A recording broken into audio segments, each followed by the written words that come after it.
Chapter 5:17. Humph. Ha. Standing in front of Luo Hao like two wall-like giants, the two giants let out a humph and ha respectively. The sound even shook the atmosphere and caused the space to hum. The spell power that constantly burned from Luo Hao's body like a thick river flowed into the bodies of the two Vajra warriors, causing the two Vajra warriors to exude an amazing aura. From this point alone, it could be seen that the strength of the two Vajra warriors was definitely above that of the mythical beasts, and could even rival the god of disobedience. To be honest, after beating Warban, the oldest and most powerful demon king in the world, half to death, Noah still had to deal with an opponent of the same level as him. He was more or less physically and mentally exhausted. However, the so-called God Slayer was a natural-born warrior, a king born to fight. Just like Warban, who became more dangerous after being injured, this fatigue not only did not make Noah have the slightest thought of giving up the battle, but he also felt that his whole body was filled with a strength that was stronger than adrenaline. In this case, Noah was confident that no matter how tired he was, he could exert 100% of his strength. At that moment, Noah took a deep breath. In his heart, the stone plate with 10 patterns on its outline rotated rapidly and pointed at the incarnation of the Golden Wolf again. You have violated the contract and brought evil to the world. The Lord said, sinners must be punished. Their backs will be crushed, their bones, their hair, and their brains dug out, and their blood and soil will be trampled on. If I can't get close to you, I will follow the Lord's words and give the person who violated the contract a hammer of destruction. Following this spirit of words that represented power and destruction was a roar that was so loud that it seemed to be transmitted directly from the sky. Roar. The unyielding melody of Bio, who had disappeared on the battlefield because Noah had transformed into the draconian incarnation, sounded once again. A dazzling golden space appeared behind Noah, and it gradually cracked open. A giant golden beast that was comparable in size to the two Vajra warriors struggled to emerge from it, and one of its front paws suddenly fell to the ground. Dong! Bio, whose body had transformed into a giant wolf that could cover the sky, stared at the two Vajra warriors with his gem-like beast eyes. A cold and ferocious nature flashed in his eyes. Roar! At the next moment, Bio let out a bellow, and a brilliant light burst out from his body. His body hair burned up like flames, and his entire body turned into a beam of light. It was as if he was a meteor that could penetrate through space, shooting toward the two Vajra warriors. Ta, ta, ta, ta. Suddenly, wherever Bio turned into a giant bright meteor, the ground seemed to have been forcefully plowed by something. As the meteor moved forward, a long gully was created. Humph. Ha dash. The two Vajra warriors immediately let out a cold roar that shook the air. They actually extended their heavy palms toward the golden light spear that was rushing over. Immediately after, the dazzling meteor that pierced through the sky ruthlessly fell on the two Vajra warriors. Rumble. With a loud noise that shook the world, an incredible and violent shock wave spread out and instantly covered every corner of the surrounding space. Rumble. The ground that was destroyed beyond recognition, and it could be said that there was nothing else that could be destroyed, trembled like an earthquake. It was as if a volcano had erupted from the ground. As the ground cracked, scorching air pillars spurted out. Bang! Bang! Bang! Bang! Bang! Amidst the sounds of explosions, what gushed out from the ground was not scorching hot magma, but water pillars that resembled hot springs. They brought with them waves as they broke through the ground from every corner. Accompanied by the violent wind that shook the ground, they sprinkled everywhere. Warban and Tony, who were battling not far away, were also swept up in the shock waves, and they reluctantly stopped. One of them used his forelimbs to tightly grab onto the ground, while the other stabbed his sword directly into the ground to barely stabilize himself. At the center of the impact, a competition that did not belong to humans was going on. Woo! Woo! Woo! Woo! The two strong Vajra warriors roared angrily. Their forearms were like fortresses, firmly resisting the impact coming from the front. Blue veins popped out on each of their arms. Clearly, they were doing their best. Roar! Roar! Roar! Roar! Bio, who had turned into a dazzling stream of light, also roared. Like a huge golden light pillar, he kept rushing forward. However, he was firmly blocked by the two Vajra warriors, and they were in a stalemate. Buzz! Buzz! Buzz! Buzz! Under the terrifying impact, the space around Bio, who had turned into a meteor, and the two fortress-like Vajra warriors trembled like a boiling pot. If one were to say that the space would collapse in the next instant, no one would doubt it. Gu! Luo Hao, who was protected by the two Vajra warriors behind him, couldn't help but groan under the impact. The curse power in his body was constantly extracted and poured into his feet to stabilize his body. Woo! Noah's entire body was also fluctuating with curse power. He extended one hand forward, and a gorgeous white light filled the air. The incoming terrifying impact was completely shattered into fragments of air, brushing past the two sides of his body and scraping behind Noah. This caused Noah's coat to violently rise up and down, making flapping sounds. Under such circumstances, at a certain moment, the stalemate was finally broken. Puchi! After such a tearing sound was heard, the two Vajra warriors, who had withstood the huge dazzling light pillar, had blue veins bulging on their arms. Under the effect of the huge impact, their skin and flesh were torn open. The two Vajra warriors had already reached their limit. Luo Hao's expression changed for the first time since she had appeared. Obviously, with Luo Hao's strong confidence in herself, she did not expect that her body would lose to Noah's Bio. Of course, if Bio had not fused Mountain Boar and Crush, he would not have been a match for the two Vajra warriors. Even dealing with one of them would be difficult.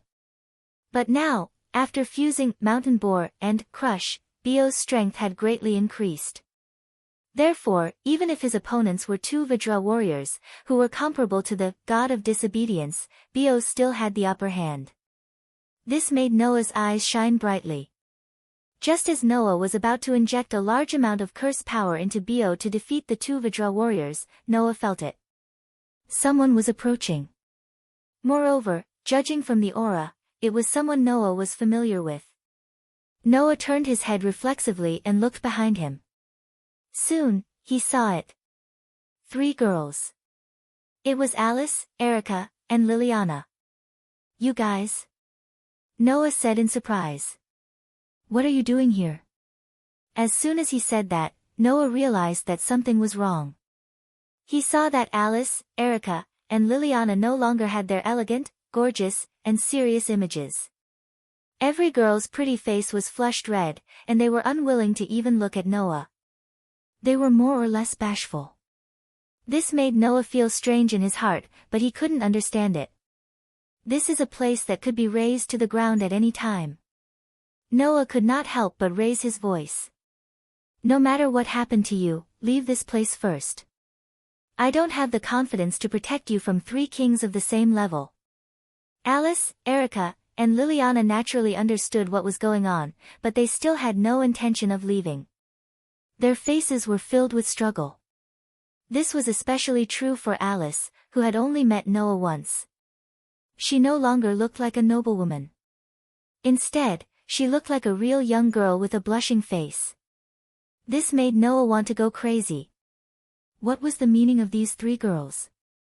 Just as Noah was about to lose his temper, Erica took a deep breath and glared at Noah with a red face. I'm telling you, this can't be helped. We're only doing this because there's no other way.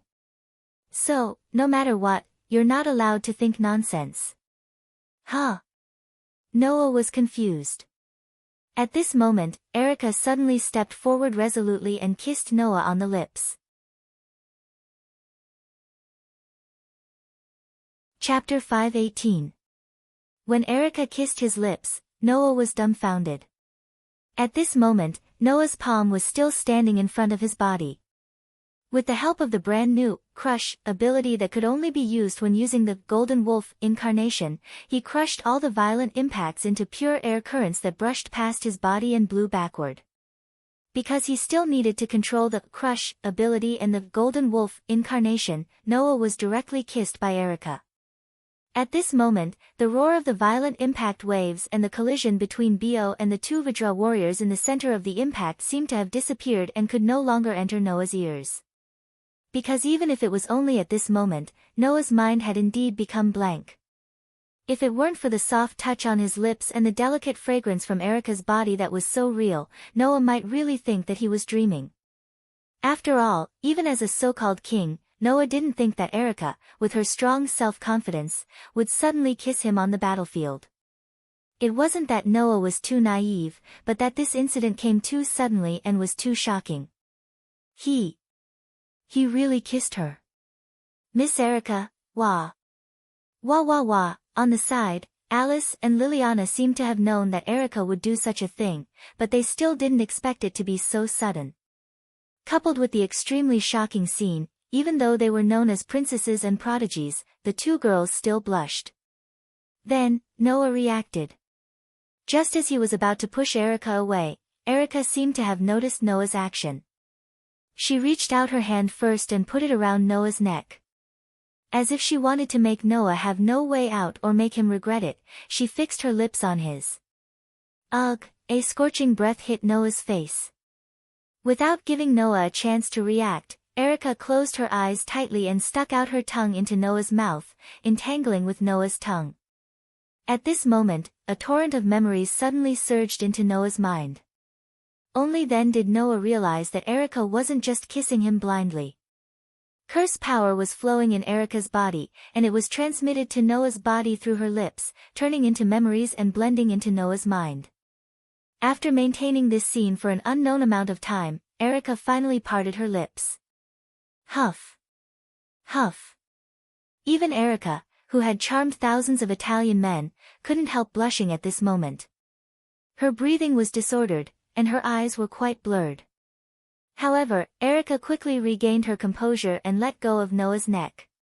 She took a step back abruptly and pointed at Noah with a flushed face as if she was trying to hide something. Don't let your imagination run wild.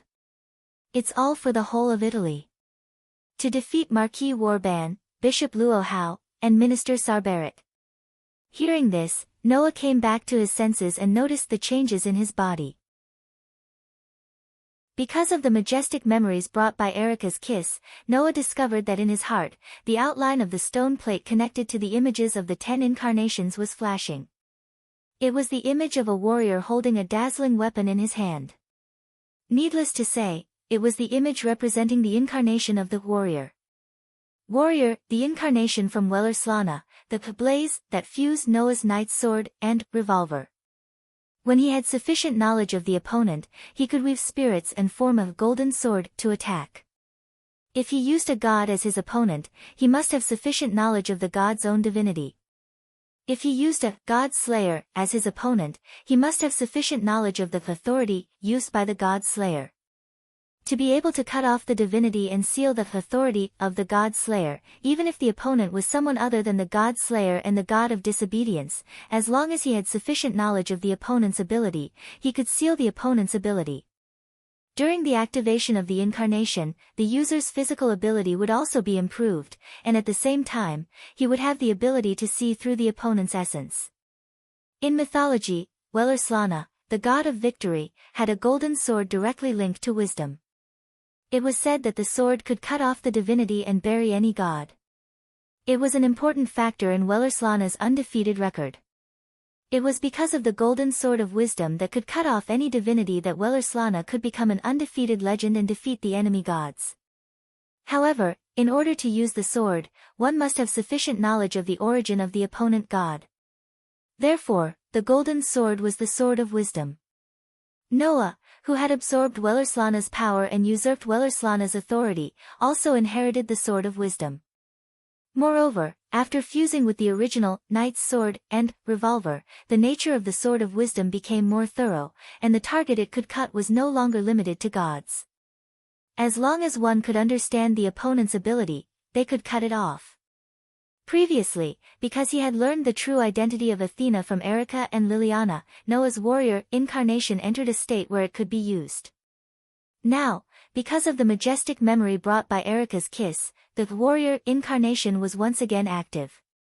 But, why? Noah suppressed the impetuosity in his heart and laughed bitterly. Why do I have to do this? That's all for you to defeat the three kings. Erica seemed to have calmed down, but her pretty face was still flushed.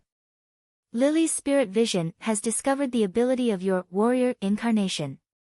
As long as we tell you all the origins of the authority of Marquis Warban, Hierarch Luohao, and Salba Ray, you can use this incarnation to defeat the three kings and avoid serious impact on Italy.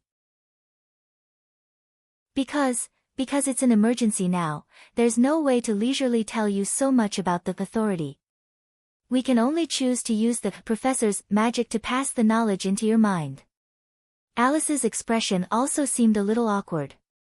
But the body of the God-Slayer is too resistant to curses. It's almost immune to all curses. We can only use magic through kissing, directly into your body, so, there's a way to make curses work on the God-Slayer? It turns out that curses directly into the body can work on the God-Slayer? That's really a blind spot. But then, another question popped up in Noah's mind. The knowledge I obtained seems to be only from Tony, not from Warban and Luohao. That's none of my business. Erica turned her head away as if she was in a difficult position.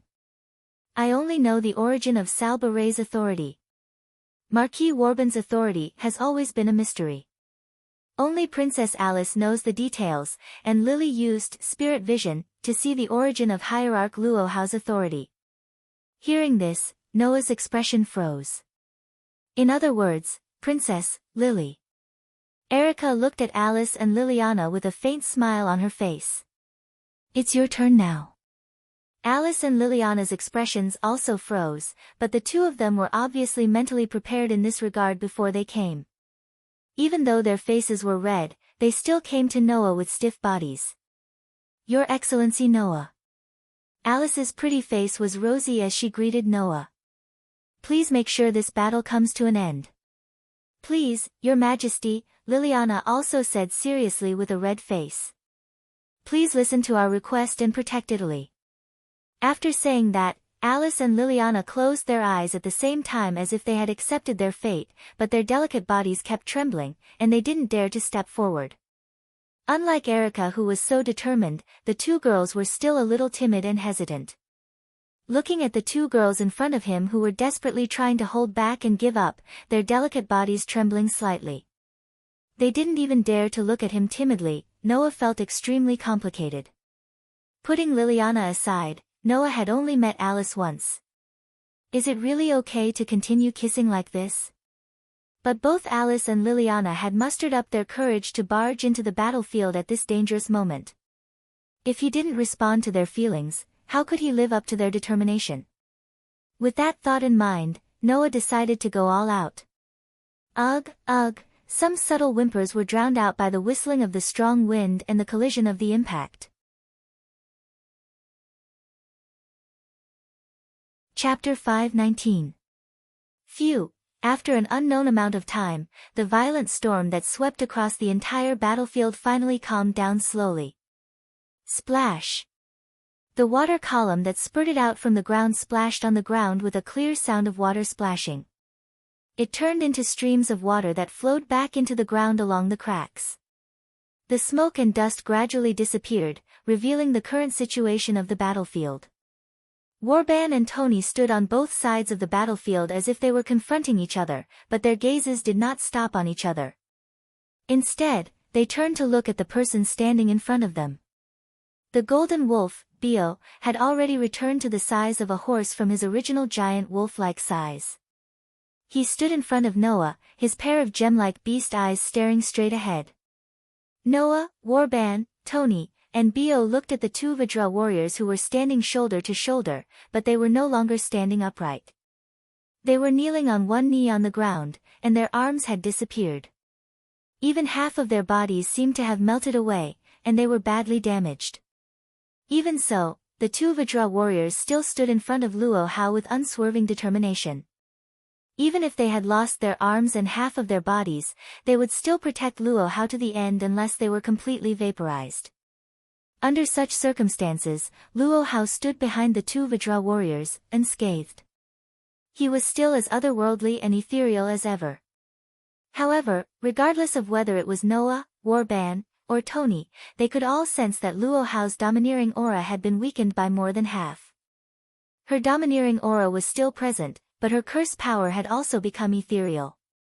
Obviously, in order to block Bio's full blow, Luo Hao had also exerted all his strength, causing a lot of consumption. Perhaps Luo Hao's current strength should be the same as Warban's, and he could only exert 70% of his strength. That was not strange. After fusing the incarnation of the mountain boar, and the ability of Crush, Bio could even seriously injure Warban with one blow, forcing Warban to choose to self-destruct and use his trump card, the power of resurrection. Although Luo Hao, who was on par with Warban, did not have the power of resurrection, in order to block Bio's full blow, he had also consumed a lot of energy. In terms of results, he was no different from Warban. As for Noah, he had also consumed a lot of his curse power to force the two oldest and most powerful God Slayers into a weakened state. If not for the fact that Noah's curse power was stronger than that of ordinary God Slayers, he would definitely have fallen into a weakened state. In fact, even if he did not fall into a weakened state, Noah had consumed a lot of his power, Luo Hao, his eyes, more or less, exhaustion. With Bio's strength greatly increased to such a degree, the amount of curse power required to drive Bio to attack was naturally unimaginable. However, for Noah to be able to force the two most ancient demon kings to such an extent, even if they didn't join forces and instead fought one after another, Noah should be proud of himself. It's really hard to believe that you've just become a God Slayer, not long ago, foreign Rakshasa king. Luo Hao's mouth unknowingly had a trace of dark red blood, but the expression on her pretty face was still as sweet and majestic as ever. How long has it been since Luo Zuelian was forced to this point? Even the so-called invincible King Wulin was injured. Warban looked a little happy. Kid, you did well. As expected of my lifelong rival. Tony licked the corner of his mouth. I really want to exchange swords with you again. Being praised by 3 Godslayer seniors in a row, Noah did not have the slightest bit of happiness. His eyes were tired, but more than that, there was an intimidating expression. Roar. The golden wolf Bio let out a low growl, and his body gradually dissipated, disappearing on the spot. Noah took a step forward, took a deep breath, and said calmly. In that case, can it be considered my victory? It's still early. Luo Hao could not help but glare at Noah. Although it's more or less drained, Luo Zuelian's fists and palms can still block thousands of troops. Hearing this, Noah was not surprised at all. He turned his head to look at Warban and Tony. What about you two? Do you still want to continue fighting? Do you want me to withdraw my claws before they're even stained with my enemy's blood? Warban smiled sinisterly. No. That's not enough to satisfy me. It's rare to have a battle that makes one feel hot all over, Tony said as he carried his sword. To be honest, I haven't had enough yet. Just as Noah had expected, apart from himself, the other 3 Godslayers had no intention of giving up on this battle. In fact, in the beginning, Noah was the same. Whether it was Warban, Luo Hao, or Tony, all of them ran to Noah to satisfy him and asked for the Gorgon Stone, on their own, as if they were the only ones in the world. There was no room for negotiation at all, which made Noah quite angry. However, when he thought of how Alice, Erica, and Liliana had barged into the battlefield to stop this battle and handed him the key to victory, Noah had already calmed down. Now, Noah only had one thought. End this battle quickly. Indeed. Noah slowly closed his eyes, and then suddenly opened them, a sharp light flashing in them. Then, I don't need to hold back anymore. The moment he said that, the stone plate in Noah's heart turned and pointed at the image of a warrior holding a bright weapon. Clang! The next moment, an intricate pattern shining with golden light spun out in front of Noah, blooming with dazzling golden light. Let the justice of the world appear with my spell. As the new spell reverberated, a golden sword made of gold with mysterious runes engraved on it emerged from the dazzling golden pattern, bringing with it a burst of dazzling light. This spell is powerful and eloquent, a sword of wisdom that beckons for victory. Noah reached out his hand and grabbed the hilt of the golden sword. Then, he abruptly pulled the golden sword out of the ground. Hum! In an instant, the entire dilapidated battlefield was shrouded in a golden light, turning into a golden world. Luo Hao, Warban, and Tony all subconsciously stepped back, narrowed their eyes, and then looked at the scene around them. The sky had turned into a starry sky. The ground had turned into gold. Runes floated around. The space fluctuated with spell power. This was a dreamlike world that resembled a myth. However, such a beautiful world made Luo Hao, Warban, and Tony tremble and feel a chill in their hearts. This was because in such a beautiful world, dazzling golden swords were either stuck in the ground or floating in the air, and some were even hanging in the starry sky. There were at least tens of millions of them.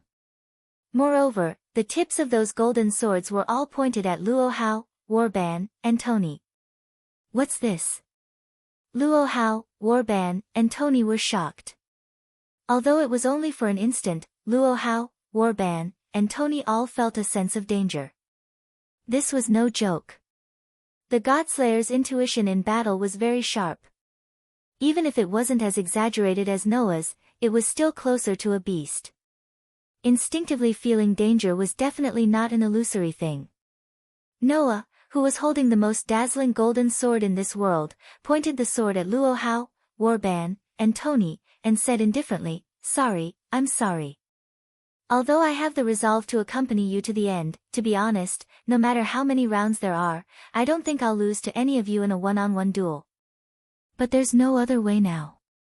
Noah's lips slowly curled up. "I've been entrusted with the request to keep you guys in line because something terrible has happened. Since I've already done so much, if I don't make you guys behave, I'm not a man. So, let me make all three of you leave at once." Luo Hao, Warban, and Tony, who were still trembling in fear, were infuriated. "If you can do it, then give it a try." Almost at the same time, the three God Slayers said the same sentence and suddenly jumped up and rushed in the direction of Noah at the same time.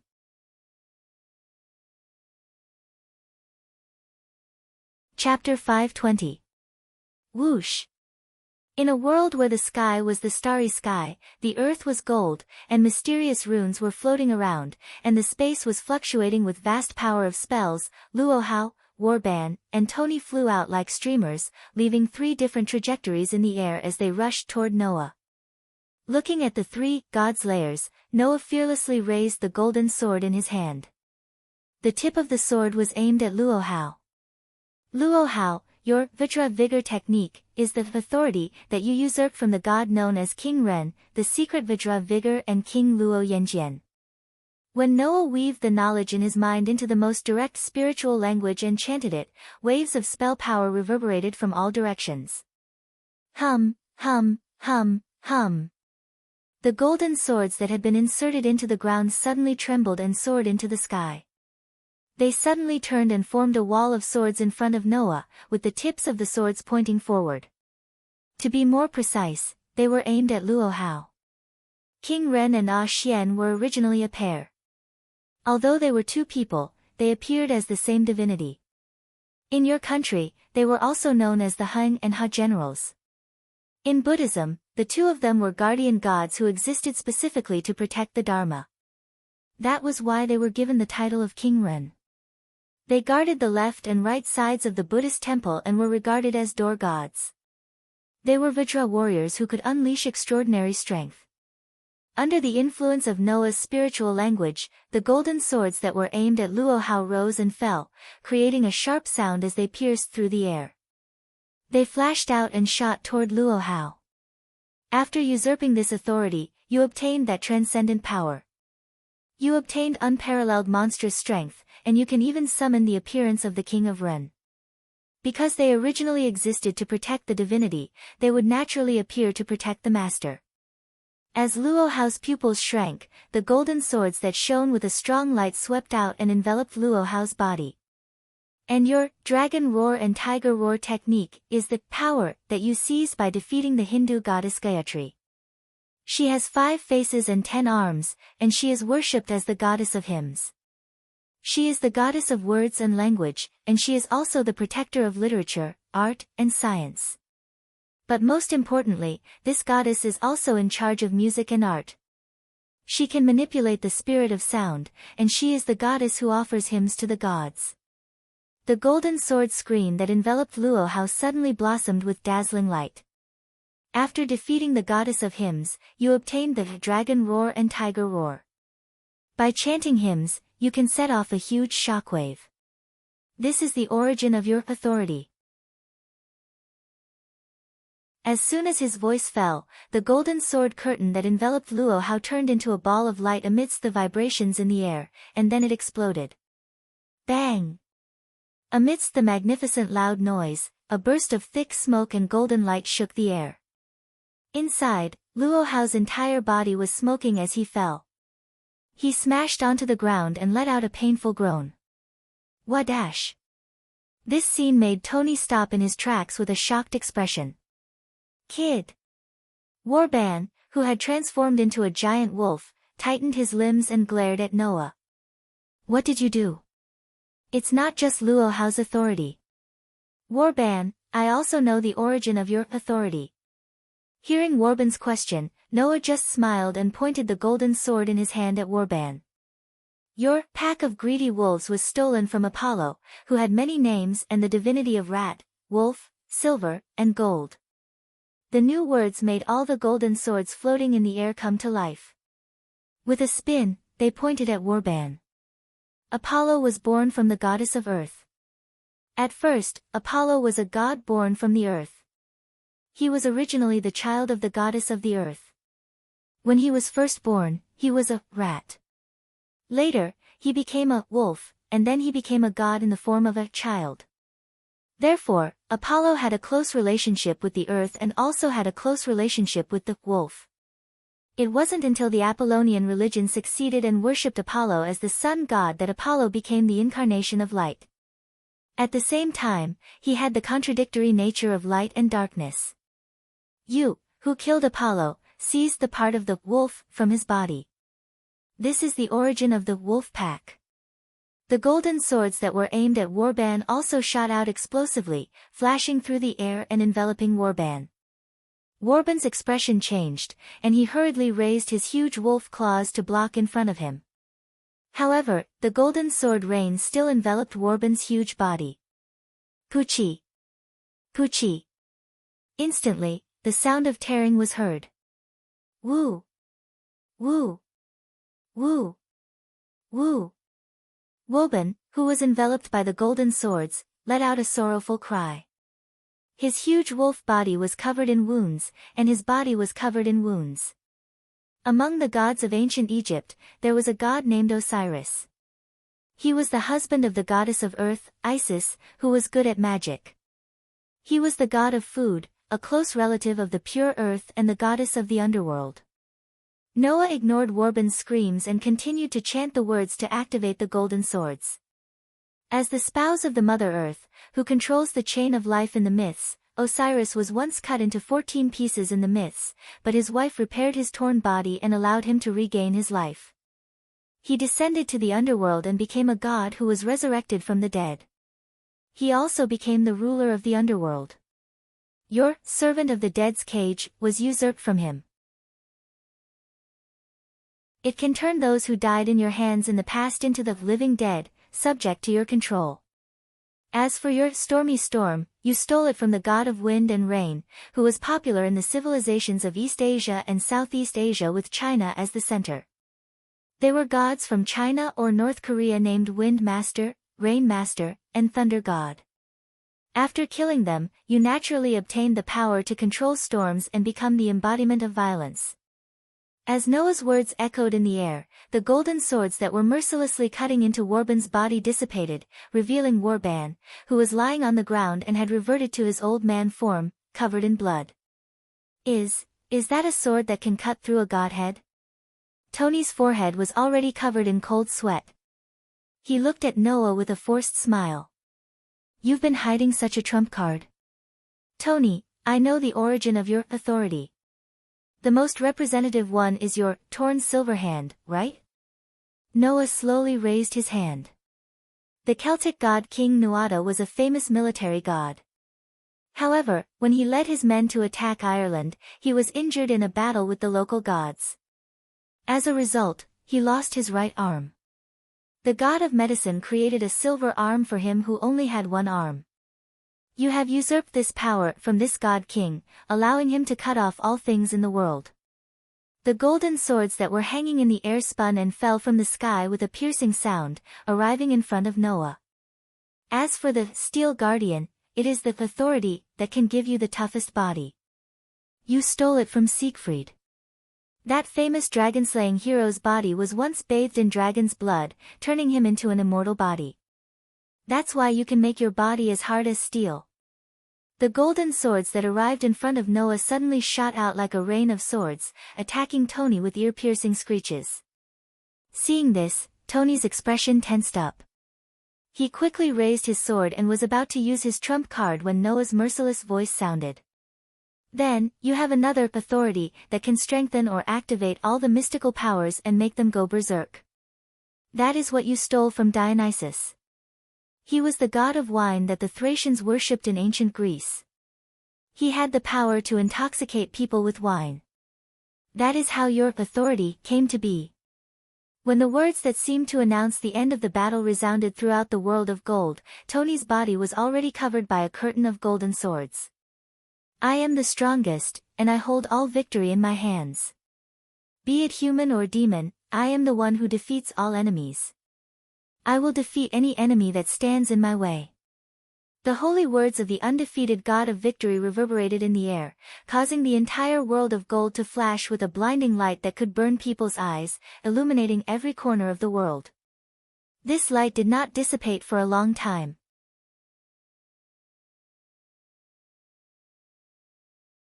Chapter 5:21.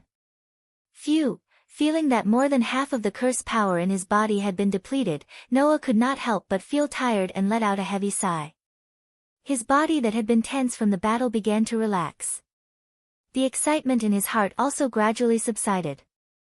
Since the God-Slayer was a natural warrior born to fight, his body and mind would enter the best combat state when faced with a situation that required him to fight, allowing him to display 100% of his strength perfectly. Then when the God-Slayer's body relaxed, it was easy to imagine what it meant.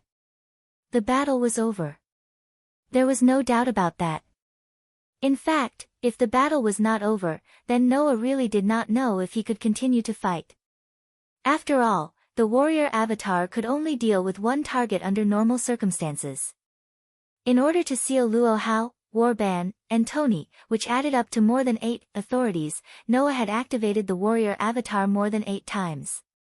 That consumption was even more severe than using Bio, who had great power. Although it was not to the extent of being depleted, Noah's curse power had been depleted to less than 1/10 of its original level after dealing with Warban and Luo Hao in succession, as well as Warban, Luo Hao, and Tony in one fell swoop. Of course, although the consumption was large, the results were also gratifying. Suppressing the tiredness and fatigue in his heart, Noah raised his head and looked around. Luo Hao, Warban, and Tony were lying in different positions on the ground. One was smoking all over, one was covered in wounds, and one did not seem to have any obvious injuries, but he was also lying on the ground. His breath was so weak that it made one wonder if he would die at any time. The golden sword used by the warrior avatar could cut through the quintessence of the god of disobedience and seal the authority of the God-Slayer. Even if the target was not the god of disobedience and the God-Slayer, it could still seal the opponent's ability. In addition, the golden sword could also cause substantial damage. Of course, that was when the golden sword directly hit the target. Luo Hao, Warban, and Tony were unfortunately cut by the golden sword curtain, so it was natural that they would end up like this. However, things were not over yet. Noah forced himself to focus and turned his gaze to the corner of the battlefield. His eyes gradually turned cold. What? Are you going to hide there again? The entire place fell silent. After a while, a petite figure appeared there without any warning. You've really surprised me. A childish and cold voice came out of her little mouth. As far as I know, each of the 3 God Slayers, who were your opponents, had the power to match me when I was the Queen of the Holy Trinity. Since you were able to defeat all 3 of them, it really exceeded my expectations. Is that so? Noah sneered. Even the famous goddess of wisdom, Athena, has unexpected things. That proves that your power has far exceeded the scope of what this concubine's wisdom can determine. Athena's dark snake eyes stared at Noah. After a while, a smile appeared on her emotionless face. It seems that the witch, Pandora, has indeed obtained a child that is the most special even among our enemies. You didn't come here just to flatter me, right? Noah glanced at Athena. Although things have more or less exceeded your expectations, in order to defeat Luo Hao, Warban, and Tony, I have indeed weakened a lot. If you attack me now, you might be able to take back your snake. Don't tell me you don't have this thought at all. Indeed, looking at the current situation, this is the wisest choice, Athena calmly replied. However, the part of me that belongs to the goddess of wisdom is warning me that if I attack you, I won't be able to succeed even now, and my life might even be in danger. Therefore, I think that you should have prepared a sword to deal with me, right? Hearing Athena's words, Noah slowly narrowed his eyes. This Athena, she actually guessed this. However, Noah did have a sword that could deal with Athena. Although he had consumed a lot of energy, Noah could still use the warrior avatar again. If Athena chose to attack him here, then she would definitely not be able to return alive. Knowing this, Athena didn't seem to have the intention to attack anymore. She shifted her gaze to Noah and curled her lips. If that's the case, Noah Dole, I'll leave my snake with you for the time being. Hearing this, Noah was stunned. What does this mean? Athena is going to give up the Gorgon stone? Impossible, right? When I appeared on the ground this time, I thought that searching for the snake was my mission, but now it seems that the real connection between me and the snake is not my snake, but you who obtained the snake. Athena looked up and said word by word. My intuition is telling me that the connection between you and me seems to be far more than what it is now. Perhaps, from the moment I appeared, my fate was inseparable from yours. Meeting you in the birthplace of magic is also a kind of fate. Only this point, even as the goddess of wisdom and the former queen of the divine realm, I still can't control. So, I'll leave my snake with you for the time being. Athena turned around. We will meet again, Noah Doria. After leaving this sentence, Athena stepped into the distance and leaped hundreds of meters away in an instant. Immediately after, she took another step and disappeared from Noah's sight. Only then did Noah's heart relax, and he tilted his body slightly in exhaustion.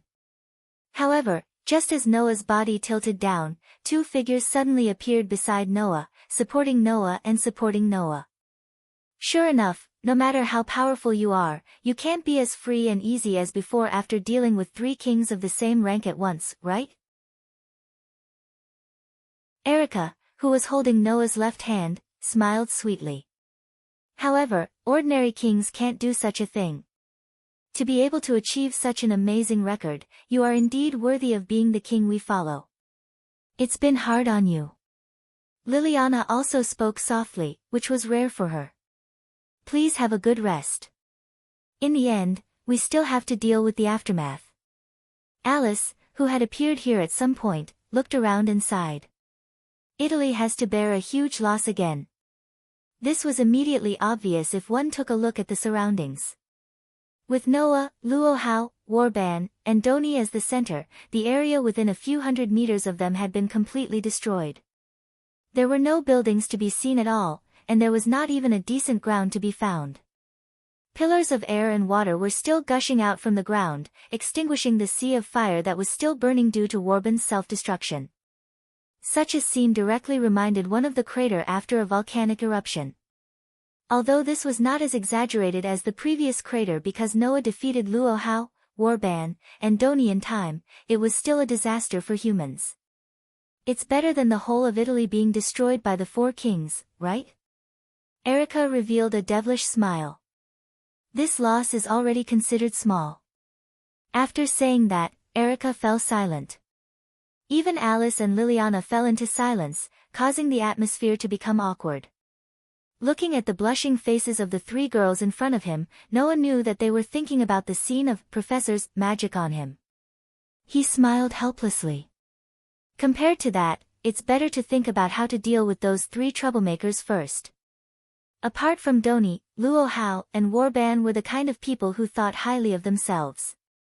After waking up, if they recalled that the three of them were defeated by Noah even when they joined forces, it would not be strange for them to vent their anger on others. This made the three girls laugh bitterly. Bring them back to the hotel first. Noah also smiled bitterly. As long as I'm here, these people shouldn't cause any trouble. Alice, Erica, and Liliana nodded and helped Noah to the hotel.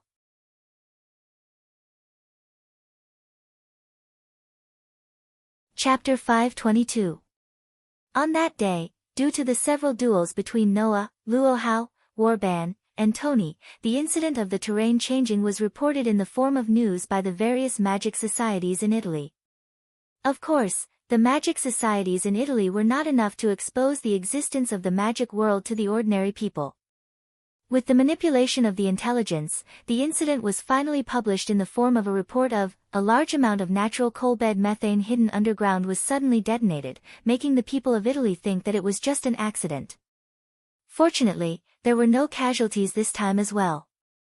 After all, after Noah learned that Erica and Liliana had been abducted by Warban, the first thing he did was to ask the people in charge of the Red Bronze Cross and Black Cross branches to disperse the residents there. Naturally, there would not be any casualties. The reason for dispersing the crowd was the same as the last time, that it was detected in advance, as an excuse. This time, the incident was once again reported as a pure accident. However, as long as they were related to the magic world, it was impossible for them not to know the real reason for this incident. Thus, it wouldn't be long before Noah first defeated the oldest demon king, then defeated the unparalleled Wuxia king, and finally won against the combined forces of Warban, Luo Hao, and Tony. News of Noah's incredible battle prowess should spread throughout the entire magic world. After today, Noah would definitely become the most famous and most untouchable person in the entire magic world. However, no matter what kind of uproar the magic world would cause because of this incident, it had nothing to do with Noah. With the help of Alice, Erica, and Liliana, Noah settled the three deicide down. Then, he returned to his original hotel room, sat down on the bed, and closed his eyes.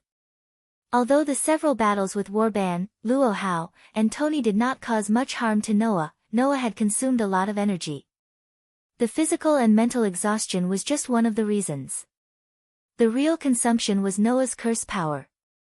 Before becoming a deicide, Noah's curse power was already very extraordinary. After becoming a deicide, Noah's curse power was naturally much higher than that of other deicide. But even so, after so many high-level battles, Noah's curse power was almost exhausted. According to the current situation, Noah would have to rest for at least 1 or 2 months if he wanted to recover all his curse power. This was not surprising. If there was anything to blame, it could only be that Noah's curse power was too extraordinary. Once it increased, it would be troublesome to fully recover. At least, that was what Noah thought before returning to the hotel. With his eyes closed, Noah immersed his consciousness in the depths of his mind. He saw the outline of the stone plate with the pattern of the 10 avatars. He saw that on the stone plate with the pattern of the 10 avatars, there was a pattern that was flashing. It was a guild emblem that looked like a fairy's tail. It looked like a fairy flying freely in the air. That was the pattern of the fairy avatar. Fairy, an avatar formed by combining Wellislana's shepherd avatar and Noah's regenerative ability from the protozoan virus. No matter how serious the injury was, as long as it caused damage to the body, it could be expelled in a very short time, allowing the user to recover to their original state. Since ancient times, the existence of shepherds was a symbol of harvest and vitality. Because shepherds were relatively easy to raise. Therefore, from a long time ago, shepherds were regarded as livestock, as food, and as support for human life.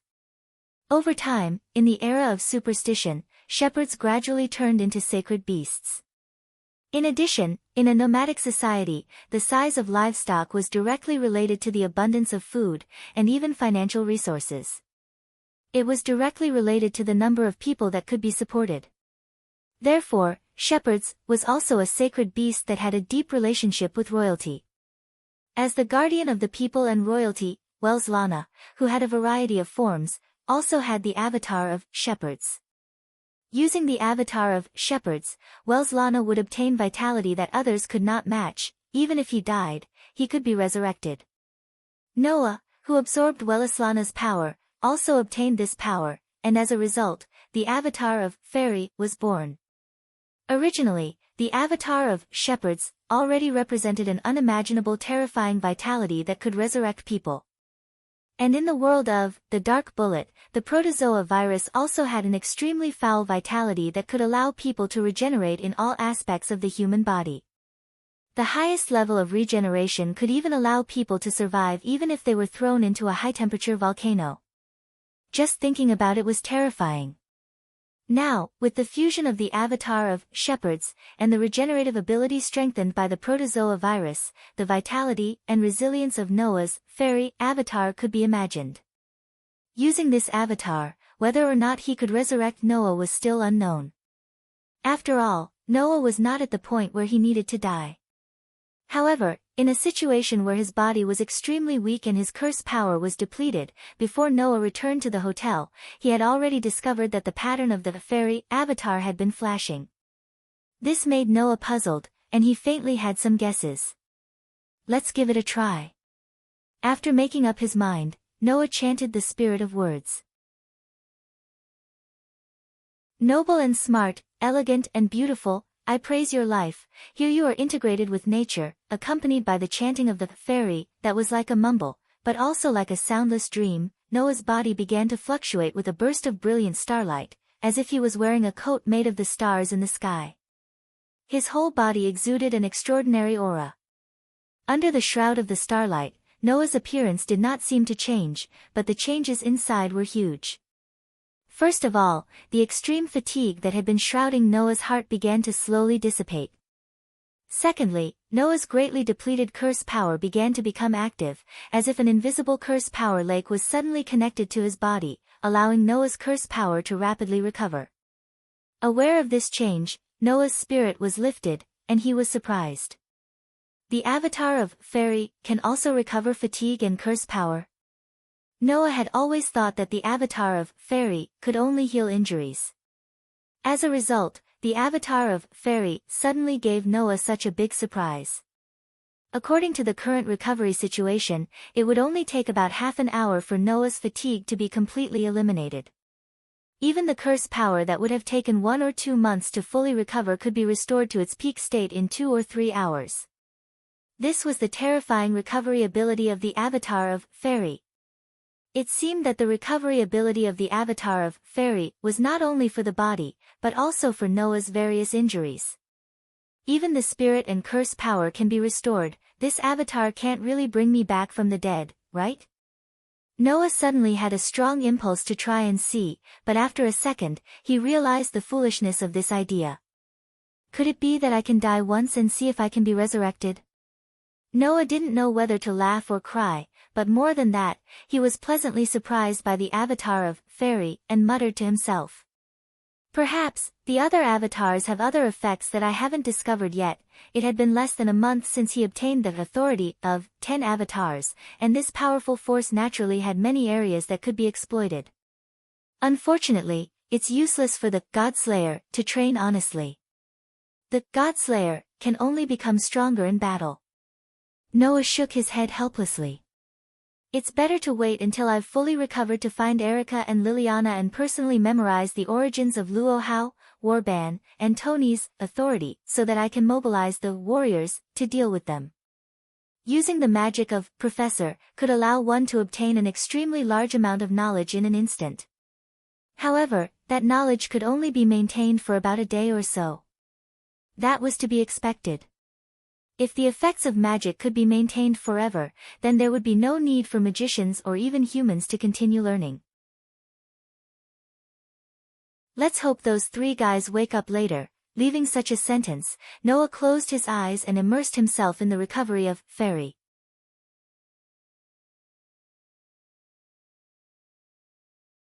Chapter 523. Here's everything. In Noah's room, Erica and Liliana piled several thick books on the glass table in front of the sofa. Bishop Luohao, Marquis Warban, and Sarbat Riken have usurped the authority from every god, and the content of the myths are all here, Liliana said to Noah, who was sitting on the sofa.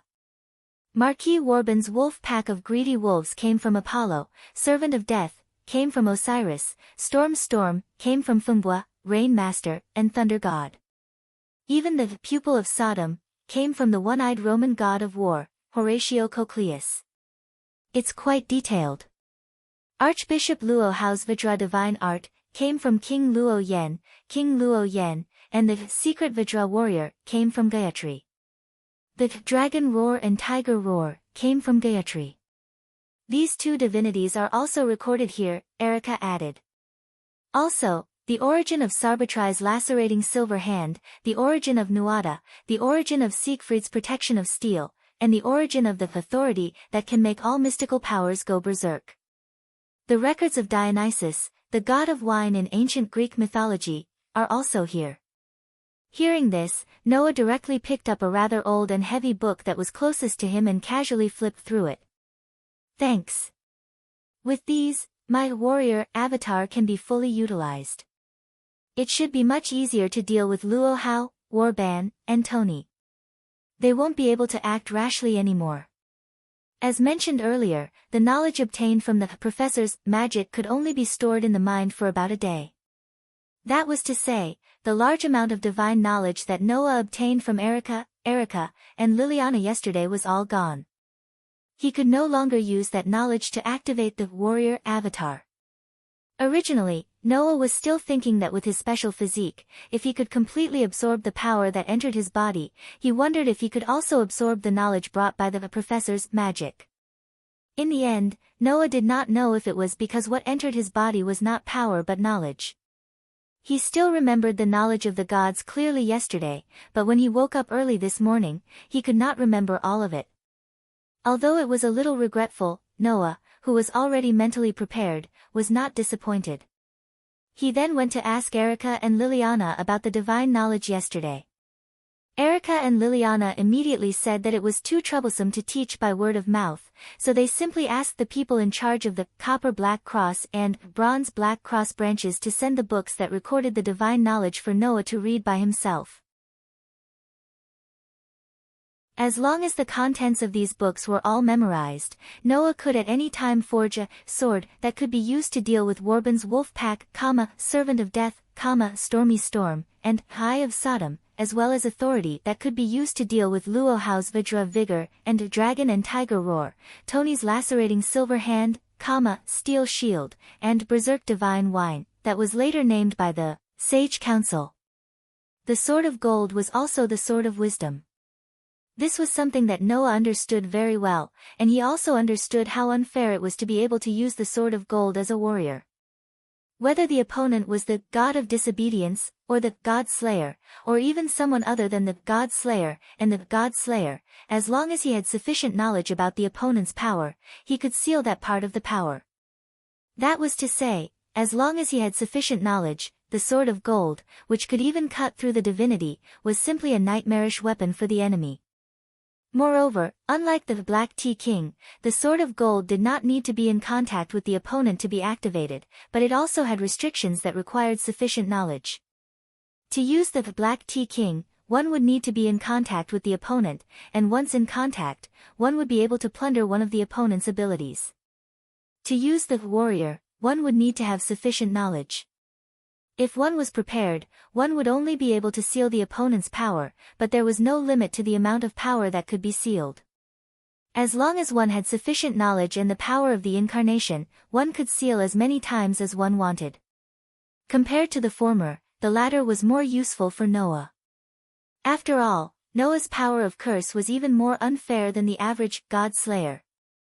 He could use the incarnation of the warrior many times, and Noah's memory and comprehension were strong enough to learn a language in a short time. It would be much easier for him to learn any knowledge he wanted. The warrior incarnation was indeed very suitable for Noah. As for the Black Tea King, being able to plunder one of the opponent's abilities was indeed very powerful, but there was only one ability to plunder. The prerequisite of being in contact with the opponent was too uncertain, so it was a good choice to integrate it into the warrior incarnation. Of course, both the warrior and the Black Tea King had their own advantages and disadvantages, but the warrior was more suitable for Noah and had more practical use. It's just that, even if you're prepared to deal with Bishop Luo Hao, Marquis Oban, and Sarbatrees in advance, you might not be able to defeat the three kings again, right?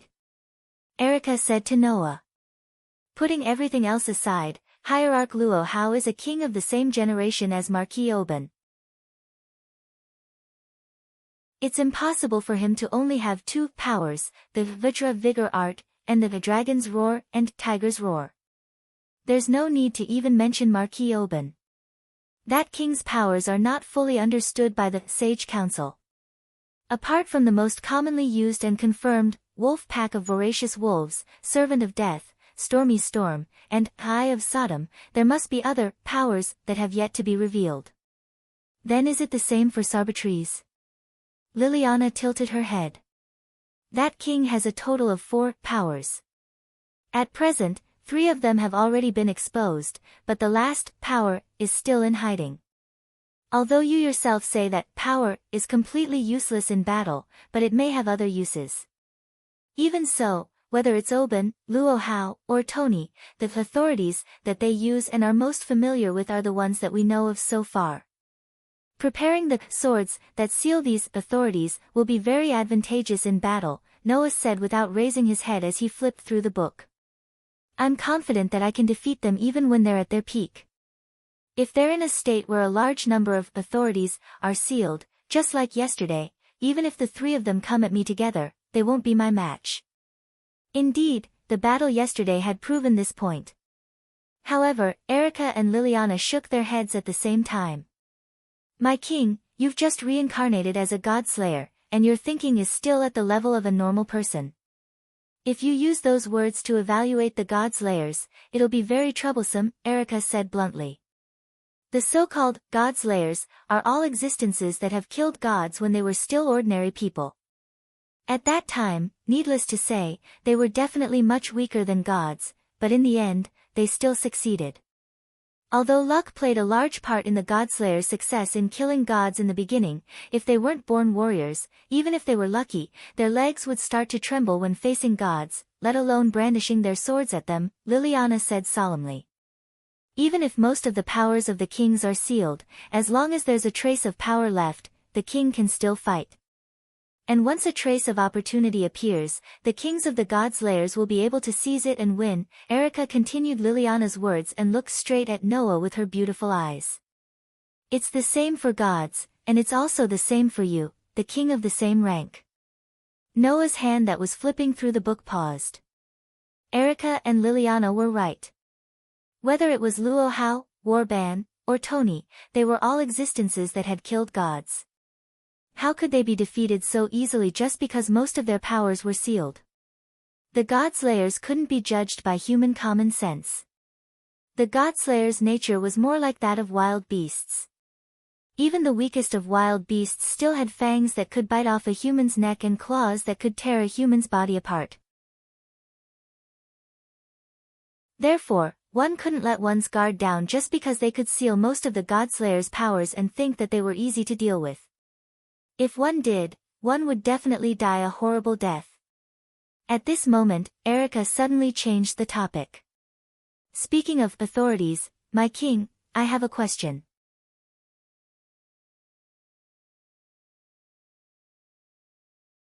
Chapter 524. Question. Noah, who was secretly warning himself not to underestimate Luo Hao, Warban, and Tony because of yesterday's victory, was startled. He closed the book in his hand and looked at Erica. What question? Liliana also looked at Erica in confusion, as if she didn't know what Erica's question was. Under such circumstances, Erica pondered for a moment and spoke. Yesterday, you did use the golden sword that was specially designed to deal with the god of disobedience and the godslayer. It's a sword that can cut through godheads. The sword of the undefeated god of victory, Welslana, is quite famous. Noah nodded and didn't correct Erica's words. After fusing the knight's sword and the revolver, the golden sword that the warrior could use in his avatar was no longer limited to dealing with the god of disobedience and the godslayer. Even if it was still able to sever the godhead, the sword of wisdom would be able to sever everything it knew even if it was another opponent's ability. It was always successful. Noah didn't need to specifically explain this point. He only needed to know it himself. However, Erica raised a question about the sword of wisdom. Could it be that Erica had discovered this? But since becoming a godslayer, Noah had only used the golden sword once, and that was when he dealt with Luo Hao, Warban, and Tony yesterday. Yesterday, Noah had only used the golden sword to seal Luo Hao, Warban, and Doni's authority as godslayers. He did not seal the rest of their powers. How, then, did Erica find out? To Noah's surprise, Erica's next question was not only about the golden sword that the warrior avatar could use, but also about the authority of Noah's 10 avatars. When Liliana used her spirit vision to see you use the golden sword to defeat the 3 kings, I didn't think of this because the situation was urgent. But now that I think about it, it's really strange, isn't it? Erica asked suspiciously. The 10 clones stolen from Welslana should have very strict usage limits and usage limits. Even if it's the golden sword, it should only be used once in a certain period of time. Using it to seal an authority is already the limit. Erica looked straight into Noah's dark and deep eyes as if she wanted to see through all his thoughts. She put on a gorgeous smile that was full of aggression like a lioness's. Then, why were you able to seal no less than 8 authorities from the 3 kings at once? Could it be that you used the golden sword 8 times without limit? Noah immediately looked at Erica, secretly surprised. Erica, you've noticed that too. In that case, it's really strange. Liliana also came to a realization. That golden sword that can cut through the godhead needs to be forged with knowledge, so it is also called the sword of wisdom, also known as the sword of spirit of speech. As long as you have the knowledge of one godhead, then you can forge a sword to deal with that godhead. If you want to deal with another godhead, then you need to reforge a sword, which is equivalent to weaving wisdom and spirit of speech. But the avatar can only be used once in a certain period of time. Once it's cancelled, it can't be used again, so you can continue to forge a new sword, right? Liliana looked at Noah with a puzzled look. But the king can weave a spirit of speech to deal with 8 godheads and prepare 8 swords. That doesn't seem to meet this restriction. Unless... The smile on Erica's face became more and more threatening. Your warrior avatar doesn't have a limit on the number of times it can be used. It's even possible that the other avatars don't have a limit on the number of times it can be used. Maybe there are even conditions for using it, right? The entire place fell silent. Liliana widened her eyes and looked at Noah in surprise. Erica, on the other hand, looked like she was going to force a criminal suspect into a corner so that the other party could only confess. Her face was full of provocation. In response to this, Noah smiled indifferently, and his expression turned into a smile that was not a smile. What's the matter? Are you curious about my authority? Or rather, we're curious about your power. Erica's eyes rippled with a strange light. It's not just the power from Welslana's 10 avatars. Yesterday, when you dealt with Bishop Luo Hao and Marquis Warban, you also summoned a golden wolf. The power of that wolf has exceeded the category of a divine beast. Moreover, Wells Lana and Mekl are gods that have nothing to do with wolves. Why do you have the power to command such a wolf? Also, there seems to be something strange about the battles you fought yesterday. Erica opened Liliana's mind. As she recalled yesterday's battle, the more she thought about it, the more she felt that something was wrong. Come to think of it, you also seem to show signs of repeatedly using your avatars. All of this points to a problem, Erica concluded. The power of your 10 avatars that you usurped from Wells Lana doesn't seem to have strict usage conditions and time restrictions. Each of them is obviously stronger than an avatar should be. Those are no longer the so-called 10 avatars, but more like 10 individual powers. The origin of that wolf is unknown, and Mekl's power is also strange. Liliana's brows furrowed deeper and deeper, and then she glared at Noah. You're still hiding something from us, right? At this point, it's useless even if you deny it, Erica said calmly. At this time, I advise you to be honest. Listening to Erica's analysis and Liliana's questions, and looking at the two girls in front of him, one was looking at him with an aggressive smile, while the other was staring at him fearlessly. Noah smiled, and it was a very strange smile. It seems that yesterday's professor has changed your impression of me. Huh? Both Erica and Liliana were stunned. Didn't you notice? Noah said, amused. Your interrogation just now was different from before. It's not the attitude you should have toward a king. Also, the honorifics have disappeared without you noticing. Only then did Erica and Liliana come to their senses and realize their own problems. Immediately, their faces reddened. You? No, what are you talking about? Erica took a step back. Her aggressiveness was completely gone, replaced by embarrassment and a fake smile as if she was trying to cover up her loss of composure. It's useless to try to shake me, Erica Brantery, with these words. No, no, no, no. It's my fault for not using honorifics. You can punish me however you want, Your Majesty. Liliana even summoned her Grandmaster Silversmith and aimed it at Noah's neck with tears in her eyes. But he said something about you, that his feelings for you have changed. That's definitely not true. Am I right? Am I right? Are you asking or interrogating me? It looks like a threat, doesn't it? Noah raised his hand with a wry smile and surrendered. Okay, it's my fault. Anyway, how about you move the sword away first? Dash. Liliana didn't seem to realize what she had done until now. She quickly put away the sword, got down on one knee, and said sorrowfully. How dare you point your sword at the king? You're not qualified to be a knight. Please punish me, Your Majesty. Okay, I'm just joking with you, Noah said helplessly. I already have a fiancé, and you're God's favored children. You can't be my concubines, right? Fiancé. Erica and Liliana froze. Then, a strange emotion welled up in their hearts. At this moment, Erica's and Liliana's mobile phones both rang, waking the two girls up with a start.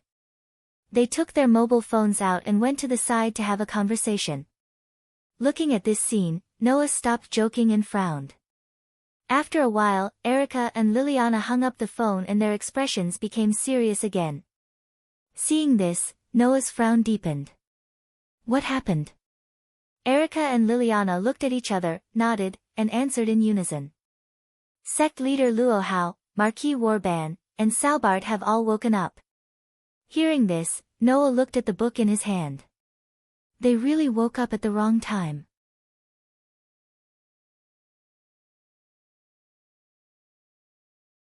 Chapter 525. In a luxurious hall on the top floor of the hotel that was comparable to a conference room, a strange, heavy, and tense atmosphere filled the air. Noah, who came in with Erica and Liliana, could tell where the strange, heavy, and tense atmosphere came from at a glance. In the center of the hall, at a round table that looked like a conference table, Luo Hao, Warban, and Tony were facing each other at the farthest distance. Although it was called a confrontation, it was actually just Luo Hao and Warban looking at each other. Luo Hao looked at each other with a haughty look like a tyrant looking down on the world, while Warban smiled unhurriedly. His evil eyes flashed with an evil glint, making the atmosphere extremely heavy and tense. As for the strange atmosphere, it came from the third person present. Ha ha ha. Ha ha ha ha. The table in front of Tony was full of dishes, and Tony was eating and drinking as if there was no one around him. It was as if he didn't notice the tense atmosphere at all. His attitude made the heavy and tense atmosphere around him strange. The first person to notice Noah's arrival was Tony. Yo! Noah! Just like before, Tony greeted him in the same way as before. Oh, you're here too. I thought you weren't here. Upon hearing Tony's words, Luo Hao and Warban finally looked away from each other and turned to Noah. As soon as he saw Noah, Warban's aged face curled into a sinister smile like a lone wolf eyeing its prey. Luo Hao, on the other hand, knitted her beautiful brows when she saw Erica and Liliana standing behind Noah. Who are you? Erica and Liliana knelt on one knee at the same time almost as if it was a conditioned reflex. I've heard a lot about you, sect leader Luo Hao. Although Erica lowered her head, her voice was neither servile nor overbearing. I'm Erica Brantley, the Grand Knight of the Italian Magic Association Red Bronze Black Cross. I'm here to pay my respects to the Eastern Martial Arts King. Liliana Kranikar also sends her greetings to you, Sect Master. Liliana lowered her head and said. I am the Great Knight of the Bronze Black Cross. I am currently following His Excellency Noah as a follower. I'm not asking about your identities. Luo Hao's frown deepened. Girls, you have to be clear about your own weight. I, Luo Hao, am an unparalleled supreme martial artist. From the very beginning, I had no intention of placing you in my sights. What I'm asking is why you're here. Luo Hao's gaze toward Erica and Liliana turned unpleasant. Don't you know that as long as you see my figure, you will be punished? After being reminded by Luo Hao, Noah, Erica, and Liliana finally remembered. The Wuxia king from the east had a vicious reputation for gouging out the eyes of those who saw his face and destroying the ears of those who heard his voice. From this point of view, Luo Hao was undoubtedly more terrifying and dangerous than Waban. After all, although Waban was capricious, he could still hold a conversation with others to a certain extent. However, Luo Hao wasn't like that. The Wuxia king didn't put anyone in his eyes at all. To be more precise, he didn't have the habit of putting anyone in his eyes. Even a child prodigy who was promoted to a great knight before reaching adulthood was no different from an ordinary person in Luo Hao's eyes. Therefore, Luo Hao's reprimand wasn't angry. Instead, he was disinterested. A person of my status can't talk to the people directly. Do you understand? Luo Hao said coldly. Those who look directly at my body will have their eyes gouged out and those who hear my voice will have their ears cut off. Girls, I don't have any followers around me to carry out the punishment, so you'd better carry out the punishment yourselves. Luo Hao stated this dangerous sentence in the most natural tone as if he was talking about the existence of gravity on Earth. He didn't realize how ridiculous it was at all. Obviously, Luo Hao didn't have a correct outlook on life. Moreover, he didn't have a correct outlook on life. Noah had no doubt that once Erica and Liliana begged for mercy, Luo Hao would be so impatient that she would directly use Dragon Roar and Tiger Roar to crush Erica and Liliana into minced meat with the blast wave, wouldn't she?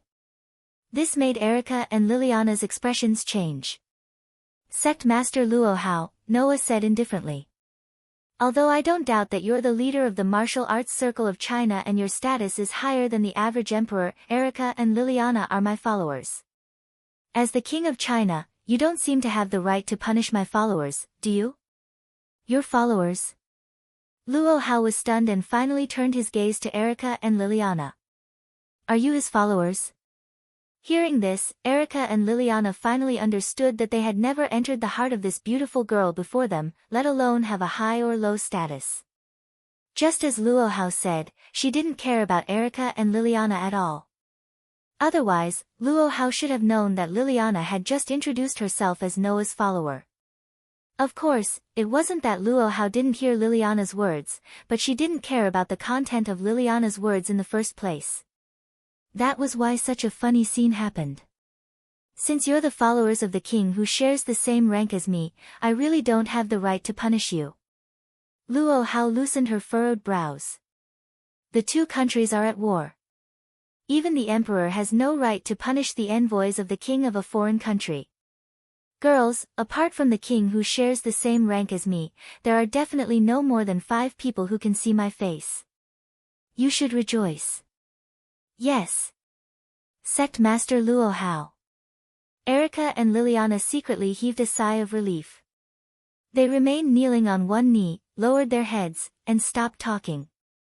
Warban, who had been watching the show from the side, sneered. It seems like the people I like aren't even qualified to enter the eyes of the Wuxia king of China. It's great that we have different interests. That was right.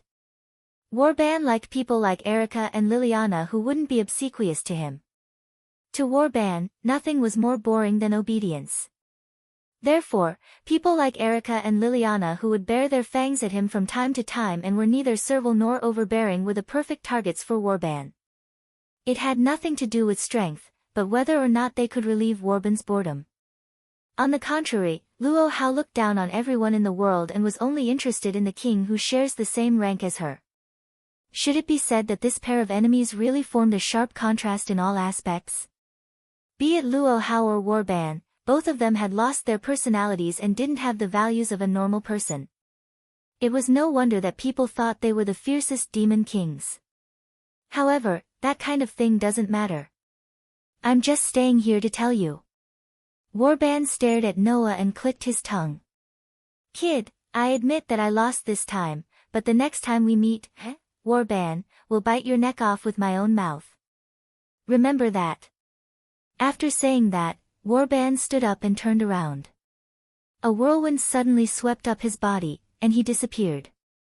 Devil King of a foreign country, you've also defeated me, Luo Hao.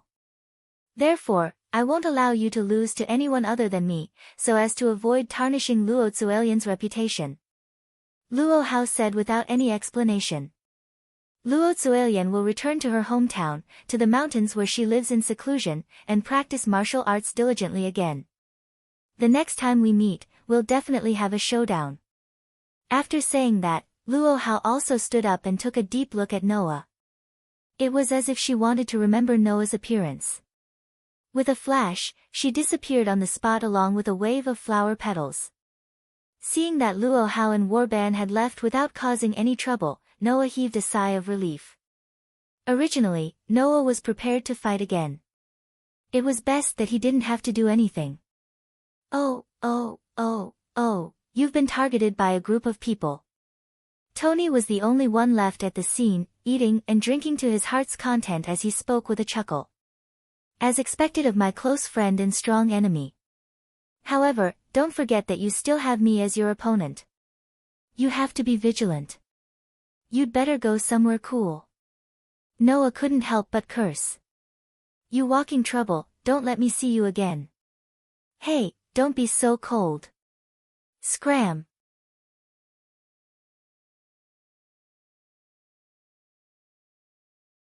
Chapter 526. Speaking of which, Noah has not had a moment of peace since he came to this world.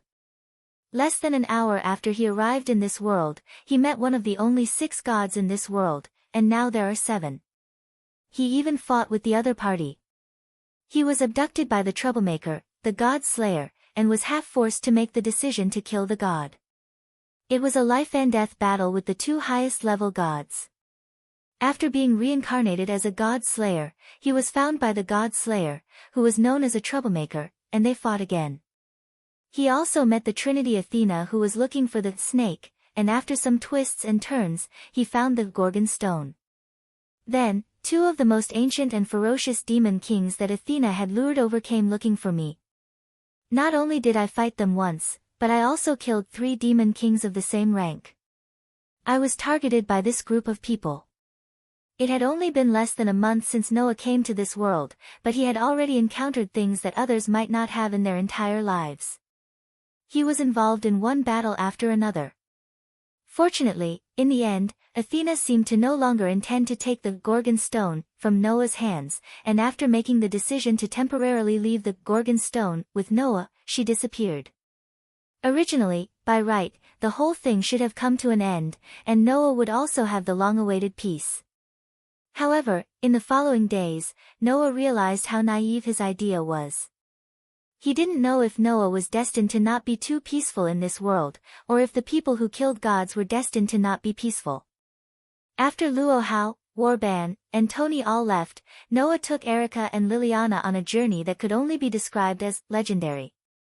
In an unknown rural place, they confronted the evil magic society head-on. In unknown ancient ruins, they were fancied by various mythological beasts. In unknown deep mountains and forests, they were challenged by inexplicable powerhouses. In all kinds of unknown or well-known places, they were found by all kinds of matters related to God, and fell into the whirlpool of a battle of wits and courage. In the end, Noah, who only wanted to travel while looking for clues about the world fragment, did not really look for the world fragment for even a day. Instead, it was as if he was cursed, and he unknowingly went deep into the center of all kinds of events. In the end, Noah, who originally wanted to deal with it casually, ended up doing all kinds of important things that were definitely worthy of the headlines.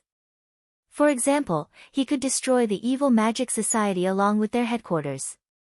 For example, they would destroy the mythological beasts that roamed the ancient ruins along with the ruins themselves. For example, they would take down the experts who came to challenge them and destroy the so-called deep mountains and forests. Another example would be when encountering a god-related event, the source of the event would be completely destroyed. As a result, everything that Noah was involved in was completely destroyed. Noah didn't do it on purpose.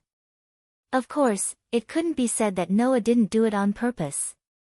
It could only be said that when Noah realized it, he realized that because of him, all kinds of things were completely destroyed. Noah didn't want to cause such damage at all.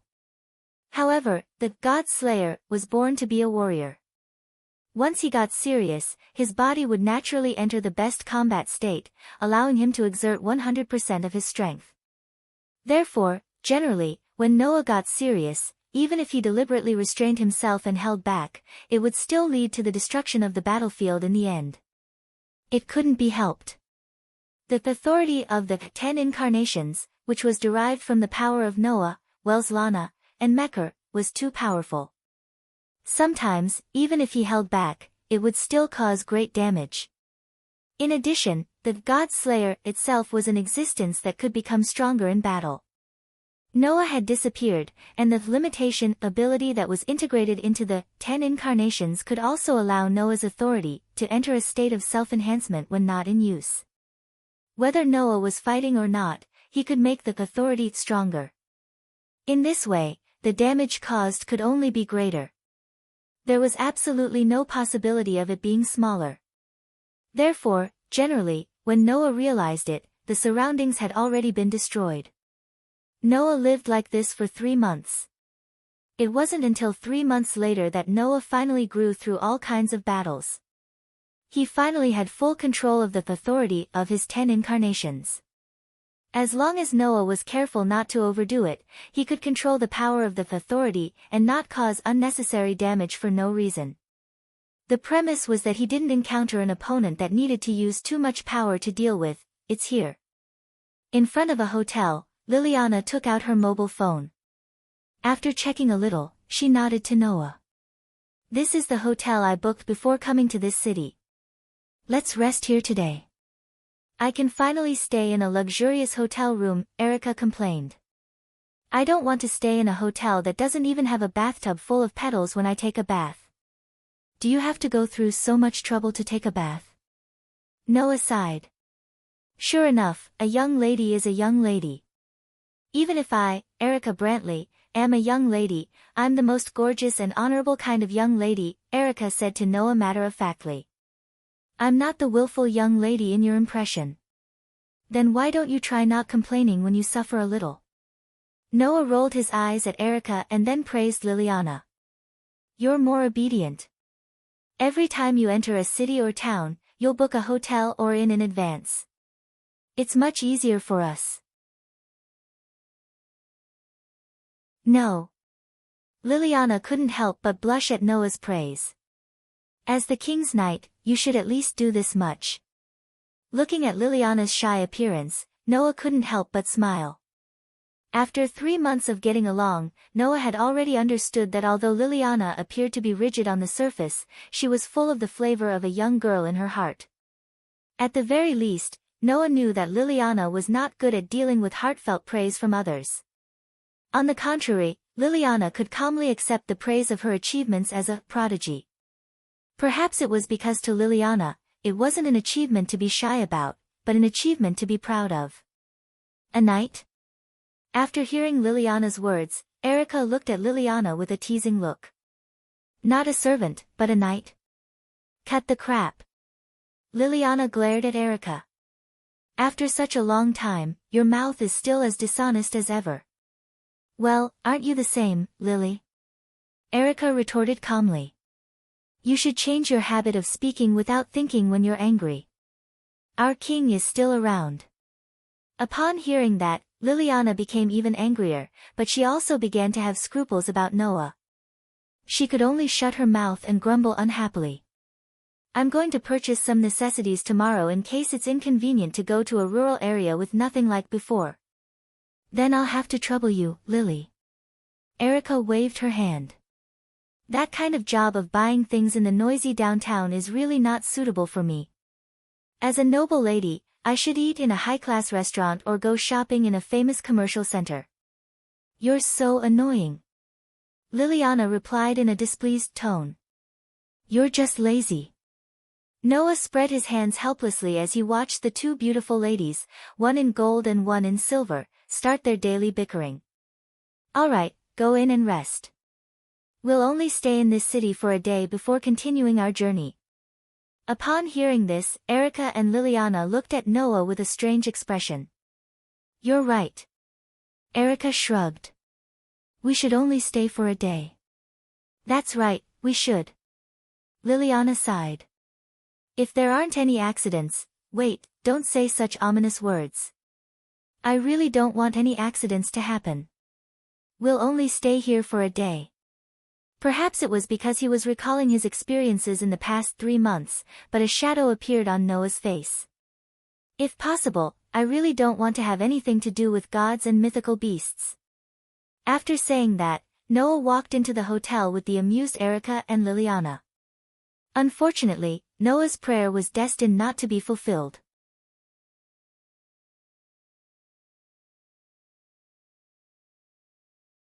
Chapter 527. It was nighttime. In one of the rooms of the hotel that Liliana had booked, Noah was sitting on the bed, flipping through a book. Of course, it was a book that recorded the myths of some gods in the mythological system. In the past 3 months, whenever Noah was free, he would ask Erica and Liliana to provide him with books on the mythological system so that he could memorize the knowledge of various gods in his mind. Needless to say, this was to prepare for the golden sword that could only be used in the form of a warrior. Although Erica and Liliana had the magic of Professor, and the two girls had also learned all kinds of knowledge related to gods since they were young, they could use Professor at any time to provide Noah with the knowledge needed to forge a sword, but it had to be done through kissing. Not to mention whether Erica and Liliana would mind this matter, and whether Noah would mind this matter, the fact that he had to rely on the help of others to use the form of a warrior made Noah quite uncomfortable. It was not that Noah hated other people's help, nor did he disdain to be helped by others. Noah naturally knew how important companions were. So, of course, Noah was happy to have companions by his side to help him. The reason why Noah felt uncomfortable was because of his cautious and strong character. After all, who could guarantee that a companion who could help him would be by his side at a critical moment? It was impossible for Erica and Liliana to stay by Noah's side all the time, and it was absolutely impossible for Noah to happen to have companions who could use techniques similar to Professor and who knew the knowledge of gods every time he fought, right? Does that mean that Noah won't be able to fight without the help of others? Noah did not like the feeling of not being able to control things. Instead of waiting for someone to help him during a battle, it was better to make good use of the idle time so that he could fight alone even without companions. That was Noah's personality. Besides, Noah had a very high understanding and memory. Not to mention other things, if it was learning something, it would be very fast. Therefore, the warrior avatar was very suitable for Noah. Compared to thinking about how to make the knight's sword come into contact with the opponent to activate the Black Tea King's ability, the warrior's sword could be prepared in advance, and the condition to use it was also a test of Noah's memory, so Noah was more inclined towards the latter. Although it was a pity that he did not have the ability to plunder other people's abilities like the Black Tea King, now that he had the authority of the 10 incarnations, Noah had a lot of abilities. There was no need to think about plundering other people's abilities anymore. Noah understood the principle of biting off more than one could chew. Gotcha. While Noah was still flipping through the books and memorizing the knowledge of every god in his mind with his powerful memory and comprehension, the door of Noah's room was opened with a slight sound. Outside the door, Liliana walked into Noah's room with a tray. On the tray were some dishes and a cup of fragrant black coffee. When he heard the sound of the door opening, Noah guessed who it was. He didn't know if it was because Liliana had a better impression of him after 3 months of being together, or Liliana's so-called responsibility as a knight was causing trouble. About 1 or 2 months ago, Liliana would usually prepare supper and a cup of black coffee for Noah when Noah was resting. Moreover, it was all made by Liliana herself. Lily? Noah, who closed the book, looked at Liliana, who walked in and smiled helplessly. Did you prepare supper for me again? Yes, Liliana put the tray in front of Noah and said righteously for the umpteenth time. Taking care of the king's life is also a knight's responsibility. No, that's not a knight's responsibility anymore, right? Noah complained for the umpteenth time. If I remember correctly, that should be the responsibility of the butler and the maidservant, right? If you treat me as an ordinary knight, I'll be very troubled, Liliana said seriously. Only an outstanding knight can take care of the master's life well. I'm at most your employer, right? Noah sighed. When did I become your master? No. Liliana's serious face slowly disappeared and turned into a bashful expression. It's unknowingly like that, right? There will be all kinds of situations on my side, right? Miss Liliana. Noah laughed dryly. I don't know what you're talking about. In short, as your knight, your follower, it's my duty to take care of your life. Liliana began to twist her words as though she couldn't find any words to refute. You're the king. At times like this, you should show the magnanimity of a king and shoulder all the problems with ease. This again. It's really difficult to be a king. Noah shook his head with a wry smile, but he still picked up the cutlery and tried a mouthful of Liliana's cooking. At this moment, Liliana's expression relaxed and she asked with anticipation and nervousness. How is it? It's not the first time I've eaten your cooking. Haven't you commented on it many times in the past? Noah picked up the black coffee that Liliana brewed and took a sip. Actually, I'm also quite surprised that you're so good at cooking. Erica, the missy, wouldn't spend her time on boring things like cooking. Instead of cooking personally, Erica should be more willing to spend her time choosing the clothes to wear, right? As for Liliana, Noah thought that a serious and strict person like her would be more willing to spend her time on improving her swordsmanship and magic. But in the end, Liliana was very good at cooking and even housework, giving off the vibe of a young lady. I know who you're comparing me to, but if possible, I really don't want you to compare me to that woman. Liliana was speechless as though she saw through Noah's thoughts. That vixen doesn't understand the manners of a young lady at all. She teases others with a devilish smile and makes others fall into a bottomless hell. That's the nature of that vile woman. Please don't compare me to her. Indeed, rather than saying that Erica's character is gorgeous, it's more like saying that she's cunning, Noah shrugged. But in my opinion, there are indeed many aspects of both of you that are worthy of being compared to each other. Is that so? Liliana frowned and her tone was filled with displeasure. What are you referring to? The most obvious thing is your talent in swordsmanship and magic. Everyone knows that you two are the only prodigies in Italy, so it's normal to compare the two of you, right? Noah said casually while sipping his black coffee. Apart from that, you don't have much overlap in other aspects, but each of you has something that you're good at. Erica has an extraordinary talent in socializing, and she's been in charge of communicating with the big shots in the past 3 months, which saved me a lot of trouble. However, she's not good at delicate work. On the contrary, although you're not good at feigning civility with others, you're very good at delicate work. You're also very good at housework and cooking, which complements Erica perfectly. Noah put down the black coffee in his hand and cast his gaze at Liliana, who was still frowning. I think Erica must be very clear about this in her heart, which is why she's focused on dealing with the big shots of the various magic associations and left me in your care. To be honest, the two of you, one in charge of external affairs and the other in charge of internal affairs, have really helped me a lot. Nuo Yen suddenly smiled. In my opinion, both of you are excellent knights. Be it the same martial arts or the things that you're good at, I always feel that without the two of you, I wouldn't be able to read as leisurely as I am now.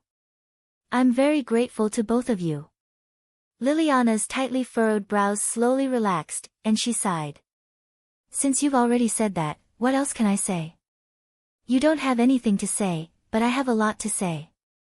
Noah changed the topic. Actually, I've always wanted to ask you a question. Liliana was taken aback. I hope you can answer it seriously. Noah looked straight at Liliana. Do you really think it's good to be by my side?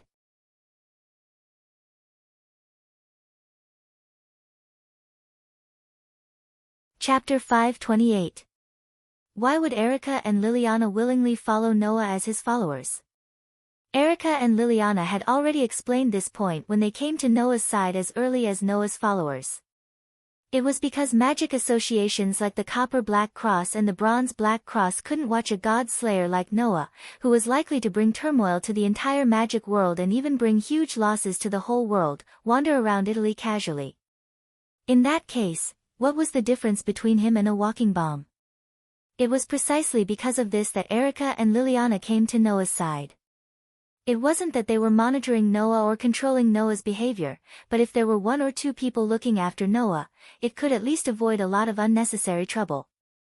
Doni was also a dangerous person, wasn't he? That was why Andre was looking after Doni, wasn't it? It was the same reason. The magic associations in Italy wanted Erica and Liliana to look after Noah. It was best if they could solve all the big and small troubles before Noah got into trouble. They didn't want Noah to do it himself, so as not to cause too much damage. This was the idea of the magic associations in Italy. In addition, as the king of the god slayers, Noah was also entrusted with the hope of fighting against the god of disobedience and protecting mankind. At this time, Erica and Liliana, as Noah's followers, could be the middlemen, conveying the god-related problems of the various magic associations in Italy to Noah and asking Noah to solve them. Therefore, no matter how one looked at it, it was necessary to send 1 or 2 capable followers to Noah. It just so happened that Erica and Liliana, who had witnessed the whole process of Noah slaying the god and the commemorative moment of Noah's reincarnation as a god slayer, had already known him before Noah became a god slayer and acted together. Sending Erica and Liliana to Noah's side as followers would not arouse Noah's disgust. Andre also knew Doni in advance before he became Doni's trusted butler. It was because of this reason that Andre could scold Tony without any hesitation even though he wasn't the king of the same rank as Tony. This was the idea of the magic associations led by the Copper Black Cross and the Bronze Black Cross. In this way, Erica and Liliana became the best candidates for Noah's followers. And in fact, with Erica and Liliana's company, Noah's journey in Italy was indeed much more convenient. Erica and Liliana were also very careful and never overstepped their boundaries. They also didn't give Noah the feeling that he was being watched, let alone arouse his disgust. This made Noah feel very comfortable in all aspects. However, what did Erica and Liliana think in person? As attendants sent to Noah's side by their respective magic associations, were Erica and Liliana there of their own free will? Did they come to Noah's side out of a sense of responsibility? Or was it because they couldn't disobey the orders of their magic associations? Noah was rather concerned about this. You've helped me so much and taken good care of me, so I also care about what you think. At that moment, Noah's tone was rather sincere. Lily, do you really think it's good to stay by my side? Sensing the sincerity in Noah's tone, Liliana felt complicated and touched. How could Liliana not be touched that Noah was so considerate of the people around him and herself? After all, except for Noah, almost all of the other God Slayers were arbitrary people who never thought much about the people around them. This was why the God Slayers were also known as the Demon King. Compared to those Demon Kings, although Noah, the Demon King, would also cause great damage once he fought, the man in front of her was actually very gentle. Liliana had long noticed that. In this way, Liliana had no other choice but to answer seriously. Please rest assured that Liliana Kranikar is willing to follow you. Liliana's words naturally became respectful again, and her expression and voice were indescribably serious. Indeed, as the king said, in the beginning, I chose to become the king's follower because of my sense of responsibility, but there was no reluctance in it. That's because Lily is a serious person and has a sense of responsibility. Noah shook his head. Out of a sense of responsibility, Lily willingly chose to be your follower, didn't she? Maybe so, but that's already a thing of the past. Liliana's expression began to soften and relax slowly, and she couldn't help but smile. After these 3 months of being together, I have understood very clearly that you are different from the other God Slayers. You are very gentle and considerate, but you are also very overbearing and strong. Sometimes you look very calm, but in some places, you are surprisingly impulsive. I'm impulsive? Noah's face was full of suspicion. I think I'm the type who can control my emotions very well. I'm not as impulsive as you think, right? No, people like you who are gentle and considerate in some places are actually more impulsive than the average person, Liliana retorted. For example, 3 months ago, Marquis Oban kidnapped Erica and me just to get the Gorgon stone from you. Marquis Oban's arrogant and condescending attitude certainly displeased you, but if you were calm, the result could have been resolved in a way other than a battle. But in the end, you chose to go to war with Marquis Oban without a word, didn't you? That's why you are impulsive, but that also comes from your gentleness and consideration, as well as your overbearing and strength. Liliana couldn't help but laugh, and her expression was particularly gentle. There is a part of you that values your companions and those close to you very much, so when you found out that Marquis Oban had kidnapped Erica and me, you were no longer as calm as usual. And there is a strong and domineering part of you. Being looked down upon by Marquis Oban like that, you became not as easy to negotiate as you usually are, and in the end, it evolved into a battle, right? Well. Noah was speechless. After hearing what you said, I also feel that I am not as good at controlling my emotions as I thought. At least, no matter how angry and impulsive you are at the beginning, once the battle begins, you will let yourself enter a state of absolute calmness. This kind of control is extraordinary, Liliana said. However, once you enter a battle, you will be too focused on dealing with your opponent and will not be able to pay attention to your surroundings. This is because your overly powerful strength will cause great damage to your surroundings. It has been like this for the past 3 months. At this point, Liliana became a little shy. Because of this, I don't know when it started, but the idea of, I have to watch you, has been deeply ingrained in my heart. If I don't continue to be by your side, you will definitely cause some damage, so I can't leave your side. Hearing this, Noah's heart finally became clear, and he smiled. Then, I will continue to trouble you in the future, Lily. Liliana's expression suddenly brightened, and she nodded repeatedly. Yes. That's for sure. Noah and Liliana looked at each other and smiled, making the atmosphere in the air much warmer. Outside the door, Erica leaned against the wall and overheard the conversation in the room. She smiled sweetly. This king is really gentle. The next day, Noah, who woke up early, went downstairs alone from the room upstairs, went to the high-class restaurant on the first floor of the hotel, and began to order breakfast. There were also many hotel guests who woke up early and were having breakfast like Noah. Erica and Liliana were still resting. Come to think of it, in a while, Liliana, who is also used to waking up early, will come downstairs and drag Erica, who isn't used to waking up early, out of bed, right? Even though Noah came downstairs first, he would still wait for Erica and Liliana to come downstairs after breakfast. This was one of the tacit understandings that the three of them developed over the past 3 months. Just as Noah was about to order, a strange feeling crept into the range of Noah's sensory ability, causing his hand that was holding the menu to pause. He lifted his head and looked ahead. Over there, a beautiful white girl was slowly walking towards them.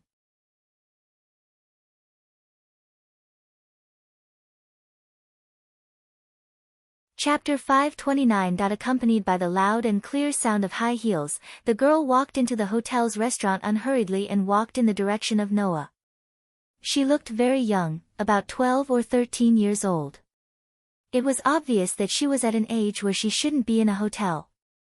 However, in the hotel's restaurant, the rest of the guests and waiters didn't look at the girl's direction strangely. It was as if the surrounding people didn't notice the girl's existence at all. In fact, this was indeed the case. The surrounding people didn't notice the girl's arrival. As if she should be ignored, the girl firmly stepped forward and walked in the direction of Noah. Noah had seen this phenomenon many times.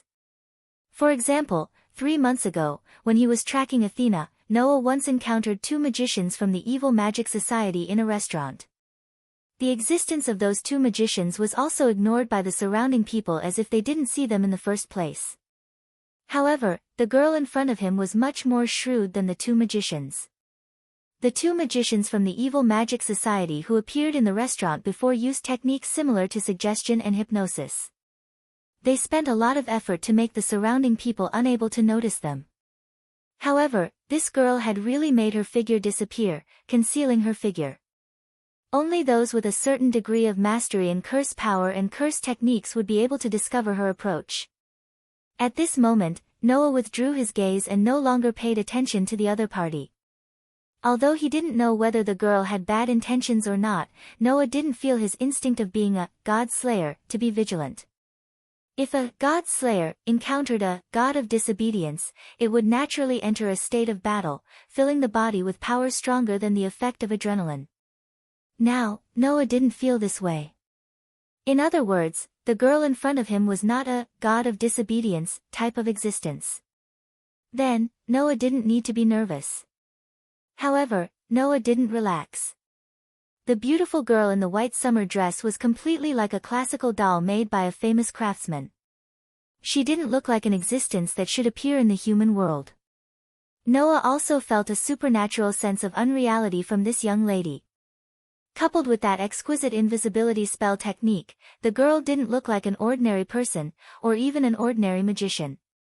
For such a person to deliberately approach Noah, the god slayer, it was obvious that it was not just to ask about his well-being.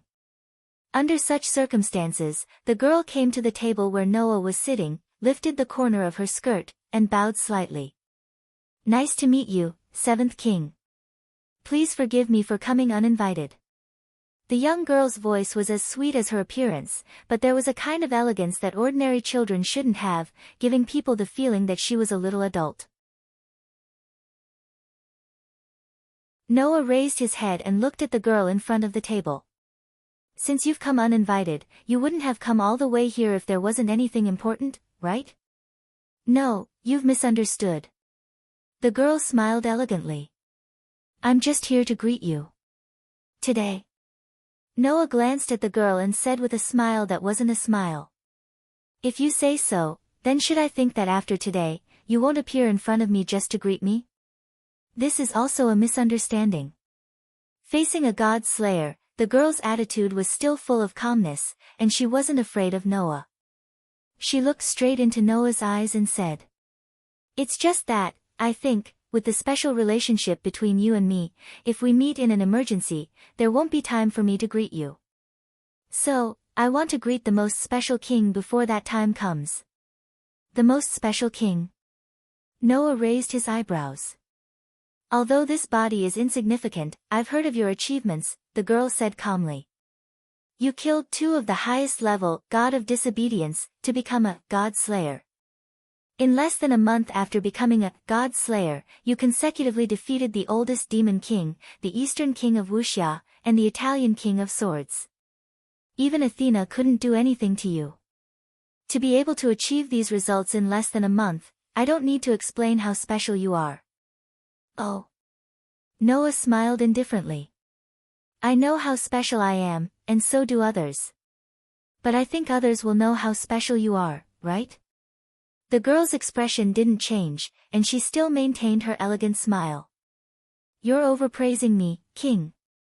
Compared to you, this body is just an insignificant figure. Whether you're an insignificant figure or not, it's up to me to judge." Noah looked directly at the girl and said suddenly, "Speaking of which, when I first became a god slayer and fought with Tony, you were there, right?" The girl's smile froze. "Alice said that when I fought with Tony, there seemed to be an existence called God Ancestor, secretly watching.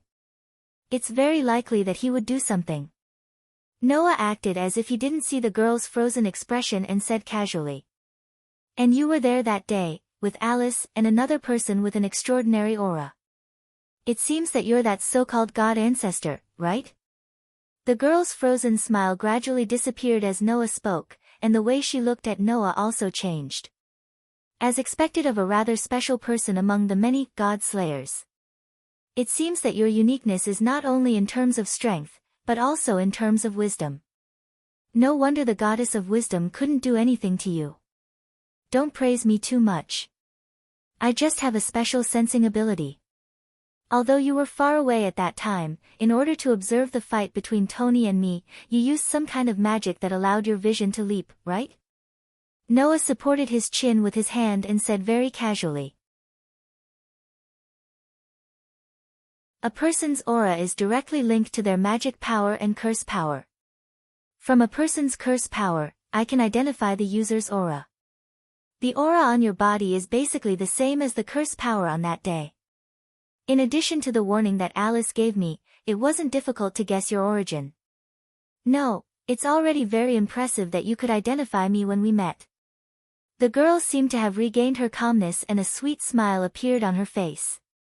"I didn't intend to reveal my identity when I came to greet you today, but since you're so wise, it would be rude of me to not know what's good for me." After saying that, the girl once again lifted the corner of her skirt and bowed to Noah solemnly. "I'm Guinevere, the god ancestor and also the queen of witches. Please enlighten me." "Guinevere?" Noah's eyes narrowed slightly. It was impossible for Noah not to have heard of this name.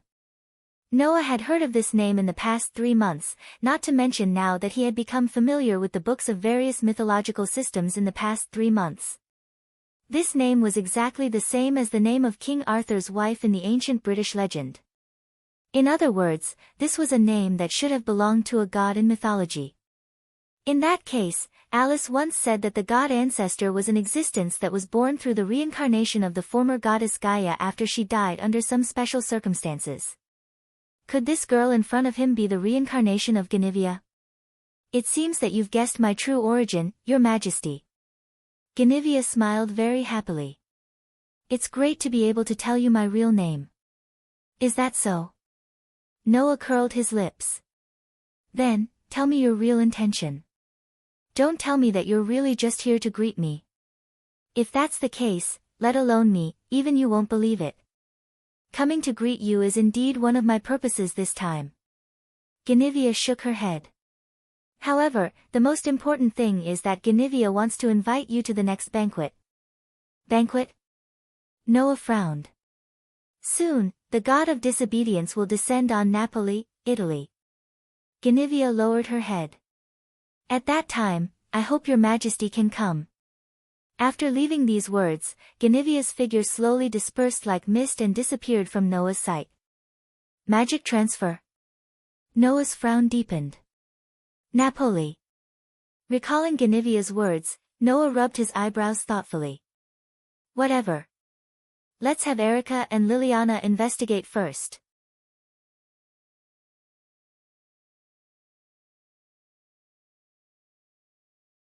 Chapter 530. Ding. In the sound of the elevator's arrival, Noah walked out of the elevator that opened automatically.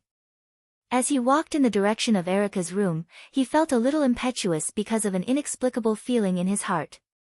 When he was talking to Guinevere, Noah didn't notice anything wrong, but when Guinevere left, Noah inexplicably had a strange feeling in his heart. That feeling was like something important was close at hand, but it suddenly left. Noah, who was aware of this feeling, didn't even eat breakfast. He even had an impulse to catch up with Guinevere directly. However, Noah finally restrained this impulse and chose to discuss with Erica and Liliana first to figure out the information brought by Guinevere. However, Noah had basically confirmed it. There was only one thing that could make him suddenly have this inexplicable feeling. World fragment. That was to say, the clue of world fragment was on Guinevere. It was even very likely that the world fragment that Noah had been looking for 3 months was actually on Guinevere. This made Noah start to really care about Guinevere and the information brought by Guinevere. The god of disobedience is about to appear in Napoli. Noah was very puzzled. Even if there is, why did Guinevere invite me over? With such doubts, Noah's footsteps towards Erica's room quickened slightly, and his expression more or less showed a trace of helplessness. In the end, Erica and Liliana were right. Did something unexpected happen? Although this was what he said, Noah's expression didn't show much reluctance. In the past 3 months, Noah had also been involved in various events for various reasons, most of which were related to gods. For example, a divine beast appeared inexplicably somewhere, an irregular magic association tried to summon the god of disobedience in an inhumane way, or simply encountered the moment before the god of disobedience appeared, and stopped the other party from descending at the critical moment. Over time, Noah even began to be afraid. He only hoped that nothing related to gods would come to him again. This time, if what Guinevere said was true, it proved that a god of disobedience was about to descend in Napoli. If it was in the past, Noah would definitely be annoyed. But this time, if he could really find the world fragment, then Noah didn't mind letting Guinevere become the third god of disobedience to die in his hands, after Welslana and Mecher. Noah, who secretly made up his mind, came to Erica's room, pushed the door open, and walked in without even saying hello. Erica, it's time to get up. I have something for you and Lily to do. With that said, Noah's voice became weaker and weaker as he saw the scene in the room. In the end, not a single sound could be heard. It was as if his neck was being strangled, and he was speechless. In the room, Erica and Liliana were also stunned and froze in place. There was no other reason. Perhaps it was because they had just taken a shower, but at this moment, both Erica and Liliana were wet all over. Water dripped from their hair and fell to the ground, wetting the floor. But this wasn't the most important thing. The most important thing was that both Erica and Liliana seemed to have just come out of the bathroom. They were taking off their bathrobes and preparing to change their clothes. In other words, the two young ladies, one in gold and one in silver, were completely naked.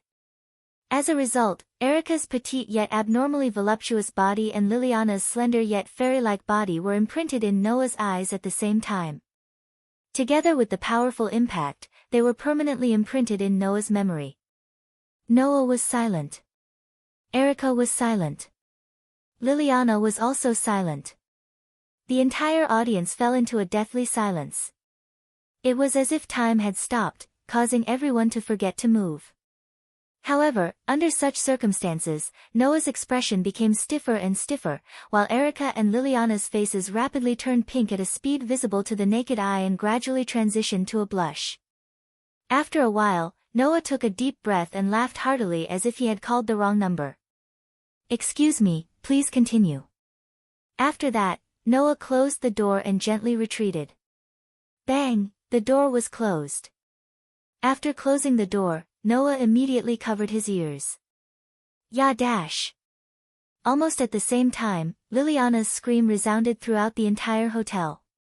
Erica, on the other hand, didn't hear anything at all. Of course, that didn't mean that Erica should pretend that nothing had happened. Chi! With a cold arc, a silver-white long sword as slender as a western sword cut through the air and suddenly stabbed at Noah's neck. However, in the face of this ferocious sword, Noah only raised his hand, and when the tip of the sword was about to land on his neck, he suddenly used 2 fingers to clamp down on the silver-white blade, causing a light and crisp, ding, sound, and neutralized the opponent's attack into nothingness. Seeing that Erica's pretty face was still flushed but full of anger, Noah chuckled bitterly. "Erica, you didn't show any mercy with that sword, did you?" "Of course, didn't I?" Erica smiled like a blooming flower, but her smile was somewhat forced and twisted.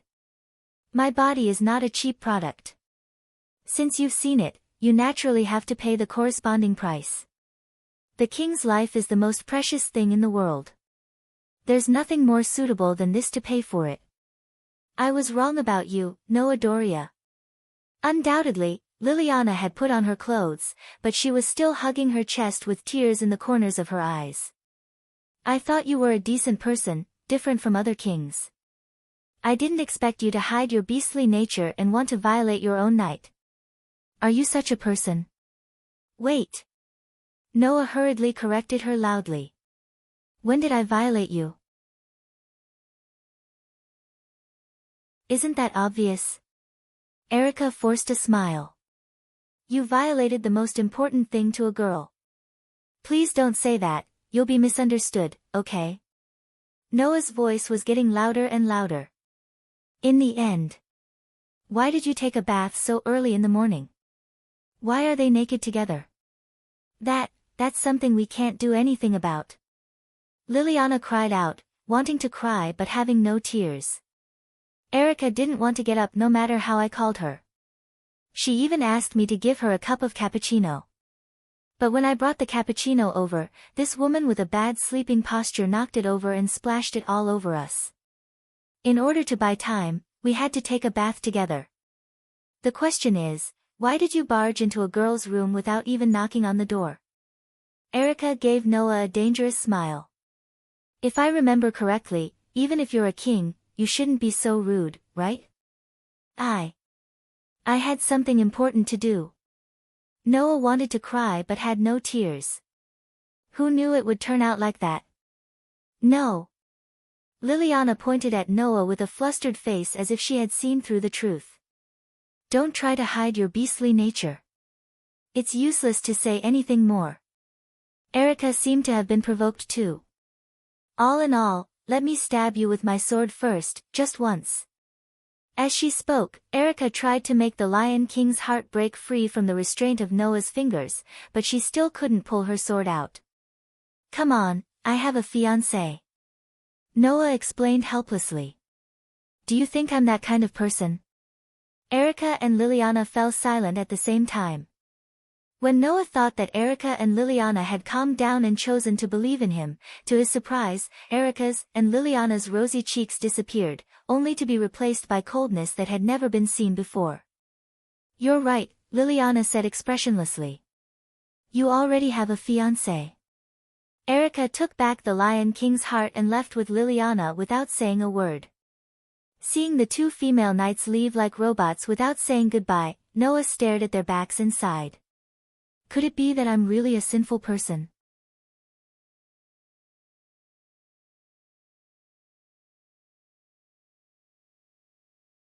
Chapter 531.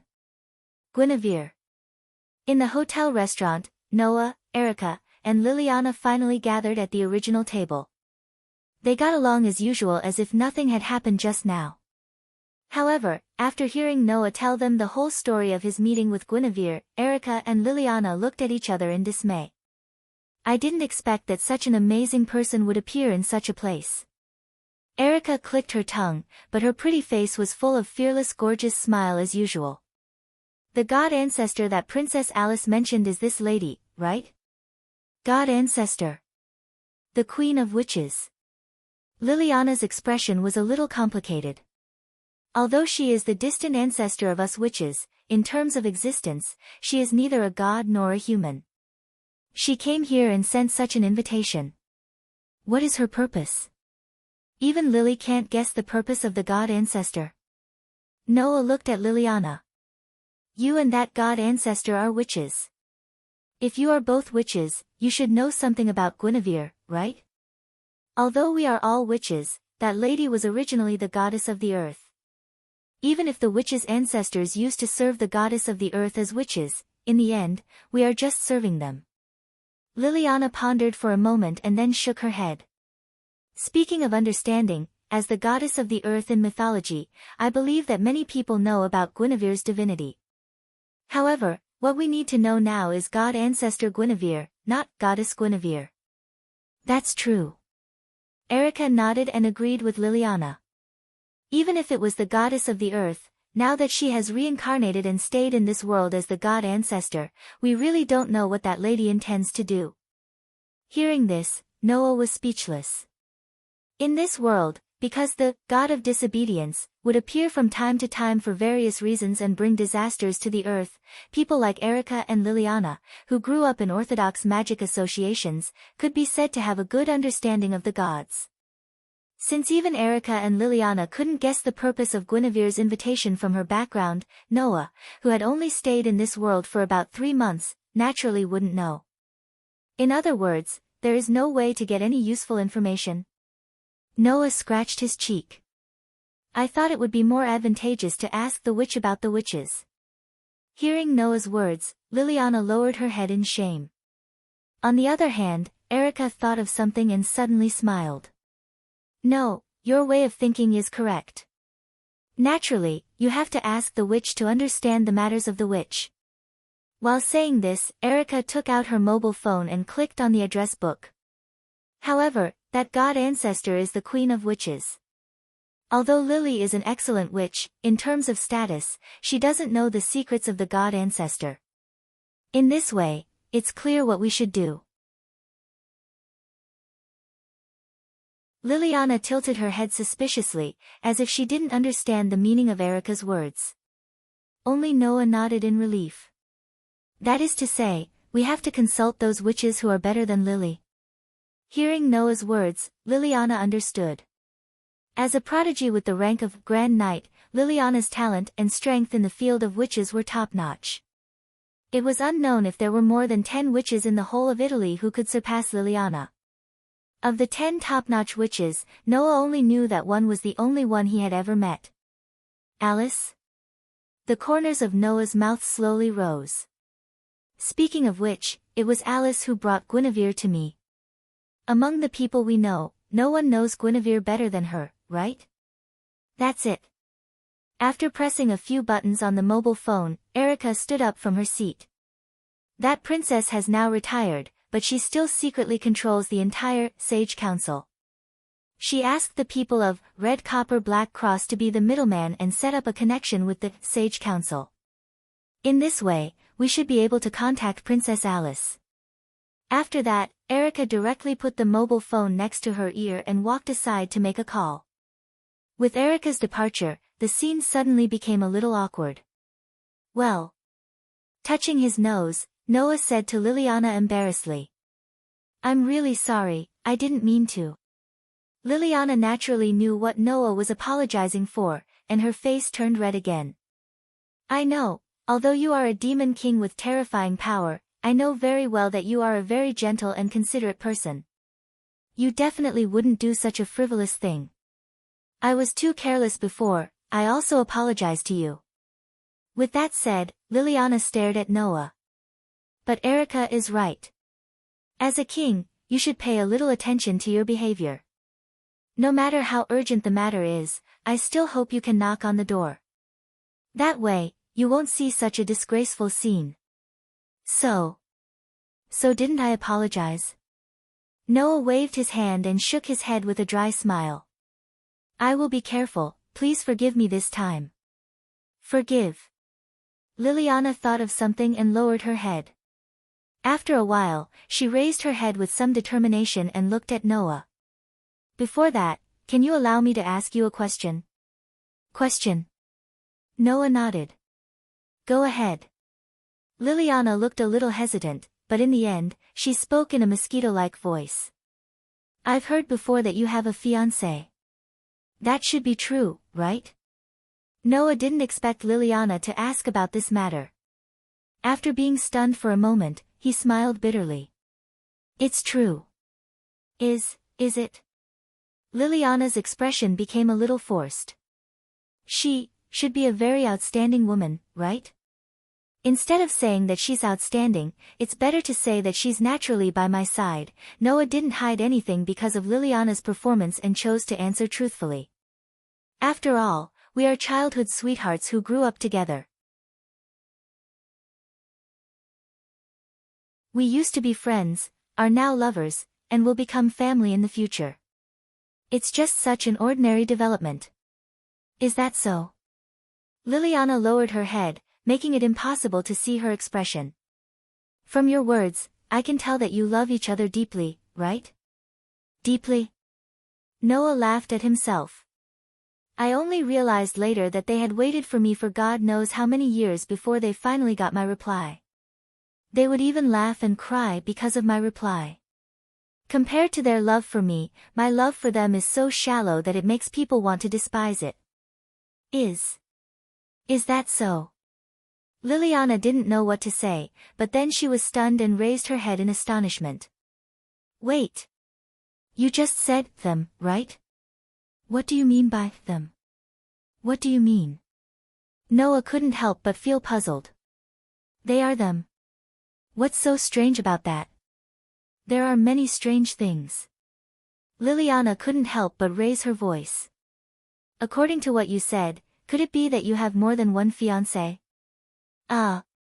Noah just realized how unbelievable his statement was, and his expression suddenly became unnatural. I have two fiancés. Liliana's expression gradually changed from astonishment to disbelief, and then from disbelief to disbelief. In the end, there was only grief left. I see, so you're this kind of person. Wait. You must have misunderstood something. Noah quickly explained. Although it's a little strange to have two fiancés. But our feelings are real. There's absolutely no falsehood in it. Absolutely. At this moment, a voice interrupted. You don't have to explain so desperately.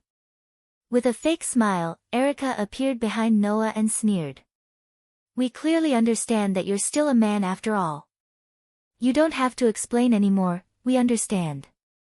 No. You don't understand. You don't understand at all. Noah instinctively retorted, but then he reacted. So you've been eavesdropping?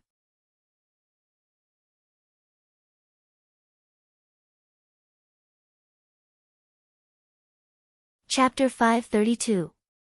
In the end, the fact that Noah had two fiancés seemed to give Erica and Liliana a whole new understanding of their master. And it was a very bad side.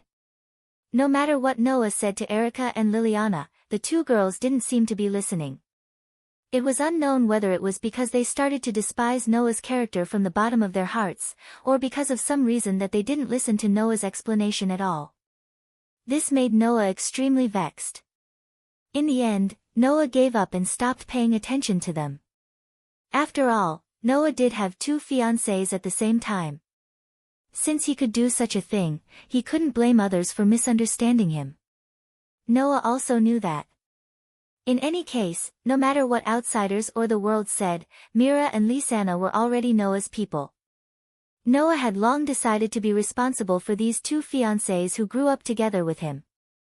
Just like what he said just now, they were friends in the past and lovers in the present.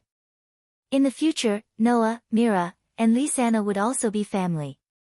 That was a fact. Therefore, Noah didn't intend to refute them anymore, and allowed Erica and Liliana to think whatever they wanted. However, Noah didn't know if it was just his imagination. Noah felt that ever since they found out that he had 2 fiancées and the lucky pervert incident in the morning, the heavy atmosphere that had been lingering around Erica and Liliana disappeared completely. It was like when one was obsessed with whether to eat meat or vegetables at night, only to find that one could eat both together with one's appetite. Therefore, one began to regret the fact that one had wasted a lot of time because of one's obsession. In the end, it all came down to one sentence. Don't guess if you don't understand women's hearts. In short, Noah gave up on guessing. At a certain moment, a letter suddenly appeared in the space in front of Noah, Erica, and Liliana and floated to the table. Seeing this, Noah, Erica, and Liliana's expressions turned serious. Noah didn't reach for the letter. Instead, he looked at Erica and Liliana. Is this a letter sent using the magic of letter delivery? Erica and Liliana nodded at the same time. Then, Erica opened the letter on the dining table. After glancing at it, her expression immediately became weird. What's wrong? Noah asked suspiciously. Is there anything strange? Erica didn't say anything. Instead, she placed the letter in her hand on the table, allowing Noah and Liliana to see its contents. The contents of the letter were as follows: after receiving Miss Erica's contact, I was about to meet with His Excellency Noah, but I was seen by my housekeeper.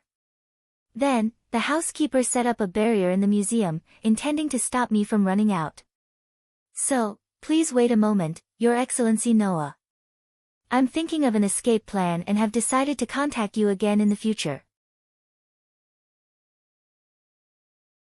Of course, if the king can come to England and destroy the entire London, I can hold an emergency meeting and swagger out of the museum. From the content of the letter, Noah, Erica, and Liliana could clearly see the excitement of the sender and the joy of the end of the letter, which was just short of a loving heart. Noah, Erica, and Liliana all fell silent. Needless to say, it was easy to guess who sent this letter. However, recalling the elegance and nobility of the woman with the beautiful title of princess, who would have thought that the letter was sent by her? In short, there were too many things to complain about.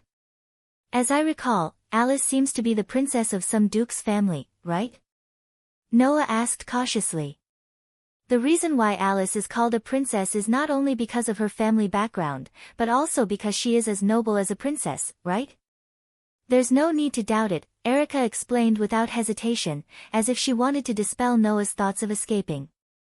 Princess Alice is related to a great noble in Europe in the past. In addition, she is associated with the Magic Association of the Templar Knights, which is similar to the Copper Black Cross and the Bronze Black Cross, which nurtures the successors of the Templar Knights in the past. In other words, the magic association that nurtures us knights has close contact with the descendants of the Druids. As a result, the noble lady has extraordinary knowledge and wisdom. She is known as the most outstanding noble lady in Europe. She is such a flawless princess. Princess Alice's health has always been poor. After her condition worsened 6 years ago, she withdrew from the position of the chairman of the Wise Parliament and recuperated in a mansion in London, England, Liliana added. I heard that the princess often complains to her acquaintances that she can't go out at will because her family is worried about her health. Speaking of which, last time Alice did say that because of her poor health, she could only come to me in the form of a soul avatar. Noah rubbed his brows as if he had a headache. At that time, Alice couldn't have snuck out, right? That should be the case. Erica shrugged. The enchantment in the mansion mentioned in the letter may be the type that seals the entry and exit of spirits in order to prevent the princess from escaping again. Noah laughed dryly. The image of Alice as a noble lady in his mind began to collapse in Noah's mind little by little, turning into the playful girl who usually wore the mask of an obedient girl. Undoubtedly, she doesn't have to think about how to escape. Noah sighed. Let's go directly to Alice's mansion in London, England. This shouldn't be a big problem, right? Erica and Liliana fell silent at the same time. After thinking about the feasibility, they nodded tacitly almost at the same time. Even if she doesn't use her original body, if she uses spells to create a soul avatar, it will still burden her body. Liliana said, a little worried about Alice's physical condition. So, it's a good choice for us to visit her directly. It's indeed worrying. Erica also agreed with Liliana. For the sake of Princess Alice's health, even if it's a little detour, let's go to London, England. I just don't know when the God of Disobedience in Nabily that Guinevere mentioned will appear. Noah patted his cheeks to cheer himself up. Let's hope nothing happens before we come back. There's a branch of bronze black cross in Nabily, Liliana said. I'll ask them to pay attention. Once there's anything strange, they'll report to me immediately. Noah was relieved. However, it's really rare for you to take the initiative to look for news of God. Erica glanced at Noah. I thought that after the past 3 months, God's matter had completely become a taboo in your heart. I didn't expect you to take the initiative to go to the source of the incident this time. Have you finally gotten over it? Or, are you too close to Salvatry and infected by the king's battle lust? Liliana said worriedly. I hope you don't become the kind of person who will do anything to make the God of Disobedience appear in order to fight God. Yes, just be like before. In the past 3 months, whenever Noah encountered something related to God and discovered that the God of Disobedience was about to appear, he would not hesitate to stop it and let the God of Disobedience, who should have appeared, return to the myth. Of course, he would also encounter the God of Disobedience, who could not be stopped from appearing. At that time, Noah would come to his senses and make a prompt decision to fight the other party. However, God was not so easy to deal with. Even if Noah's own strength could deal with them, the other party was not the kind of person who could be killed easily. Some of them even had the ability to resurrect. Therefore, in the past 3 months, Noah had not succeeded in killing a god. Knowing that these gods were difficult to deal with, Noah really wondered why he was able to successfully kill the 2 highest-level gods at the same time. Sure enough, it was because Welslana and Mekkel did not take Noah seriously when he was still a human at that time. They were not like the gods he encountered in the past 3 months who felt that there was nothing strange about losing to the God Slayer and could escape without hesitation. Don't worry, Noah said such a sentence righteously. I will never become the same kind of person as that idiot. Yes. Absolutely.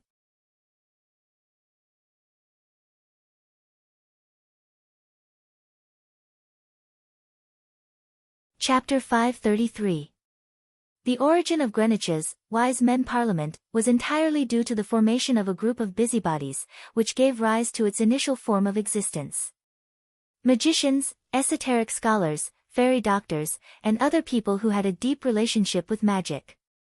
There was a fine line between experts and ordinary scholars, market researchers, priests, monks, priests, artists, capitalists, nobles, royalty, and so on. These ambitious people with ambition, curiosity, and extraordinary wealth gathered together to exchange information and establish a group. This was the origin of the Sage Parliament. Then, this group gradually began to accumulate wisdom, and its influence gradually increased.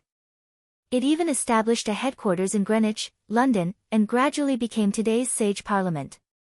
In order to promote and assist the brain group of mysticism and magic research, and to accumulate information about the God of Disobedience and the God Slayer, an organization was established in an attempt to deal with the disasters brought about by these existences. This was the Wise Men Conference of today. When the Sage Parliament was mentioned, the first thing that came to people's minds was not a famous expert from the Sage Parliament, nor was it a scholar with extraordinary wisdom. It was not even the current chairman, but the former chairman of the association. The daughter of Duke Goding's family, Alice Louise of Navarre. She was generally known as Princess Alice. The former Speaker of Greenwich's Sage Parliament, and the current Special Advisor. There was no doubt that the first thing people thought of was this noblest, most elegant, and most cultured and wise lady in all of Europe. Of course, the place where such a noble existence lived was not a place that anyone could enter. And now, Noah, Erica, and Liliana were here. This was one of the few high-class residential streets in London, England. In one corner, there was a luxurious mansion with a vast courtyard, a 4-story tall building, and 4 towers. Its appearance was very much like an ancient castle. There were many luxurious houses like this in this high-class residential area. Therefore, the building itself was not too special. However, the owner of this mansion was only a woman in her 20s. She was known to everyone in the magic world as the noblest woman in the world of magic. Noah, Erica, and Liliana arrived at the entrance of this luxurious mansion. They were looking up at the mansion in front of them as if they were admiring some beautiful scenery and were about to give some comments. Of course, the conversation between the 3 of them who looked extremely relaxed was not what ordinary people imagined. "You can indeed feel the existence of the barrier," Noah said gloatingly. "In addition to her poor health, the princess's escape plan is probably still incomplete, right?" Unfortunately, the barrier set up here not only to prevent spirits from entering and exiting, but also has defense and alarm functions. It should be used to deal with external enemies such as intruders, Erica commented casually. "But it's normal. After all, it's the princess residence. It's necessary to set up heavy defenses. I heard that Princess Alice and the Black Prince are old enemies. In the past, she also joined forces with the current commander-in-chief of the Red Copper Black Cross, Paul, to fight against the Black Prince together. This matter is quite famous." Liliana sighed. "If the Black Prince himself came, the defenses here would be as good as non-existent, right? But as the king's subordinate, he wouldn't do something as ungentlemanly as attacking the residence of a sick and weak girl. I don't think this worry is necessary." Erica smiled sweetly, her eyes shining brightly. "I think it's not a bad idea if the Black Prince comes to attack this house now. In that case, Erica Brantley, the Grand Knight, who inherited Paul Brantley's title of Crimson Demon, can once again write that legendary battle record. In the past, the deeds of Alice and Paul working together to fight against the Black Prince Yerek were indeed quite famous. Because of this, Paul was given the title of Crimson Demon. Now, this title had fallen into Erica's hands as she wished. Because they had become Noah's entourage and Noah's spokesperson in Italy, Erica and Liliana's status in their respective magic associations had soared. They had gone from being popular to being the most popular. Under such circumstances, Erica did not hesitate to ask the Red Copper Black Cross to inherit the title of Crimson Demon, and it was approved without any objections. In the Red Copper Black Cross, only Erica and another respected Grand Knight were competing for the title of Crimson Demon. Therefore, after Erica became Noah's entourage and received the honor of being the king's trusted aide, the title of Crimson Demon fell on her without any objections. With Erica's courage and ferocity like a lioness who was unwilling to fall behind others, it was not surprising that she would have the idea of fighting against the Black Prince Yerek like Paul did back then to prove that she had the qualifications to inherit the title of Crimson Demon. "Do you want to imitate your uncle?" Liliana said to Erica, adding insult to injury. "Paul is a paladin, and he can only resist the Black Prince to a certain extent after joining forces with Princess Alice. Erica, do you really think you can compare to Paul?" "Why not?" Erica smiled confidently. "Uncle was already 25 years old when he got the title of Crimson Demon. I got the same title when I just turned 16. Many people are still talking about it behind my back. That's just because they can't stand others living too well and are jealous of you." Noah shook his head with a chuckle. "Besides, Alice and Mr. Paul can resist the Black Prince Yerek, not in the real sense of a confrontation of strength, but in a certain extent of glorious achievements. Humans have no way to resist a Godslayer. Everyone knows this clearly. No one expects you to really fight against a Godslayer after inheriting the title of Crimson Demon, so just ignore them." After saying that, Noah looked at the luxurious mansion again. "Okay, let's go in quickly. I've already contacted them on the plane. They should have received the news of our arrival, Erica said directly. I'm sure the arrival of the king can still make those who take care of Princess Alice dare not neglect it, right? As soon as Erica said that, the door of the luxurious mansion opened, attracting the attention of Noah, Erica, and Liliana. Taking a closer look, on both sides of the door of the mansion, maids lined up in 2 rows and bowed in this direction. Then, a shrewd woman wearing an office lady's uniform similar to that of a secretary walked out from inside. She was wearing thin-rimmed glasses and had a fierce expression, looking like a strict tutor or butler. This person was the head maid of Alice's mansion.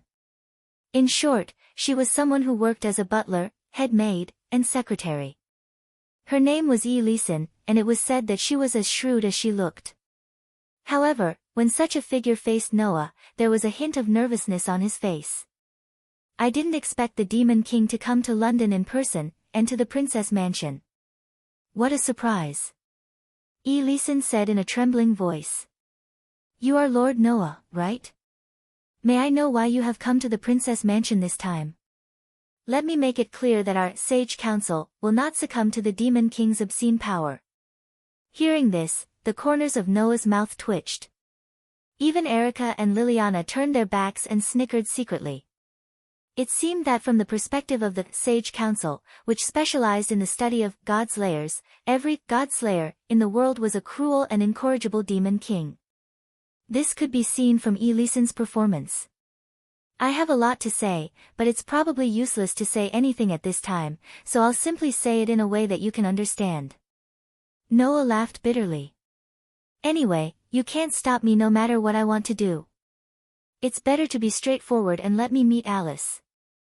That way, I won't raise this place to the ground. Will this make you compromise? Elisen's expression froze completely. In the end, as expected, Noah was granted passage.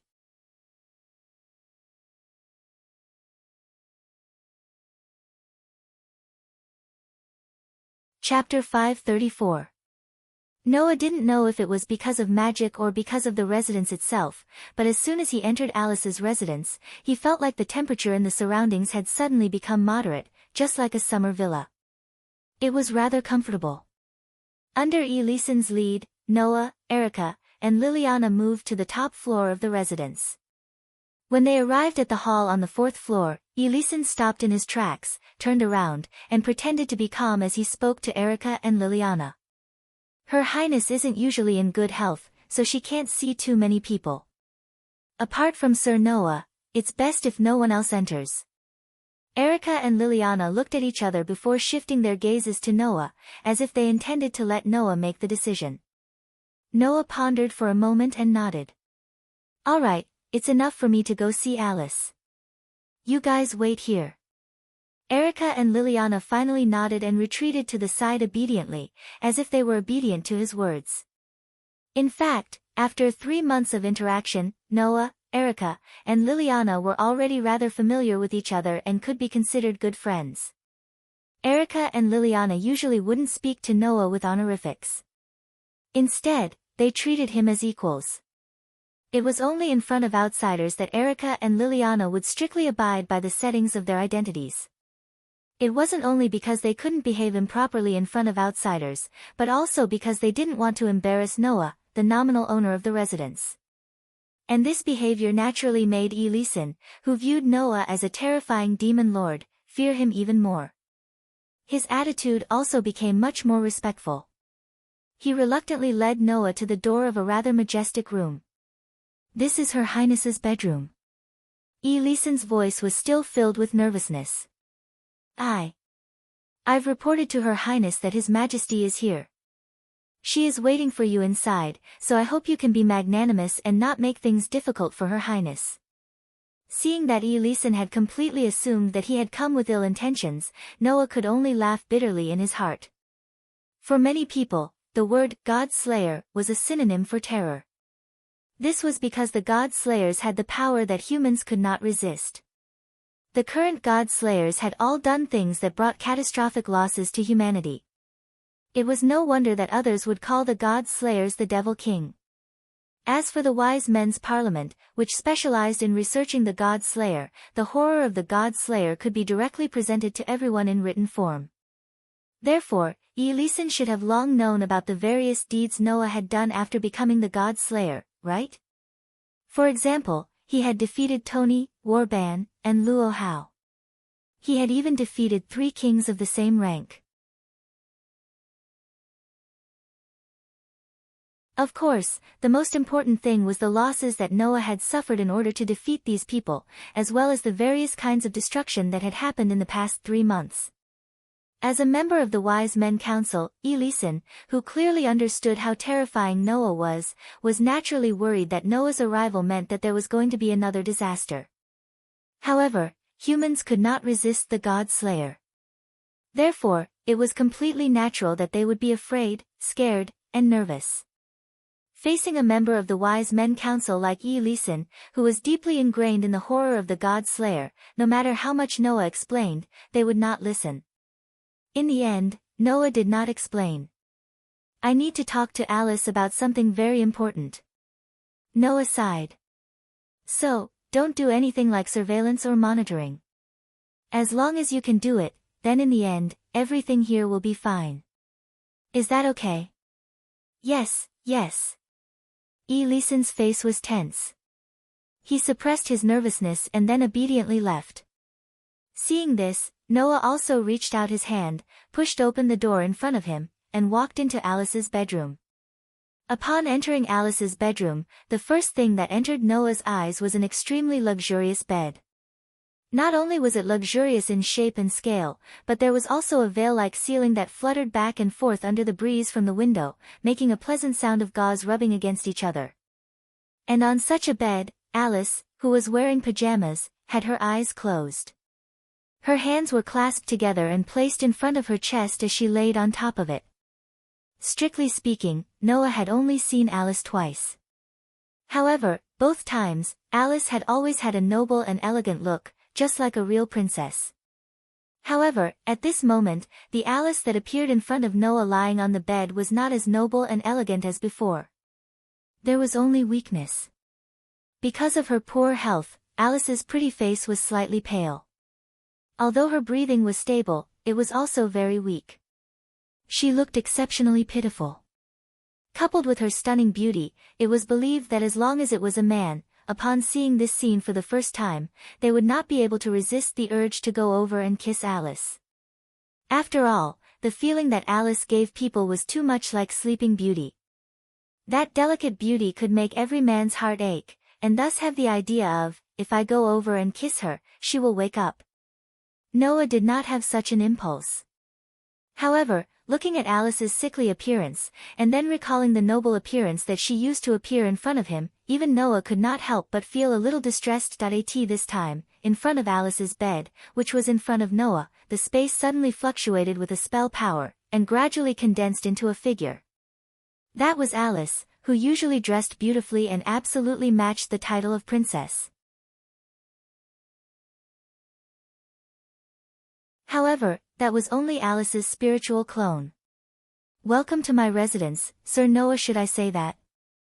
When they first met, Alice used a look of hidden bitterness that she would never have in the past, and stared pitifully at Noah. "Undoubtedly, it will be fine to wait outside.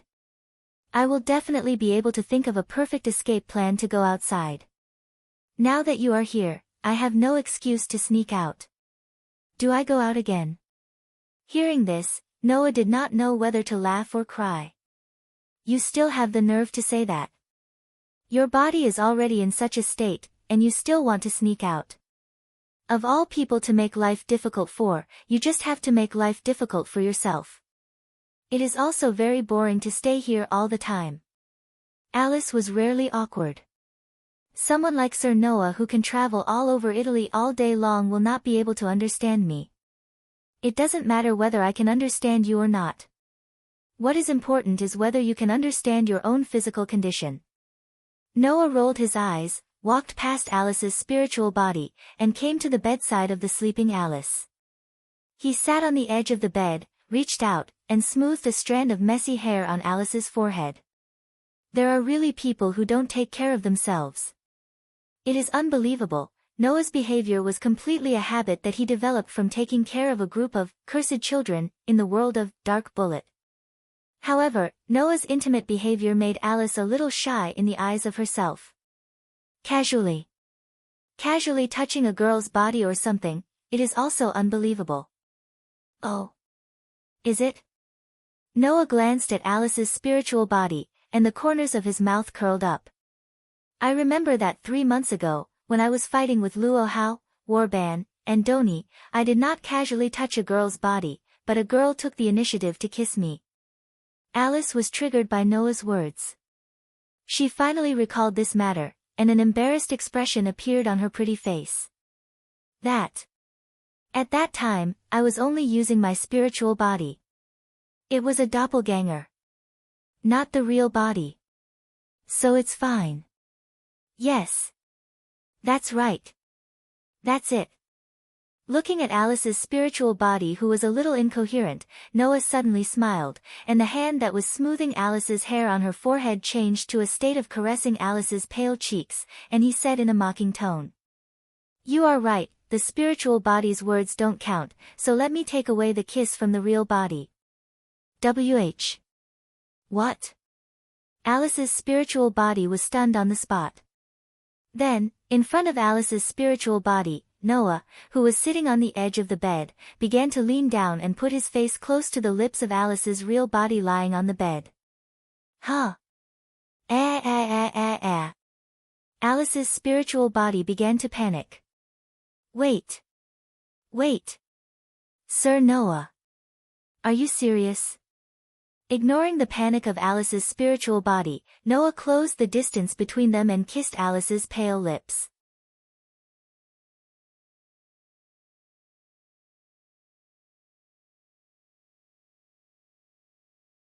Chapter 535.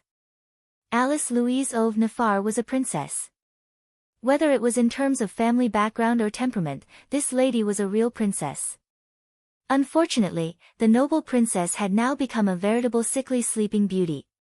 Therefore, if someone was in Alice's dormitory now, he would definitely mistake this scene as a prince trying to kiss the sleeping beauty in a classic fairy tale. Under the panicked performance of Alice's spirit, Noah did not hesitate to capture Alice's lips. Alice did not expect that Noah would really take away her lips when her body was asleep. For a moment, she stood there in a daze. Under such circumstances, Noah, who took away Alice's lips, did not have any bad thoughts in his heart. Almost at the same time, when the soft touch of Alice's lips was transmitted to his nerves, the image of a pattern began to appear in his mind. It was the pattern represented by the priest incarnation. A human-shaped pattern in gorgeous clothes with open arms to the sky as if he wanted to hug the entire sky. When Wells Lana appeared in Sardinia, the image was a shining 15-year-old boy. That was the fifth incarnation of Wells Lana, who was a hero and a saint, who guided people and protected them, boy. Now, the incarnation of boy had been derived from the incarnation of priest. Mastering the same power as Wells Lana's boy, and even the incarnation of priest, above that, Noah also had the ability to grant others protection and blessings. So, Noah held Alice slightly in his arms and kissed Alice's lips gently. At first glance, it was like a prince who was about to kiss the sleeping beauty. However, Noah and Alice, who were about to use the power of the priest incarnation, were actually not a prince and a princess to be precise, but a king and a protector, the dominator and the dominated. Ugh! Alice's actual body let out a soft moan, almost as if she was sleep-talking. Alice's clone was at a complete loss when she saw such a scene unfold right in front of her. It was as if her original body was being kissed by someone else. For a moment, her entire mind went blank. She didn't know what to do, and she started to panic. Meanwhile, the pale face of Alice's main body started to turn rosy. Noah could clearly feel it. In his own cup, Alice's originally extremely weak body had begun to gradually awaken vitality under the stimulation of the little bit of magic in his body. Just like the grass glowing with a bright green color after the rain and the breathtaking vitality, she gradually regained her strength. Alice's body was originally affected by excessive consumption of spiritual power, so her body began to lose vitality. This gradually became weak, and in the end, she was completely unable to move at all. She could only rely on her avatar to move outside. The more she used the power of her avatar, the weaker Alice became, almost falling into an endless cycle. Therefore, now, Noah had to rely on his own power to awaken the vitality in Alice's body, so that Alice could regain her previous ability to move. So, when Noah and Alice's lips unconsciously touched, a channel-like thing had quietly opened.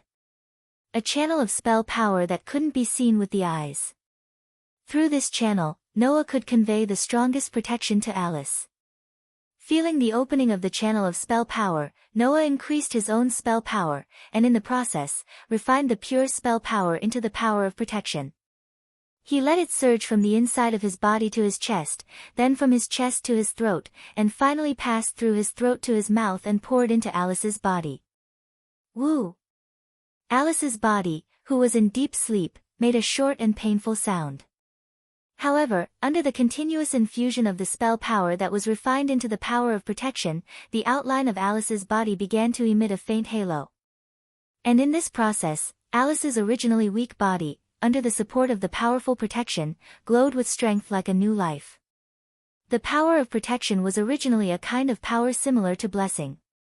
With the support of this power, people without power would have the right to use power for a short period of time, the unfortunate people would have a short period of luck, and the weak people would also have a strong body until the power of protection refined by the protector was exhausted. The reason why Alice's body was so weak was entirely because Alice had an ability that others didn't have. That ability was called spiritual sensing. Alice's phantom body, the ability of her avatar, was derived from this ability.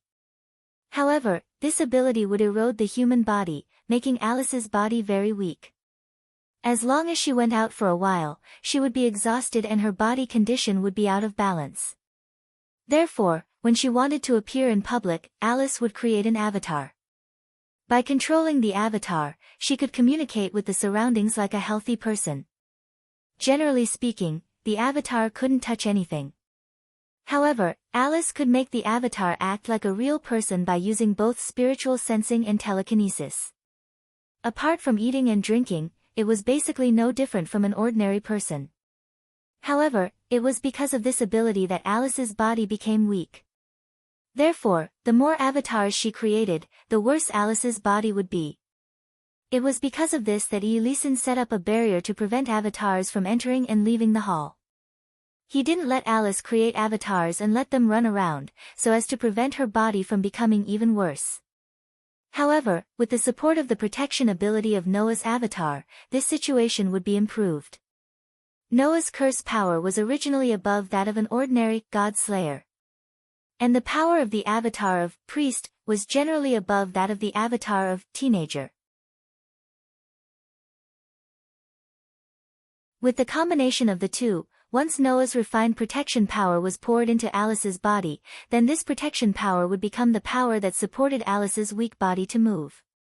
In this way, until the protection power in Alice's body was exhausted, her body would be no different from that of an ordinary person, and she would be able to live a normal life for at least 1 or 2 years. It couldn't be said that it would give Alice a strong body, but it would still allow Alice to have a body that could move freely. Therefore, Noah continued to refine the pure curse power into the power of protection and infused it into Alice's body. He only stopped when Alice's body couldn't take any more power. Then, he gently parted his lips. Alice's avatar had already disappeared at an unknown time. The pale face of Alice, who was held in Noah's arms, had been completely replaced by a rosy color, and her breathing had also become stronger and more powerful. Then, Alice's eyelids trembled slightly, and she opened her eyes.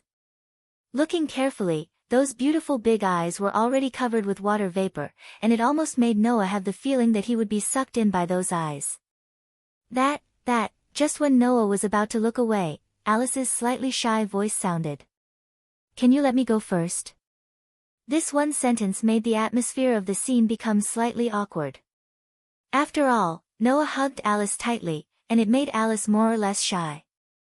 However, to be able to hold the most elegant and noble princess in the whole of Europe in his arms, and to taste her lips until just now, Noah's actions today would definitely set off a storm in the entire magic world. Fortunately, there was only Noah and Alice present, and no one else. At that moment, Noah suppressed the strange feeling in his heart, and gently let go of Alice in his arms, picked up a pillow, and put it behind Alice's back, letting Alice sit on the bed while leaning against it. "Thank you," Alice said in a mosquito's voice, and her pretty face was slightly red. She didn't dare to look at Noah, and Noah couldn't help but secretly laugh. Even a noble lady who was called a princess was just an ordinary girl in terms of the relationship between a man and a woman. "How is it?" Noah touched his nose and asked in amusement. "Do you feel much better?" "Yes." Alice pretended to be calm, and forced herself to show an elegant smile as usual, but it gave Noah a feeling of shyness. "I can feel a very powerful force lodging in my body. The power of the blessing will allow you to live like a normal person until it is exhausted." Noah smiled slightly, and then teased. "When the power is exhausted, I will replenish it for you." Alice immediately lowered her head in shame and anger. That was Alice's first kiss in the truest sense of the word.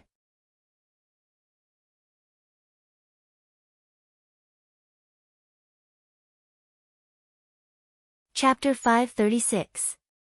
Thank you very much, Your Majesty, for spending so much effort on my body. After a while, Alice seemed to have finally calmed down.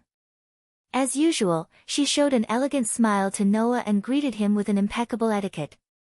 "Although I've been blessed by Your Majesty, this human body doesn't seem to be able to adapt to the power of God in a short period of time.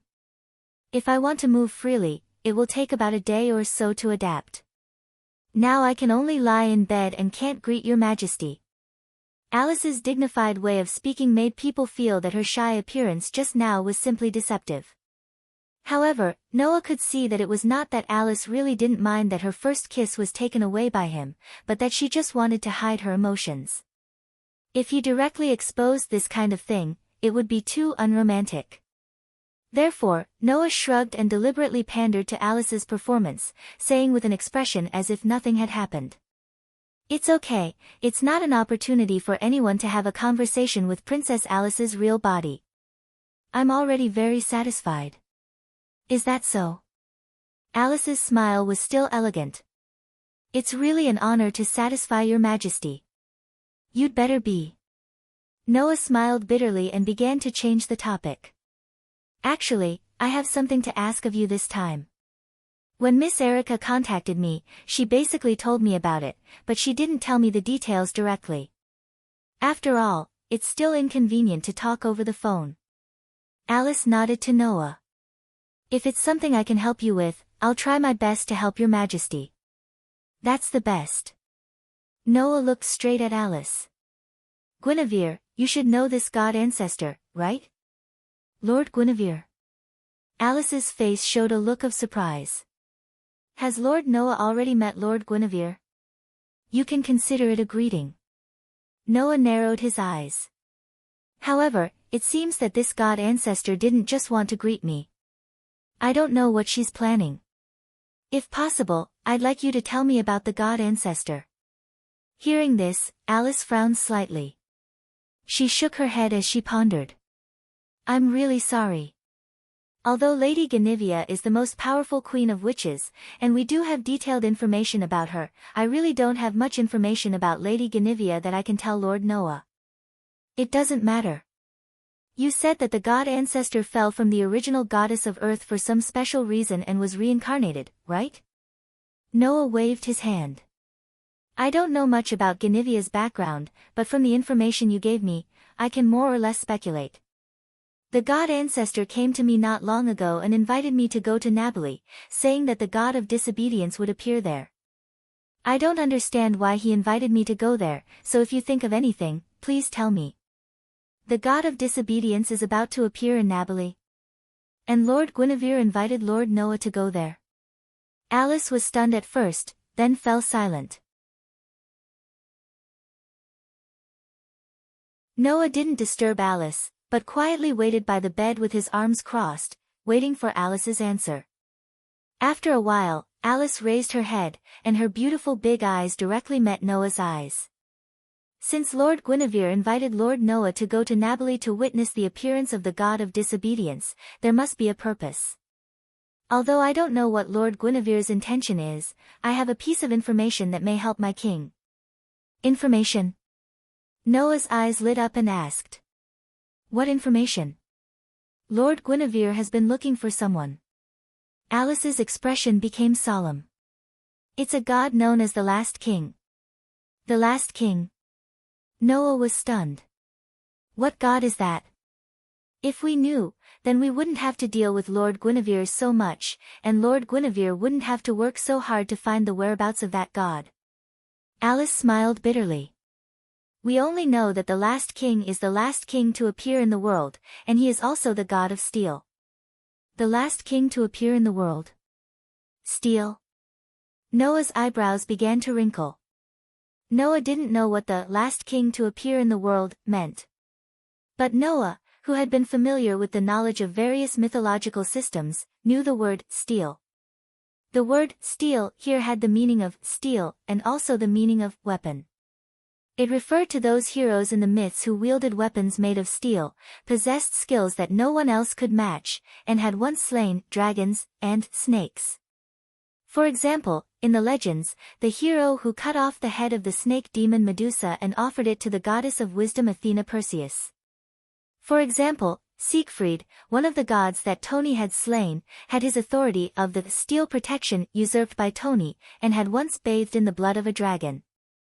For example, in Japanese mythology, the conquering god who killed the Yamata no Orochi and obtained the Kusanagi sword from its body Susanoo. Another example, in China's investiture of the gods, the third prince who pulled out the tendons of the dragon and skinned the dragon Neza. These heroes, who had weapons made of steel in their hands, had slain dragons and snakes in myths, or had an unusual relationship with dragons and snakes, with the so-called steel. As far as we know, Lord Guinevere had an unusual relationship with the Last King when she was still a goddess, and she has been trying to awaken the Last King. Alice said to Noah. So, Lord Guinevere has always had a different obsession with steel. You mean? Noah said with some relief. The god of disobedience that appeared in Nabali this time is very likely to be steel. I'm afraid so. Alice nodded heavily. Otherwise, Lord Guinevere wouldn't have appeared in front of the god slayer and the god of disobedience so easily. In that case, what does she mean by inviting me over? Noah asked in confusion. If the steel that appeared is the last king that she wants to awaken, then inviting me over is the same as telling me that I can destroy it, right? No, it should be the opposite. Alice's eyes flashed. It is precisely because Lord Guinevere can't confirm whether the god of disobedience that appeared is the last king that she invited you to Nabali, right? Hearing this, Noah also understood. In other words, Guinevere wants to use me to confirm whether steel is the last king or not. I'm afraid so. Alice sighed aloud. After all, Lord Noah is very special because he became a god slayer because he killed two of the highest level gods of disobedience at the same time. Not long after becoming a god slayer, he successively defeated Marquis Warban, Hierarch Luo Hao, and Salbat Lei Qing. He has great power, but after all, he has only been a god slayer for a short time. It is understandable that he wants to use you. Use me? Hearing this sentence, Noah smiled very happily. Very well, that's enough to know. At least it makes me understand that the god ancestor can be heavy-handed and doesn't need to be merciful. Alice was suddenly stunned. Looking at the happy smile on Noah's face because of his strong personality, Alice smiled sweetly. Well, it's really you. If not, it would be boring. Hearing that Alice suddenly abandoned honorifics and made a somewhat rude remark, Noah blinked doubtfully. No, don't mind, I'm just talking to myself. The most noble and elegant lady in Europe showed a beautiful smile to Noah. However, Lord Noah, I hope you can listen to me. No. It's 2 pieces of advice. Advice? Noah looked at Alice. Princess Alice had extraordinary spiritual power and knowledge. This was something that everyone in the magic world knew. So, even Princess Alice in front of him used the word advice to Noah, so Noah had to take it seriously. Then, Alice said such a sentence. I hope you don't take Lord Guinevere lightly. Also, you need to pay attention to one person.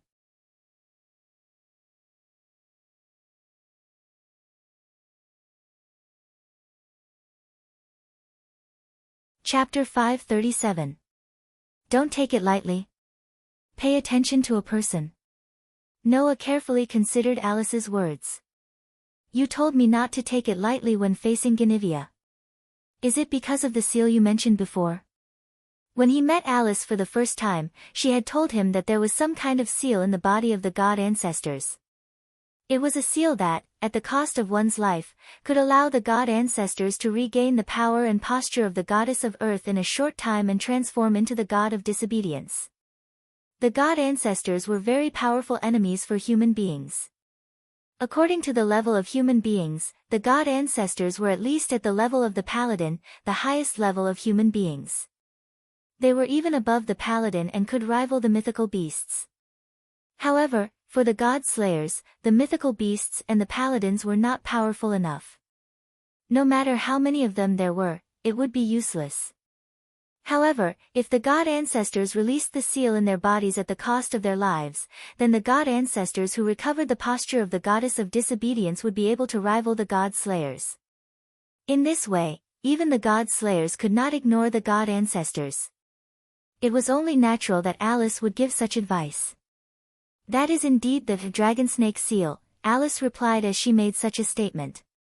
However, I told you not to take it lightly not only because of this, but also because of Lady Guinevere's own uniqueness.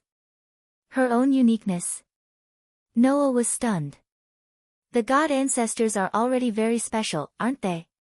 Then, Lady Guinevere will be even more special, because she is the highest queen of witches, Alice said, which surprised Noah.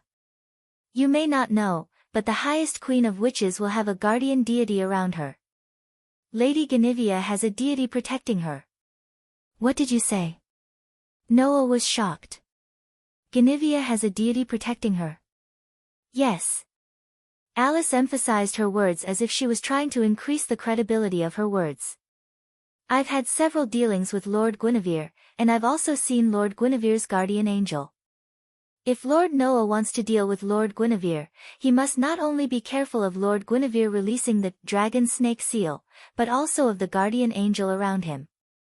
Hearing this, Noah finally understood how difficult it was to deal with Guinevere.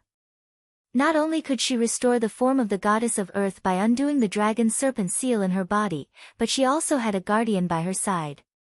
In that case, even if Noah really wanted to deal with Guinevere, it would be very troublesome, right? After all, the worst-case scenario was to face 2 gods at the same time. Coupled with the upcoming appearance of Steel's god of disobedience in Nabali, Noah was likely to face a situation where he had to deal with 3 gods. Previously, I had to face 3 kings. Now, do I have to face 3 gods? Noah couldn't help but laugh bitterly. Do I have to be so unlucky? Well, if it's Lord Noah, this level of difficulty can be easily solved. Alice winked playfully. You're the most special king. Since you can defeat 3 kings, you can also defeat 3 gods, right? It'd better be that easy. Noah rolled his eyes. So, who is the person you want me to pay attention to? Yarek. Alice's face turned serious. His full name is Alexander Gascoigne, known as the Black Prince. He's a king like you. Yarek. Noah pondered. The Black Prince will also come. I've said it before. The Black Prince Yarek has some connections with Lord Guinevere, and he's also very interested in the last king that Lord Guinevere has been looking for. If he knows what Lord Guinevere is doing now, he'll definitely go, right? Alice cast her gaze on Noah. Lord Noah has already fought with Marquis Vauban, Hierarch Luo Hao, Sarbat Lei, and others. The God Slayer is an existence beyond common sense. I believe you're well aware of that. After saying that, Alice's expression was a little worried. However, Alexander has a decisive difference from these kings. Therefore, you may feel that he is easier to deal with than the other demon kings, but please be careful. That will cause you to fall into a trap that will lead to a crushing defeat when you fight him. Oh. Noah's eyebrows suddenly raised. Is Yerek that difficult to deal with? Yes. Alice nodded without hesitation. All the kings you've fought before are basically experts who are obsessed with the process of battle. They're true warriors. Only Alexander is different from the other kings. Rather than calling him a warrior, it would be better to call him a strategist. Noah had also heard a little about this. The Black Prince Yerek was different from the other god slayers. He was full of intelligence, good at wisdom, and did not like to fight head-on. He was used to devising strategies to fight back against the enemy. Noah had heard about this more than once from Erica, Liliana, and even others. Now, as Yerek's old enemy, Alice, who once worked with Paul to fight against him, said so. Her persuasiveness was not ordinary. Thinking of this, Noah suddenly felt that he understood why Alice and Paul could fight against Yerek after joining forces. Because Yerek was not a god slayer who was good at head-on confrontations. In this case, Alice might be able to counterattack with an equal level of strategy and make the Black Prince fall into some kind of trap, right? In short, the confrontation between Alice and the Black Prince was not so much a confrontation, but a confrontation of strategies. In addition, with the help of Paul, the highest-level human powerhouse, the holy knight who could compete with the mythical beasts, Alice might really be able to resist Yerek to some extent. On the contrary, a god slayer like Noah, who was better at head-on confrontations, might be schemed against and defeated even if his strength was above Yerek. This was why Alice asked Noah to pay attention to Yerek. That man has a keen sense of smell.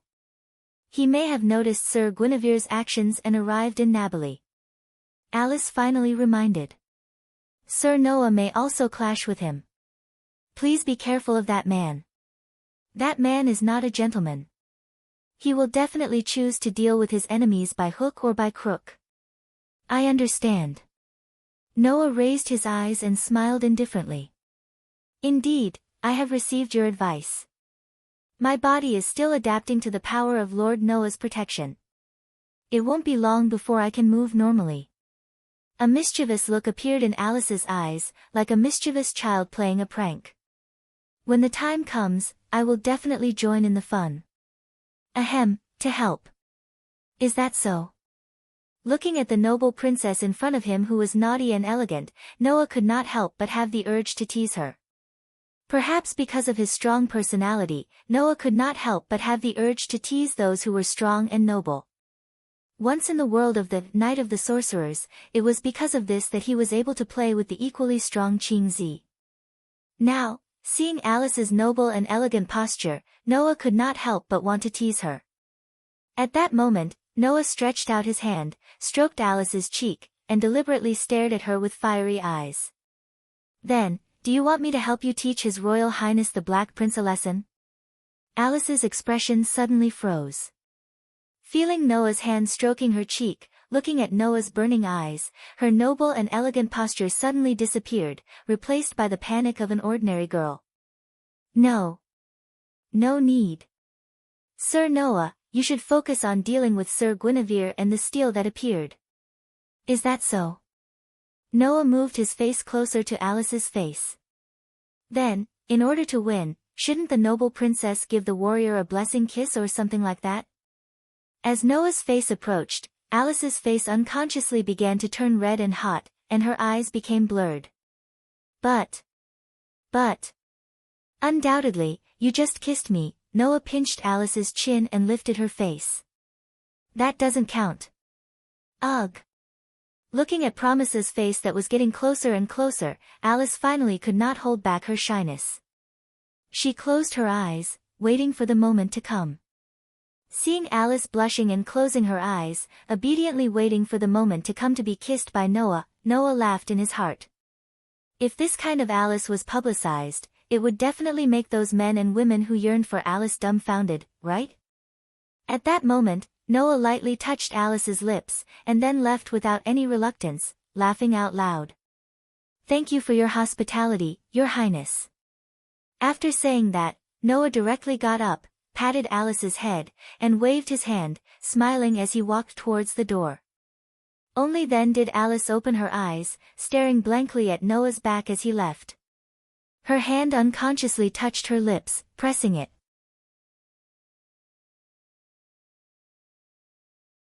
Recalling the two different feelings of being kissed by Noah, Alice couldn't control her heartbeat. Her heart, which was hidden under her full breasts, started to beat faster, and her pretty face became redder and redder as she recalled the memory. After a while, Alice could no longer hold back the shyness in her heart, and hid under the quilt, whimpering. "I'm such an idiot. Why didn't I avoid it?"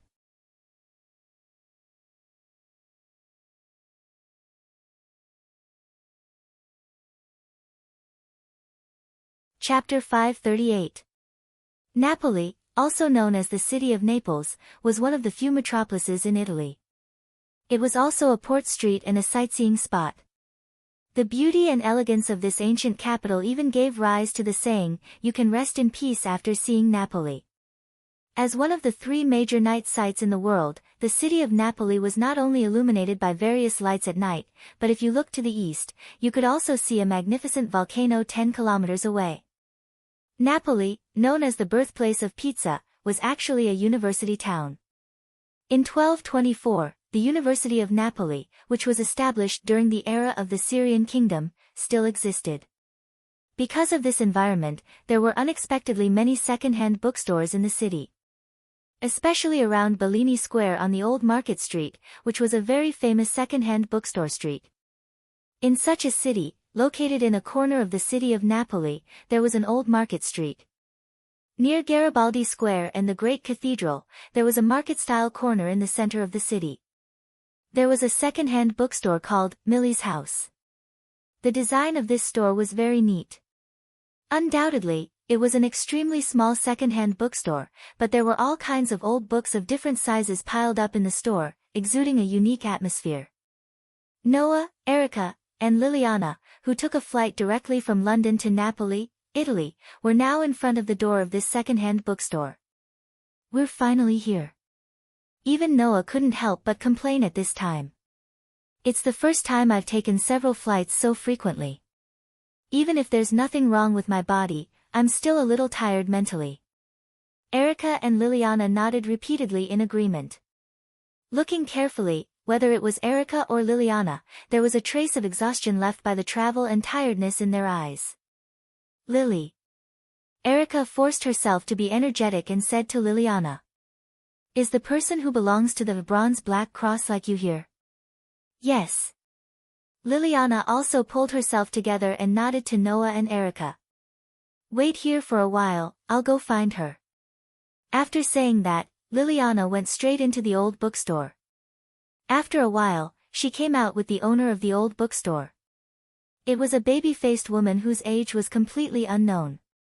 She was wearing a very soft and beautiful dress with a lot of laces on it. "Diana Mildred greets the king." The baby-faced woman lifted the corner of her skirt and bowed solemnly to Noah. "Please forgive my lack of hospitality, Your Majesty. Miss Diana is a witch who lives in Napoli. Like me, she belongs to the bronze black cross.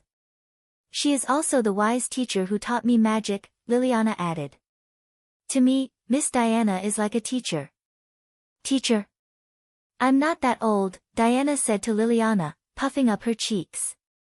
"I did teach you the witch's witch arts, but I'm not your teacher." Is that so?"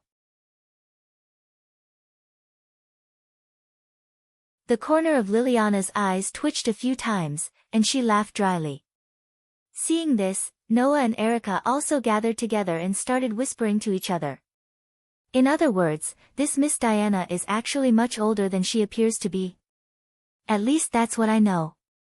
You know that Lily and I are childhood sweethearts. When I first met her, I was only 7 years old. At that time, Miss Diana was already like this. It's been about 9 years since you were 7 years old, right? She's been like this for so long. There's nothing strange about it. As long as one cultivates the curse power to the point of perfection, the witches will be able to maintain their youthful appearance and body. Even so, time will always pass. If you look carefully, you will be able to see the crow's feet at the corner of Miss Diana's eyes. Then how old is she? It's better not to think too much about this kind of thing. Having reached such a consensus, Noah and Erica decided to turn a blind eye to this matter. Then, Noah stepped forward. I'm sorry, Miss Diana. I believe you already know the reason why we came to Nabily from Lily. So, sorry, but can you tell me first if anything strange happened here? Are there any signs of the god of disobedience? When it came to business, Diana also stopped smiling and nodded at Noah. I understand. Please come to the shop first. Let's talk inside. Noah, Erica, and Liliana all nodded. Under Diana's lead, they entered the second-hand bookstore in front of them. On the second floor of the second-hand bookstore, there was a place that looked like both a living room and a library. Beside a desk, Noah sat on the only seat. Erica and Liliana stood behind Noah like guards and attendants. Diana stood in front of the desk, facing Noah, as if she was preparing to report to her superior. This arrangement clearly expressed the ranking of everyone present in the hall. Noah was not the kind of person who liked to enjoy the feeling of being superior, but being treated like this would not make him feel superior, so it didn't matter. In this situation, Diana took out a report in her hand. While flipping through it, she said to Noah. Lily contacted me not long ago and asked me to pay attention to whether there were any unusual phenomena in Nabily. Since then, I have been investigating the signs of curse power in Nabily. Finally, I detected a large amount of curse power gathering in a corner of Nabily not long ago. Erica and Liliana, who were standing behind Noah, exchanged glances with each other. Even Noah narrowed his eyes slightly. In fact, after coming to Nabily, Noah noticed the phenomenon of a large amount of curse power gathering in Nabily. Erica and Liliana did not have Noah's perception ability, nor did they have Noah's keen sense of curse power as a god slayer, but the two girls were also very outstanding knights. Presumably, even if they came later than Noah, they must have more or less noticed the same phenomenon, right?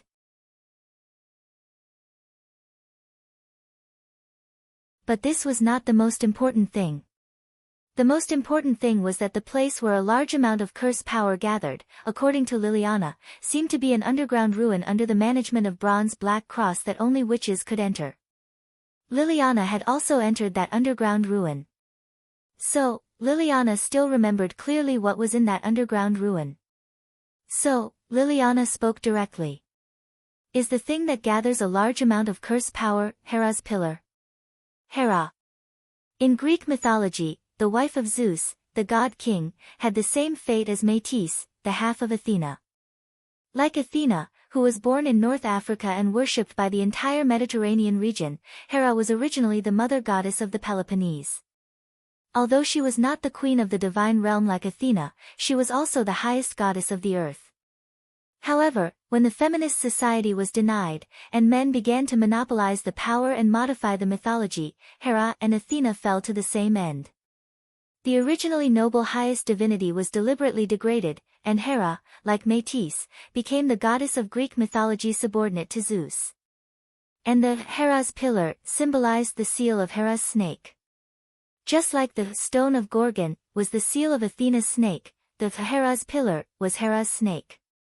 Today, this Hera's pillar was stored in the underground ruins of Nabily, which was managed by Bronze Black Cross. After noticing that there was a large amount of curse power gathering in Nabily, Liliana used the Witch of Investigation to confirm that the curse power came from the underground ruins where the Hera's pillar was stored. In this way, it was not difficult to guess the source of the large amount of curse power. And Diana's answer confirmed Liliana's guess. Since the appearance of the Stone of Gorgon a few months ago, the Hera's pillar began to gather curse power.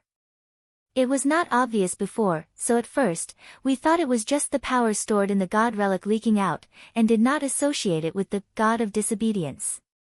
First, it was Athena, and now it's related to Hera. Noah frowned. But, shouldn't it be steel that appeared in Nabali? Let's go take a look first. Erica made a prompt decision. It's better to confirm it first. Noah immediately nodded in agreement.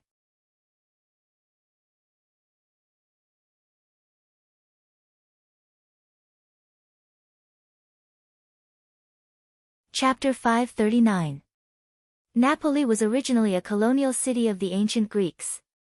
At that time, the ruins of the quarry where the slaves worked, as well as the sewers and water storage tanks built by the later Romans, still remained.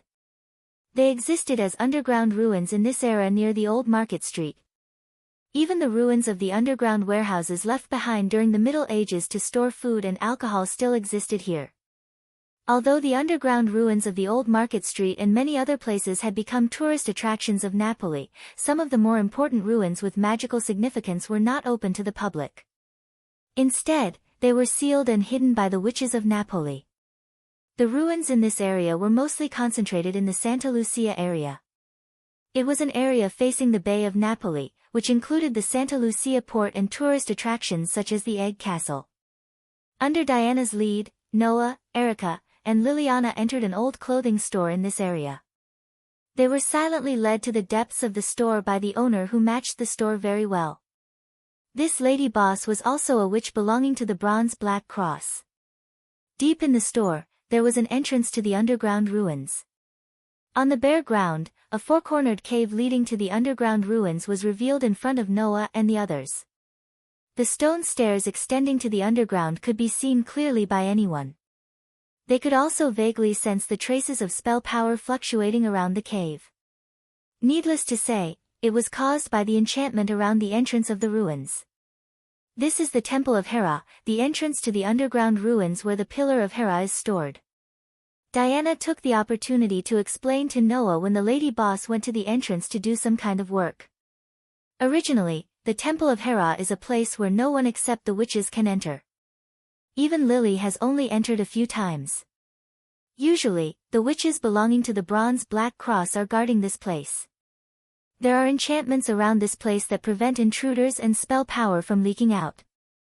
Please wait for a moment, Your Majesty. You can enter after we remove the enchantment. Originally, this kind of barrier had the ability to distinguish between friend and foe. Anyone approved by Diana would be able to pass through. However, the God Slayer's curse resistance wasn't flexible enough to allow him to choose whether or not he wanted to resist the curse that he came into contact with. Regardless of whether the curse was beneficial or not, once it came into contact with the curse, it would be overbearingly erased. If he didn't remove the barrier first and allowed Noah to approach, the entire barrier would collapse because of Noah's touch. At that time, he would have to rebuild the barrier. If that was the case, it would be better to unlock a portion of the barrier first and let the God Slayer pass through.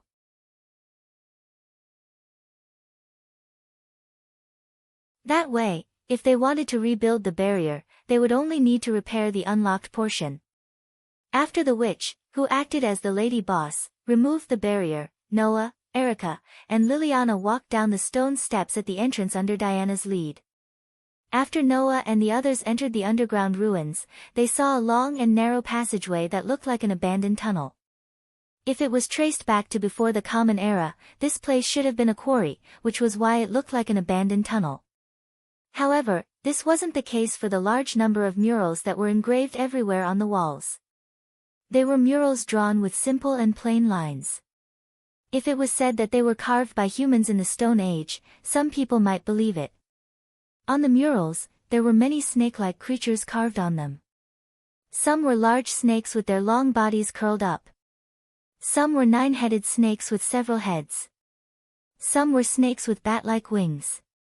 Some had sharp claws and fangs. Instead of saying that they were snakes, they were more like dragons. But at the end of the day, dragons were still snakes. There were all kinds of snakes carved on the walls. In addition, there were some line drawings of cows, birds, pigs, and lions. As long as someone with a little magic knowledge came here to take a look, they would definitely be able to recognize that these creatures were all symbols of Mother Earth. The period when these murals were carved was probably the era after the Roman Empire's domination. In the past, these underground ruins were the secret underground shrine of the witches who served Mother Earth. Liliana, who was walking beside Noah, whispered to Noah. Since the patriarchal Christianity became the state religion, the witches who used to serve the feminist Mother Earth and possess divine power were regarded as witches and were hunted down. They fled underground, and in order to protect their wisdom, they built this kind of underground shrine for the purpose of conveying messages. These murals on the wall depict the object of the witches' faith, the posture of Mother Earth, right? Erica said softly while admiring the murals here. In the ancient world, the witches who served Mother Earth were the prototypes of modern witches. With the popularization of Christianity, Europe lost its ancient beliefs. It can also be said that they were suppressed and resisted. In this process, the witches, who were supposed to be sacred, were persecuted and became feared and taboo existences. They are witches, right? Liliana nodded with a complicated expression on her face. She must be grieving for what happened to her ancestors. Then, Diana, who was walking in front, suddenly spoke. We're here. Almost at the same time, Noah and the others walked to the end of the stone steps, stepped onto the flat ground, and arrived at the depths of the underground shrine.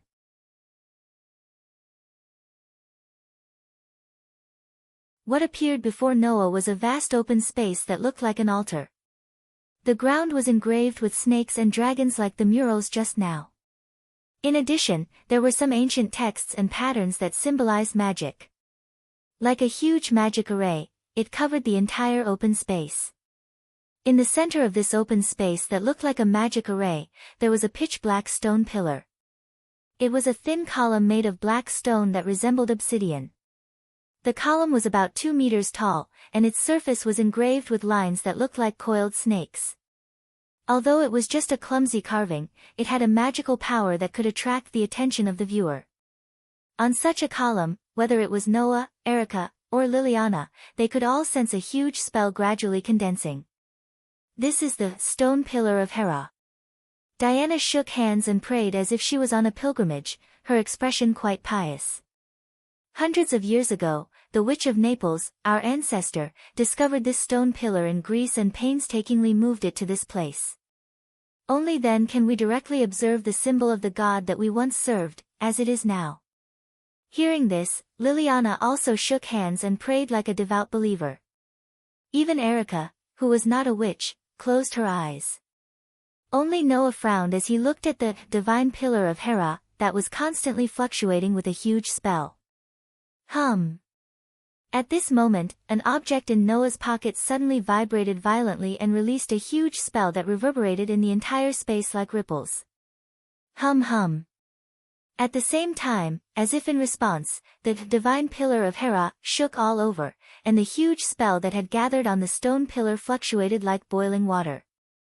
What's wrong? Erica, Liliana, and Diana were shocked. Noah quickly took out an item from his pocket. It was a badge that, like the stone pillar of Hera, had a surface that seemed to be made of obsidian and was carved with the head of a woman whose hair was made up of snakes. It was the stone of Gorgon. At this moment, Athena's snake and Hera's snake resonated violently, causing the stone of Gorgon and the divine pillar of Hera to release an extremely huge spell at the same time, which turned into substantial ripples that reverberated in the surrounding space. That's the stone of Gorgon. Diana was indeed an ancient witch. She immediately recognized the true form of the badge in Noah's hand and cried out in surprise. Oh no! Erica and Liliana also understood something and cried out involuntarily. Athena's snake resonated with Hera's snake. If this continues, not only Athena, but also Hera may appear. Noah's eyes narrowed as he clenched the stone of Gorgon in his hand and said without hesitation. Let's retreat first. Diana, Find a way to suppress the spell on the divine pillar of Hera. Yes. Yes. Diana responded quickly.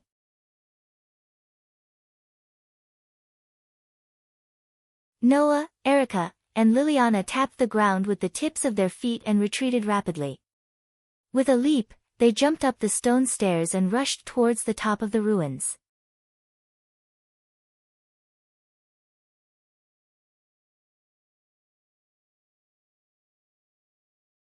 Chapter 540. Whoosh! In the depths of the old clothing store, at the entrance to the underground ruins, 3 figures rushed out one after another with a gust of wind. They rushed straight into the air, then spun around, stabilized themselves, and landed on the ground. Hum! At the entrance of the underground ruins, a ripple of curse power rippled out from inside, gradually becoming more and more intense. Hum!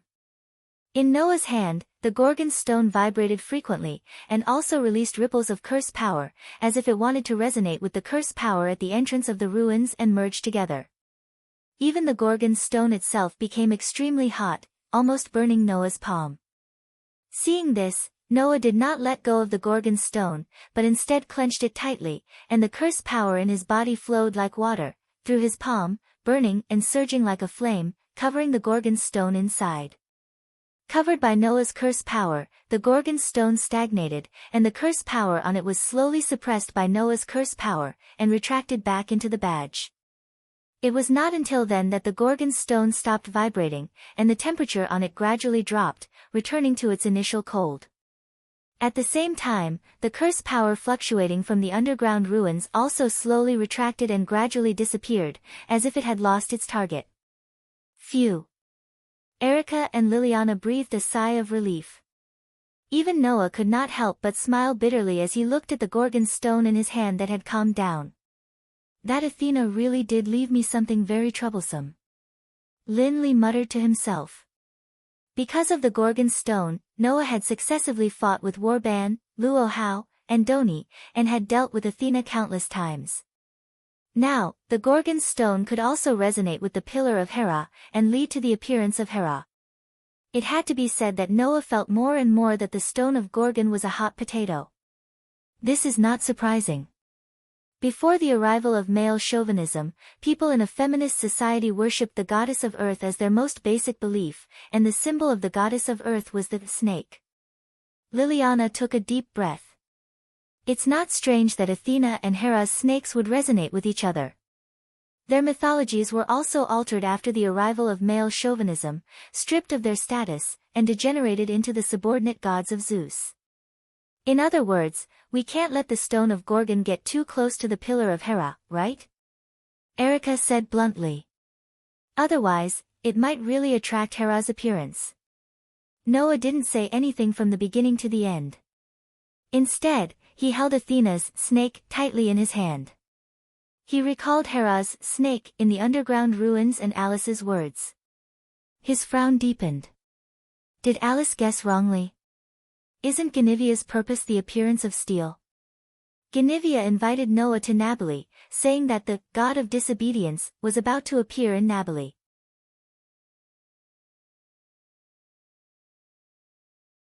However, according to the current situation, even if the god of disobedience did appear, it would only be a mother goddess like Hera. There was no sign of the god of disobedience, of steel, appearing at all. In that case, what was the purpose of Guinevere inviting Noah to Nabali? Or as Alice said, was he planning to use Noah to prove that the steel appearing in Nabali was the last king that Guinevere was looking for? Erica and Liliana naturally understood why Noah had such doubts. Although the 2 female knights were not present at the time, Noah conveyed Alice's words to Erica and Liliana afterward. Therefore, Erica and Liliana were aware of Alice's guesses. I think that Princess Alice's guess should be correct. Master Guinevere's purpose is still steel, Erica expressed her thoughts. However, there are all kinds of factors that cause the appearance of the god of disobedience. Sometimes it's just a small trigger, and sometimes it may be a summoning phenomenon caused by a god relic like the god's pillar of Hera. Perhaps there are other factors in Nabali that we don't know about that can cause steel to appear that haven't been discovered yet? That's what I think too, Liliana voiced her thoughts. Originally, the steel hero and the serpent goddess have a very close relationship. The phenomenon of the god's pillar of Hera is very likely to be the factor that causes steel to appear. The so-called steel originally referred to the heroes who had slaughtered the dragon and serpent in the myths and had an inseparable relationship with the dragon and serpent. When the Gaia goddesses were belittled, and the winged serpent that represented themselves was even rendered as an evil monster, a dragon, the steel heroes who slaughtered the dragon in the myths could be said to be the symbol of men who had tampered with the myths. The men who had expelled the feminist society had portrayed steel as a hero who represented themselves, and introduced him into the myths to slaughter the dragon and serpent that represented the Gaia goddesses that women believed in. This was a factor that was deliberately added to raise the status of men. Therefore, the relationship between the steel heroes and the Gaia goddesses was just like the relationship between feminism and feminism. It was not an exaggeration to say that they were enemies. Now, the serpent that represented Hera had such a violent reaction. It was not impossible that the god of disobedience that caused the appearance of the god of disobedience was not the Gaia goddesses, but the steel heroes. Noah nodded thoughtfully, holding the Gorgon stone tightly in his hand. After a while, he let out a sigh of relief. No matter what, I still need to be on guard against Ganivia. I'll leave this side to you. I won't get close in case something happens again. Understood.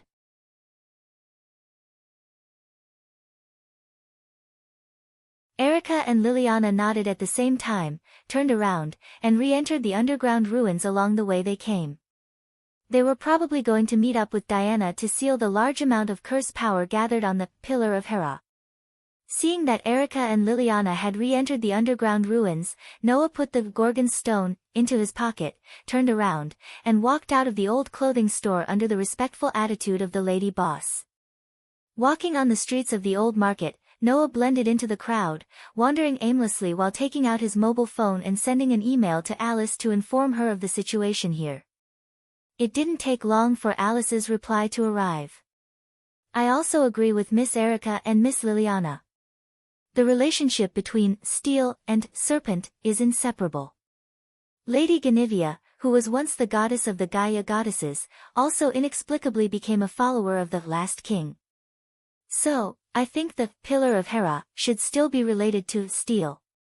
After Noah finished reading this email, Alice immediately sent a new email. My body can move freely now.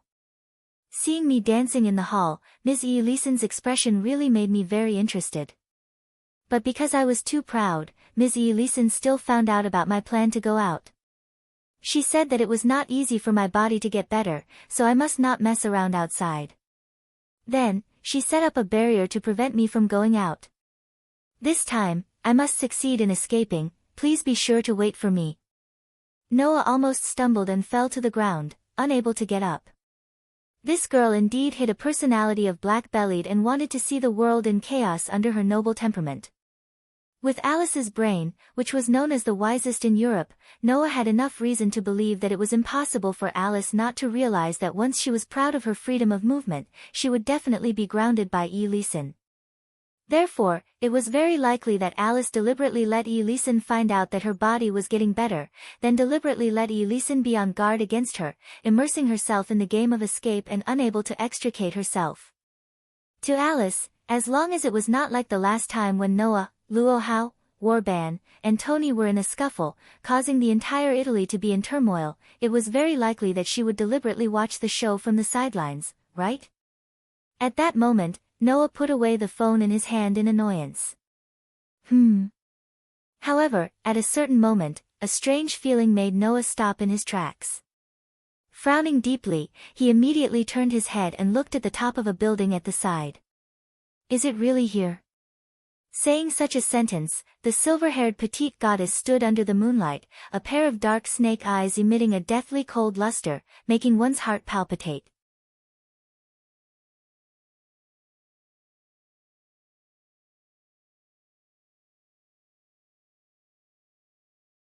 Chapter 541. In the silent night, the comfortable night breeze blew by slowly, blowing away the dark clouds that covered the sky. Under the backdrop of the shining stars in the midsummer night sky, the moon that emitted soft silver light appeared in people's vision. It was extremely beautiful. However, in this beautiful night, Noah's body and limbs were gradually filled with strength. Noah was no stranger to this state. After all, in the 3 months since he became the God-slayer, Noah had experienced this feeling several times. When the king of the God-slayer was close to the god, his body would naturally undergo this change. However, before this change came, Noah had already noticed the existence of the petite girl. It's been a long time, Noah Dariah. The ancient queen of the divine realm, who had shoulder-length silver hair and a petite body, stood at the top of the building. With the moon and the starry sky as the background, she gazed at Noah with a pair of pitch-black pupils that seemed to condense the entire night into one. She revealed a disdainful smile and looked down at Noah with a pair of disdainful eyes. How many times has it been since we met in the dark night that I control? I'm sorry, I didn't count that kind of thing, and I hope it's not too many. Noah looked up at Athena standing at the top of the building, and even though his body and mind were in a state of battle because of the goddess in front of him, his eyes were quite relaxed. Why are you here, should I ask this question? If you ask, then I may have to re-evaluate you. Athena's tone was very flat, but the content was quite arrogant. I think that perhaps it's fate that brought us together in such a place. Fate? Noah said mockingly. Didn't you come to find me on purpose? It was during the day that the stone of Gorgon resonated with the divine pillar of Hera and released an abnormal fluctuation of spell power. And the stone of Gorgon was the seal of Athena's snake, so how could Athena not notice its change? So, rather than saying that it was fate, Noah was more willing to believe that Athena was aware of the change in the stone of Gorgon, and then followed the stone of Gorgon and came to Nabali. In fact, this was indeed the case. My snake seems to have resonated with the snake of the goddess of the same origin. Sure enough, Athena, who controlled wisdom, had already seen through everything, and her beautiful and awe-inspiring face was full of insightful calmness. This has boosted my fighting spirit a little. Fighting spirit? Promise raised her eyebrows. Do you still want to fight with the goddess of the same origin? That may be a choice. Although the snake in your body has not been retrieved, the other party is in the same state, and has not even appeared on this ground. That would be a little boring. Athena's pair of dark eyes had a hint of heat.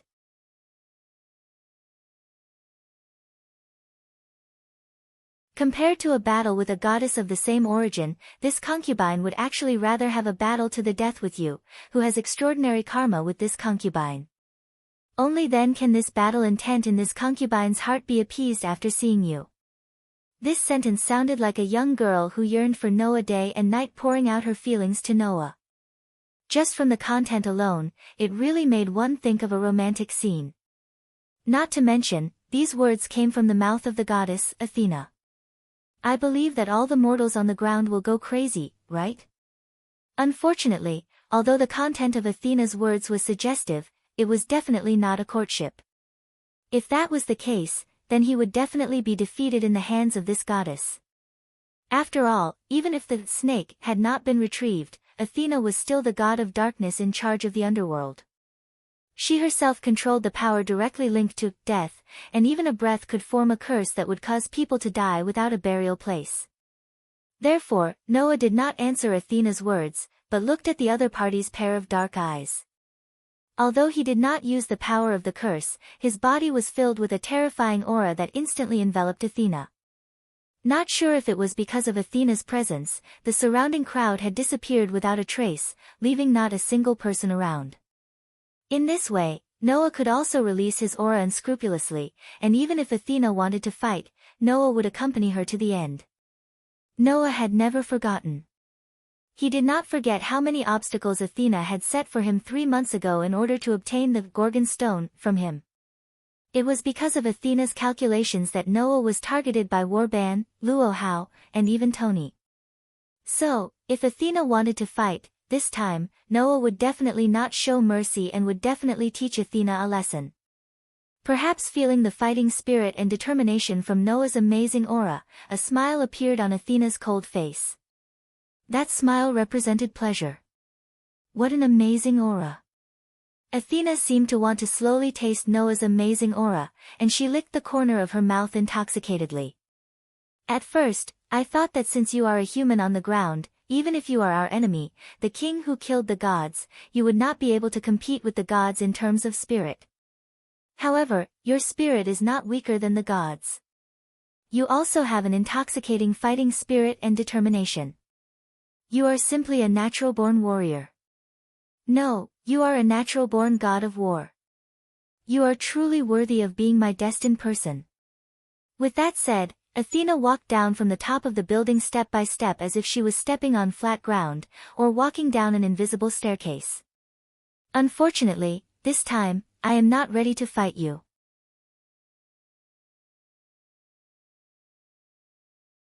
At least, to deal with you, who is my destined enemy, before I take back my identity as the Queen of the Trinity, I will not be so rude as to start a war with you. Noah gazed at Athena, who was slowly approaching him, and his gaze gradually turned thought-provoking. In other words, you didn't come here to treat the Gaia goddess, who shares the same roots as you, as your opponent, nor did you want to treat me as your opponent. However, you have a fighting spirit in your heart. So, who do you plan to vent your fighting spirit on? Oh. Have you seen through it? Athena's footsteps paused imperceptibly, and then she continued walking until she was in front of Noah. She floated in the air at the same height as Noah, and her line of sight overlapped with Noah's line of sight. As the goddess of wisdom, I will give you enough praise for your wisdom, Noah Doria. After saying that, Athena reached out her delicate hand and gently stroked Noah's cheek. It was as if she was taking pity on an extremely precious item. That's right. What surges forth in this concubine's heart is not only the desire for battle, but also the hatred that is engraved in my heart. This is a hatred that this concubine will never forget. It is a feeling that only appears when facing those steel who treat this concubine, the mother goddess of the earth, as a target for slaughter. Although it is still very faint, but this concubine's wisdom tells this concubine that very soon, steel will appear on this land. Steel will soon appear on this land. As the mortal enemy of steel, and the goddess of wisdom, Athena, said so, there was no need to doubt the truth of this sentence. So that's how it is. You came here to bury steel. Noah did not avoid Athena's caressing action, as if they had become intimate lovers, and smiled indifferently. But, Athena, I'm sorry to tell you, if your target is steel, then your enemy may not only be steel. I know. Athena suddenly smiled, and a pair of snake eyes shone. That man, the servant of the man known as the last king, also came here, right? Although I don't know if she is the servant of the so-called last king, but a god ancestor called Ganivia did invite me here. Noah shrugged. Then, what are you going to do? You already have the answer in your heart, so why are you still asking me? Athena reluctantly caressed Noah's cheek for the last time, and then floated down from the air and landed on the ground. She turned around and left Noah with her back view. You and my enemy are on the same side this time. Hearing this, Noah smiled.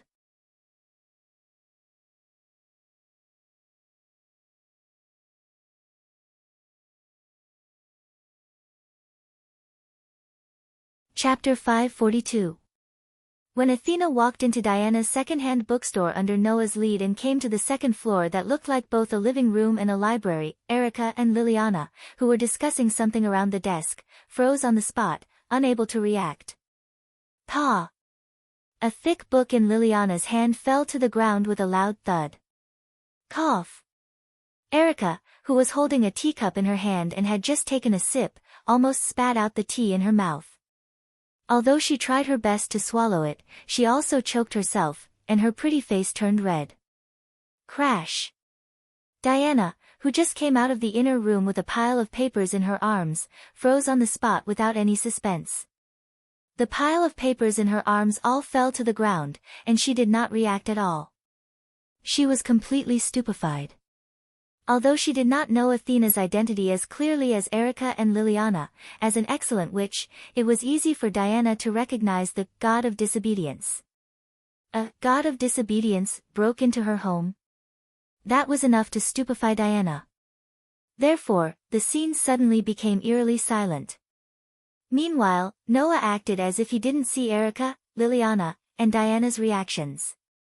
He turned a blind eye to them and continued to lead Athena inside with a calm expression.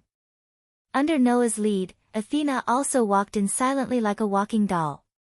There was not a trace of vitality on her body and face, only an astonishing aura of death, which awakened Erica, Liliana, and Diana. At that moment, Erica and Liliana jumped back a distance as if it was a conditioned reflex. They also summoned Lion King's Heart and Silver Master Craftsman and aimed at Athena. Diana's reaction was even more exaggerated. She chose to escape without hesitation. She slipped into the inner room that she had just come out of and only stuck her head out from the crack of the door. This reaction was understandable. When a god of disobedience suddenly broke into the base, everyone would subconsciously be on guard. It was not surprising at all. It was a pity that Athena completely ignored Erica, Liliana, and Diana's reactions. She didn't even look at the three young ladies. Of course. Descending as the god of disobedience, Athena was like the other gods. Although she didn't view humans as livestock, she couldn't hold any human in her eyes. After all, humans were too weak and powerless for gods. Noah was the only one who could enter Athena's sight. "Is this your camp?" Ignoring Erica's, Liliana's, and the others' overreaction, Athena glanced around and spoke in a disinterested manner. "A camp built with a god as your opponent, even if it's temporary, lacks the smell of war that a battlefield should have. As a female war god who controls war, I am unable to approve of this camp of yours."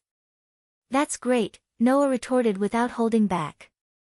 "If the enemy can predict everything, how can we fight a war? Did you choose this camp based on this consideration?"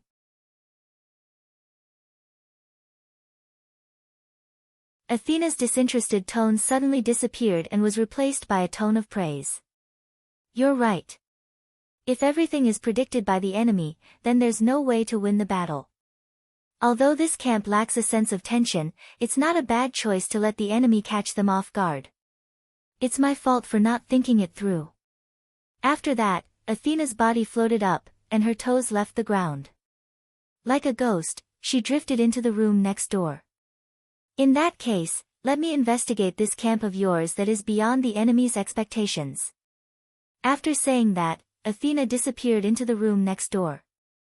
Upon seeing this, Noah curled his lips and ignored Erica, Liliana, and Diana.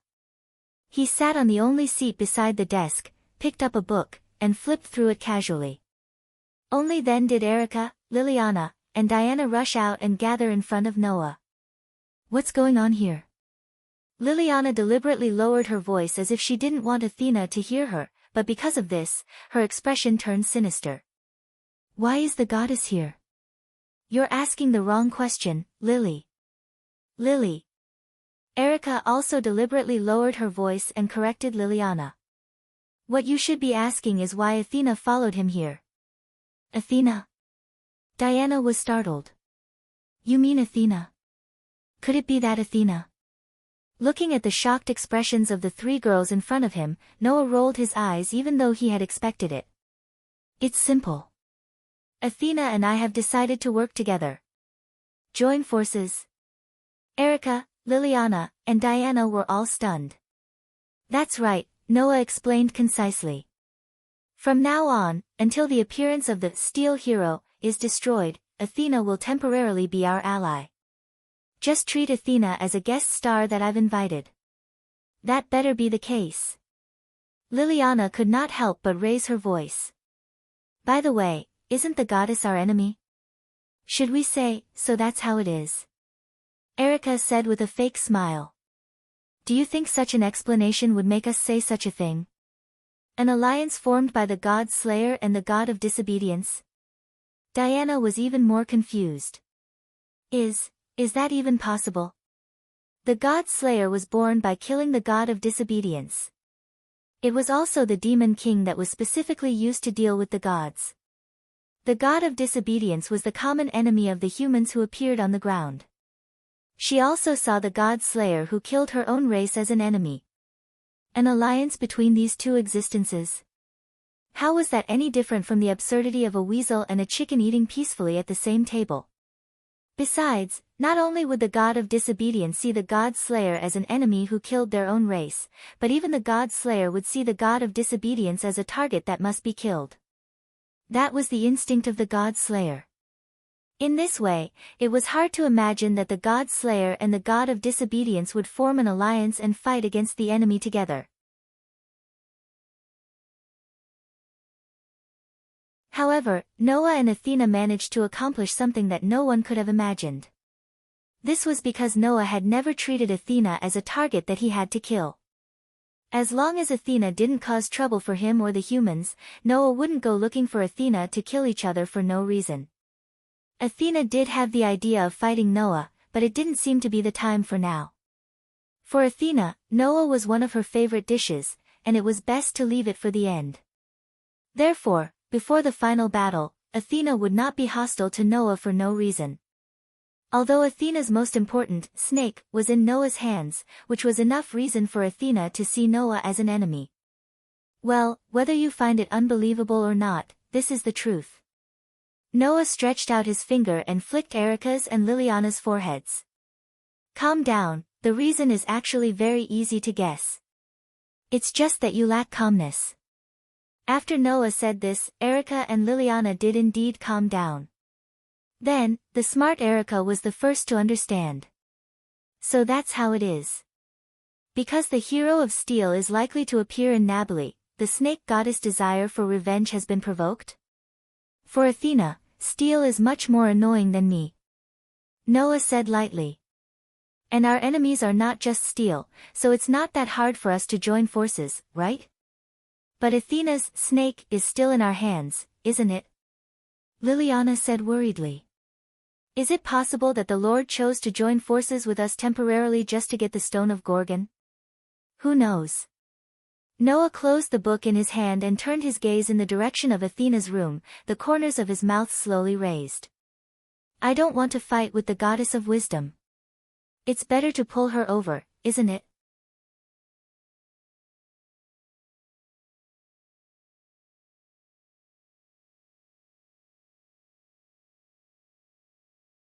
Chapter 543. Later, after Erica, Liliana, and Diana's reports, Noah learned that although the resonance between the Gorgon stone and the Pillar of Hera had been forcibly interrupted, the speed at which the Pillar of Hera gathered the curse power had increased exponentially. Originally, the curse power gathered by the Pillar of Hera had far exceeded the level that humans should have. After the resonance with the Gorgon stone, the curse power gathered on the Pillar of Hera had greatly increased, and it was almost at the level of the god Slayer and the god of disobedience. At this rate, once he gathered enough curse power to rival the god Slayer and the god of disobedience, then the god Pillar of Hera would definitely undergo some kind of change. Erica, Liliana, and Diana speculated that it would most likely cause the real Hera to appear on the ground. Therefore, the problem of the Pillar of Hera had reached the point where it had to be solved. At the current speed of the curse power gathering, in 3 days at the latest, the Pillar of Hera would gather enough curse power to rival the god Slayer and the god of disobedience. At that time, the ideal result would be to usher in the descent of the god of disobedience. If possible, Erica, Liliana, and Diana all hoped that Noah could solve this problem, and it would be best if he could avoid the appearance of the god of disobedience. Noah had experienced this kind of thing many times in the past 3 months, so he naturally had no objections. In the end, the group decided to go to Hera's underground temple again tomorrow morning to solve the problem brought about by the Pillar of Hera. Of course, Noah did not hide this matter from Athena, and directly confirmed the plan in front of Athena. After Athena showed a slightly meaningful expression, she turned and left. In this way, the plan for tomorrow was decided, and Erica, Liliana, and Diana all went down to prepare. Taking advantage of this time, Noah left Diana's old bookstore and went to a rather famous bathhouse in the old market street. The bathhouse in Diana's bookstore had been occupied by Erica and Liliana. Noah didn't want to compete with the girls for the bathhouse, and he had nothing to do, so he simply came here to take a bath at Diana's suggestion. However, Italy didn't seem to be as enthusiastic about taking a bath together as some island countries, and it was almost late at night now. So, when Noah entered the bathhouse, there was no one here except for the owner who was guarding the door. Splash, amidst the sound of water, Noah lay down in the warm bath. He leaned against the wall of the bath and looked out through the window at the side. He looked at the resplendent starry sky, and for a moment, he felt much more relaxed. The night view of Napoli was famous all over the world. Looking at the beautiful night sky, even Noah couldn't help but feel a burst of pleasure, let alone others. Of course, this didn't mean that Noah didn't have any worries. How should I solve the matter of the Pillar of Hera? To solve the problem caused by the Pillar of Hera, Noah had to consider one thing that could not be ignored. That was the matter of the Stone of Gorgon. If he wanted to solve the problem of the Pillar of Hera, Noah had to get close to the Pillar of Hera. However, the Stone of Gorgon on Noah must not be brought over. Otherwise, if the snakes of the two goddesses of earth once again resonated and caused unnecessary changes, what should he do? Therefore, this problem must be solved first. This was not something that could be solved by just leaving it in a random place. Now, Athena was beside Noah, and if the Stone of Gorgon was not carried by Noah himself, then Athena would not mind taking it away. Even if Athena did not take the Stone of Gorgon, Noah could not just find a place to put it. In today's resonance, it was not only the Pillar of Hera that reacted, but the Stone of Gorgon also reacted abnormally. In this way, if he just found a place to put it, who knows if the Stone of Gorgon would suddenly change. Noah clearly remembered that when he was in the underground ruins, the Stone of Gorgon had turned into a dragon. If the Stone of Gorgon suddenly turned into a dragon this time and caused trouble in the old market, then it would be very troublesome. He had to think carefully about how to solve this problem. Sigh. Thinking of this, Noah could not help but sigh. Might as well just return the Stone of Gorgon to Athena. As soon as he said this, the familiar flat voice echoed and drilled into Noah's ears. If you want to return this concubine snake to this concubine won't have any objections. Although that would make things a little boring. The voice was as clear as a drop of water dripping into a lake, but without any emotion. In this world, there should not be a second one. Noah immediately shivered and turned his head, looking in the direction of the voice. Just next to the bathtub, a petite but extremely beautiful girl stood there, facing the direction of the window, as if she was also looking at the night sky. It was only when Noah looked over that she turned her head and met Noah's eyes. You didn't even notice when I was so close to you. This is something that has never happened before. As my nemesis, I am sincerely dissatisfied with this, Noah Doria. It was just as Athena had said. Although there was no expression on her face, Athena's pair of dark snake eyes faintly showed some dissatisfaction. In Athena's view, Noah must be a very ideal opponent, right? Therefore, when Noah's performance was too good, Athena would laugh out loud in delight. In this way, when Noah's performance dissatisfied Athena, of course, Athena would also feel unhappy. But it's also true. Noah was indeed negligent for not noticing Athena's arrival. Noah himself has an extremely foul sensing ability.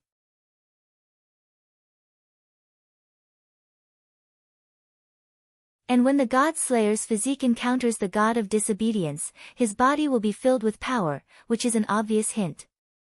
Under such favorable conditions, Noah still didn't notice Athena's approach. No wonder Athena was dissatisfied. But there was a reason for that. If you approached with hostility, malice, or killing intent, I would have noticed you as soon as you approached this bathtub. Noah leaned against the wall of the bathtub, his expression relaxed. There was not a trace of nervousness at all. And since you can silently approach me to this extent, it proves that you didn't come here with any ulterior motives, right? Even so, you and I are still mortal enemies. This is an unchangeable fact. Athena said lightly. even if you and I are now in an alliance, not guarding against an enemy like me is not a quality that a qualified warrior should have. Oh. Noah suddenly raised his eyebrows. In other words, as your enemy, you have been guarding against me all this time? Oh. Athena pursed her lips and smiled. Although it was just a faint smile, the smile on her delicate face added a lot of charm to the famous goddess of mythology. Who knows? After saying this, Athena turned around and looked at Noah without blinking. Under Athena's pure gaze, Noah began to feel uncomfortable. Of course. Noah was now completely naked. Being stared at by the opposite sex, even if the other party looked like a 12 or 13-year-old girl, Noah still felt very uncomfortable. However, before Noah could object, the next moment, what happened in front of Noah made Noah completely stunned. His eyes almost popped out of their sockets. All of a sudden, Athena reached out her hand and stripped off her clothes one by one in front of Noah. Noah, who didn't expect Athena to suddenly do such a thing, was stunned on the spot. His mind inevitably went blank for a while, and it took him a while to react. However, by the time he reacted, the things that should have been avoided were already too late. Thus, in the next moment, when the last piece of clothing slipped from Athena's body and fell on the ground outside the bathtub, Noah was imprinted in his eyes.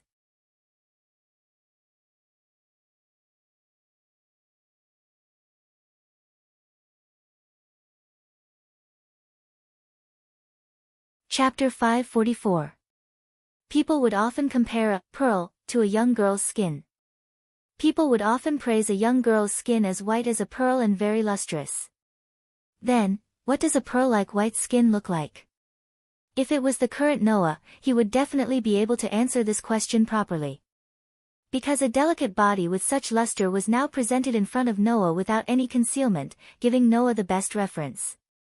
Although the delicate body was young, the curves from the waist to the buttocks were unexpectedly attractive. Although the front of the delicate body didn't rise and fall much, it was already quite eye-catching. Needless to say, the skin of the delicate body was like a pearl in the truest sense, and it even reflected the light, making it exceptionally beautiful. The delicate body had already reached an incredible degree. If there was really something in this world that could be described as a heavenly work, then there would definitely be a place for it.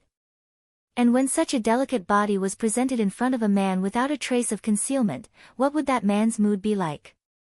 Noah didn't know how others would feel, but Noah himself completely felt that his mind was completely blank for a moment, as if his thoughts were suddenly blocked somewhere, and he couldn't turn around anymore. This situation was finally broken when Athena calmly put her foot into the bath that Noah was soaking in. Splash, with another splash, Athena entered the bathtub and soaked herself in the water. And it was not far away from Noah. Even with the cover of the steam, Athena's delicate body was still faintly visible in Noah's eyes, which made Noah completely lose his calm. What are you doing? Are you surprised? Athena looked up. Her eyes were as calm as usual. Speaking of which, humans seem to have some scruples about the intimate contact between men and women, but in some places, there is also the saying of honesty. I don't think you don't even know about this. I know, but whether you know or not has nothing to do with the current situation. Noah's mouth twitched. The problem is, even if you want to be honest with me, you still need a reason. Why do you want to be honest with me? Strictly speaking, I don't have a reason to be honest with you. I just want to experience your feelings. Athena tilted her head and said. As the goddess of wisdom, I know that when humans are cleansing themselves, a popular saying, their vigilance is usually lower than usual. There might not even be a trace of vigilance. Just now, you were so careless that you didn't even notice me approaching you. That's one of the reasons, right? Hearing Athena's words, Noah was speechless. To be precise, Athena was right. No one would be on guard when taking a bath, right? Noah was indeed too comfortable. In addition, the night view of Nabali was really good.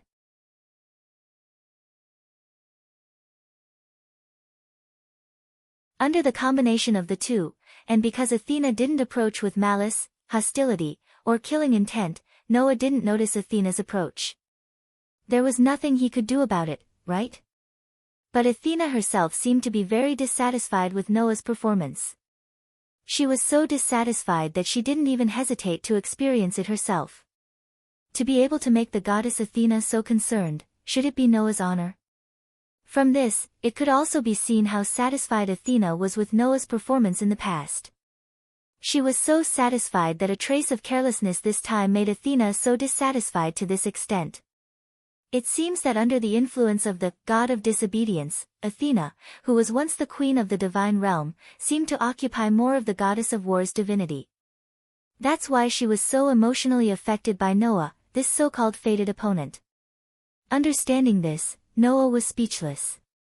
Forget it, it's not like I don't have this kind of experience anyway. In the world of the dark bullet, Noah had the experience of bathing with the children of the cursed child he adopted many times. In the world of absolute dual blades, he also saw Julie and Lilith's bodies many times. He even had the most intimate contact with Mira and Lysanna, so he didn't panic because of being honest with Athena. Of course, when he thought of the famous goddess Athena soaking in the same bath as him, Noah still felt a little dizzy. Noah could only suppress the impetuosity in his heart and smiled bitterly. Then, after experiencing it personally, as the goddess of wisdom, do you understand anything? Understand what? Athena glanced at Noah and said such a sentence. Sure enough, although I can understand, I still can't understand why you humans feel comfortable soaking in such hot water and even relax to the point of losing your vigilance. This also proved that Athena was indeed a goddess and not a human. Even if her appearance was beautiful and her body was seductive, Athena was still Athena. There was a fundamental difference between the values of a goddess and a human. Thinking of this, Noah realized that being able to talk to Athena, the god of disobedience, was indeed quite an incredible thing. Perhaps, this was the karma that Athena talked about. Because of unknown karma, Noah could have such an incredible experience and way of getting along with Athena, who was a goddess. It was really strange. It was just that Athena was not like a human and would feel satisfied because of this. As the former queen of the divine realm, and also as a goddess, there was only one way to satisfy Athena. Battle. Give Athena a battle that could soothe the arrogance in her heart caused by Bodhisattva. In this way, the high and mighty queen of the divine realm, the famous goddess of wisdom in Greek mythology, would be truly satisfied. Noah had to fight with Athena sooner or later, so he had to be mentally prepared.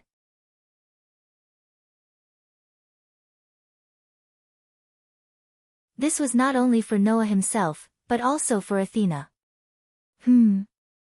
Athena didn't know if it was because she felt Noah's determination, but she looked straight into Noah's eyes with an intoxicating smile on her face. You showed a good look just now, Noah Doria. Is that so? Noah smiled indifferently. Are you going to say that it's the look of a warrior? No, although there is a warrior part in it, it's more about responsibility. Athena seemed to be attracted by Noah's look just now. She slowly approached Noah until she was in front of Noah.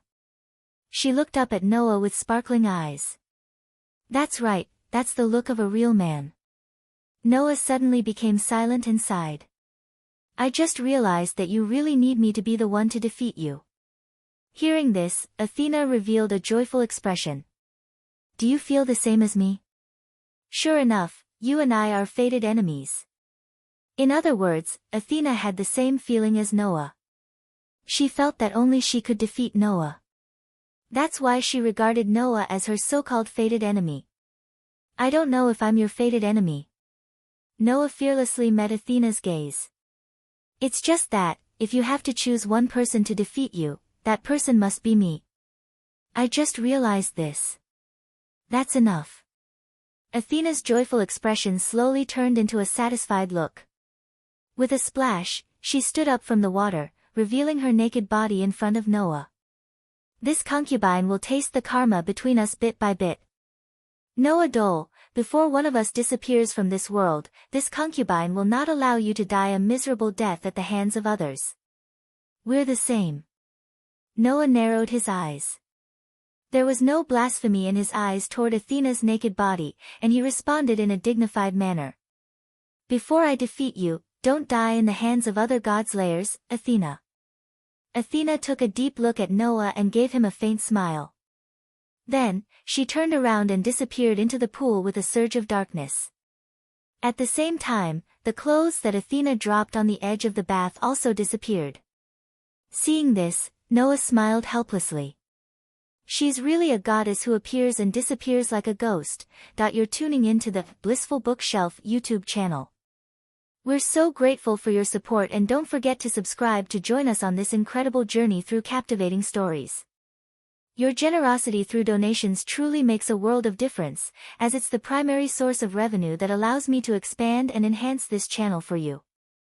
Thank you from the bottom of my heart for being a part of this adventure.